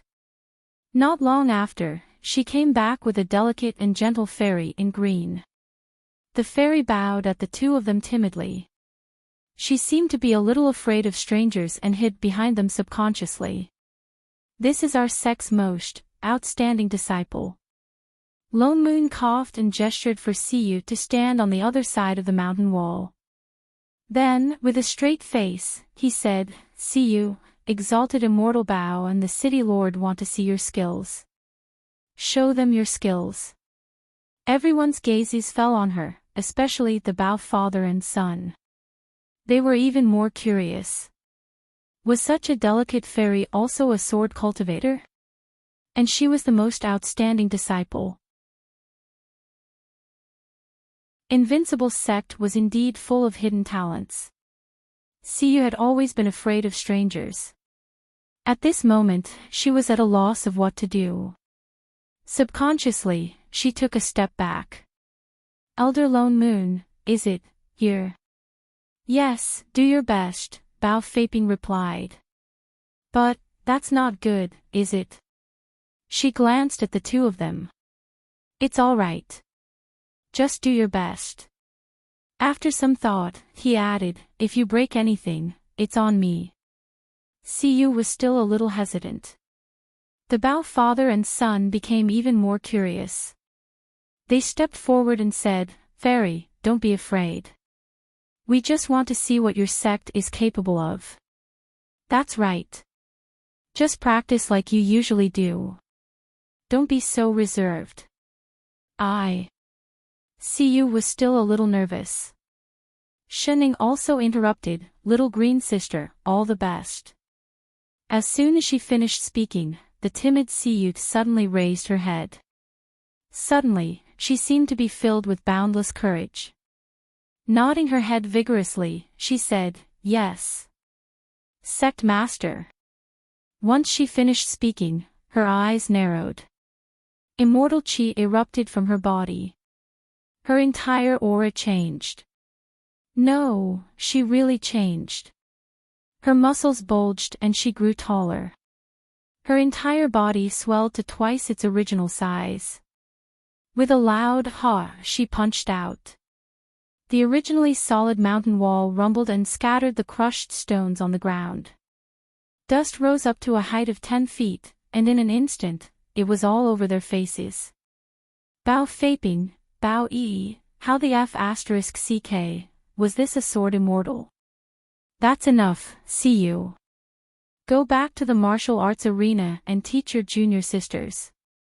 Lone Moon waved his hand at a certain transformed person. He calmly conjured a wind seal and began to clean up the area. Yes, Elder. Siyu cupped her fists and bowed. Then, her body transformed again. In an instant, she became that delicate girl again. It was as if her muscles had never been there. Brother. Lone Moon. Bao Feiping still looked confused. Just now, she was a body cultivator? A woman. Alive. And an immortal at that. There had never been a body cultivator in the immortal realm who succeeded in ascending to immortality. Only demon immortals relied on body cultivation to ascend to the immortal realm. What was a body cultivator called? A body immortal. That's right. Lone Moon nodded and chuckled. Didn't I tell you? I Ching and I have no experience in taking in disciples. They became like this as they continued to cultivate. That's why in the entire invincible sect, apart from I Ching and I, all the disciples are body cultivators. The two Bao family members, was it too late to take back what they had said? You're tuning into the LoveLore Library YouTube channel. We're so grateful for your support, and don't forget to subscribe to join us on this incredible journey through captivating stories. Your generosity through donations truly makes a world of difference, as it's the primary source of revenue that allows me to expand and enhance this channel for you. Thank you from the bottom of my heart for being a part of this adventure.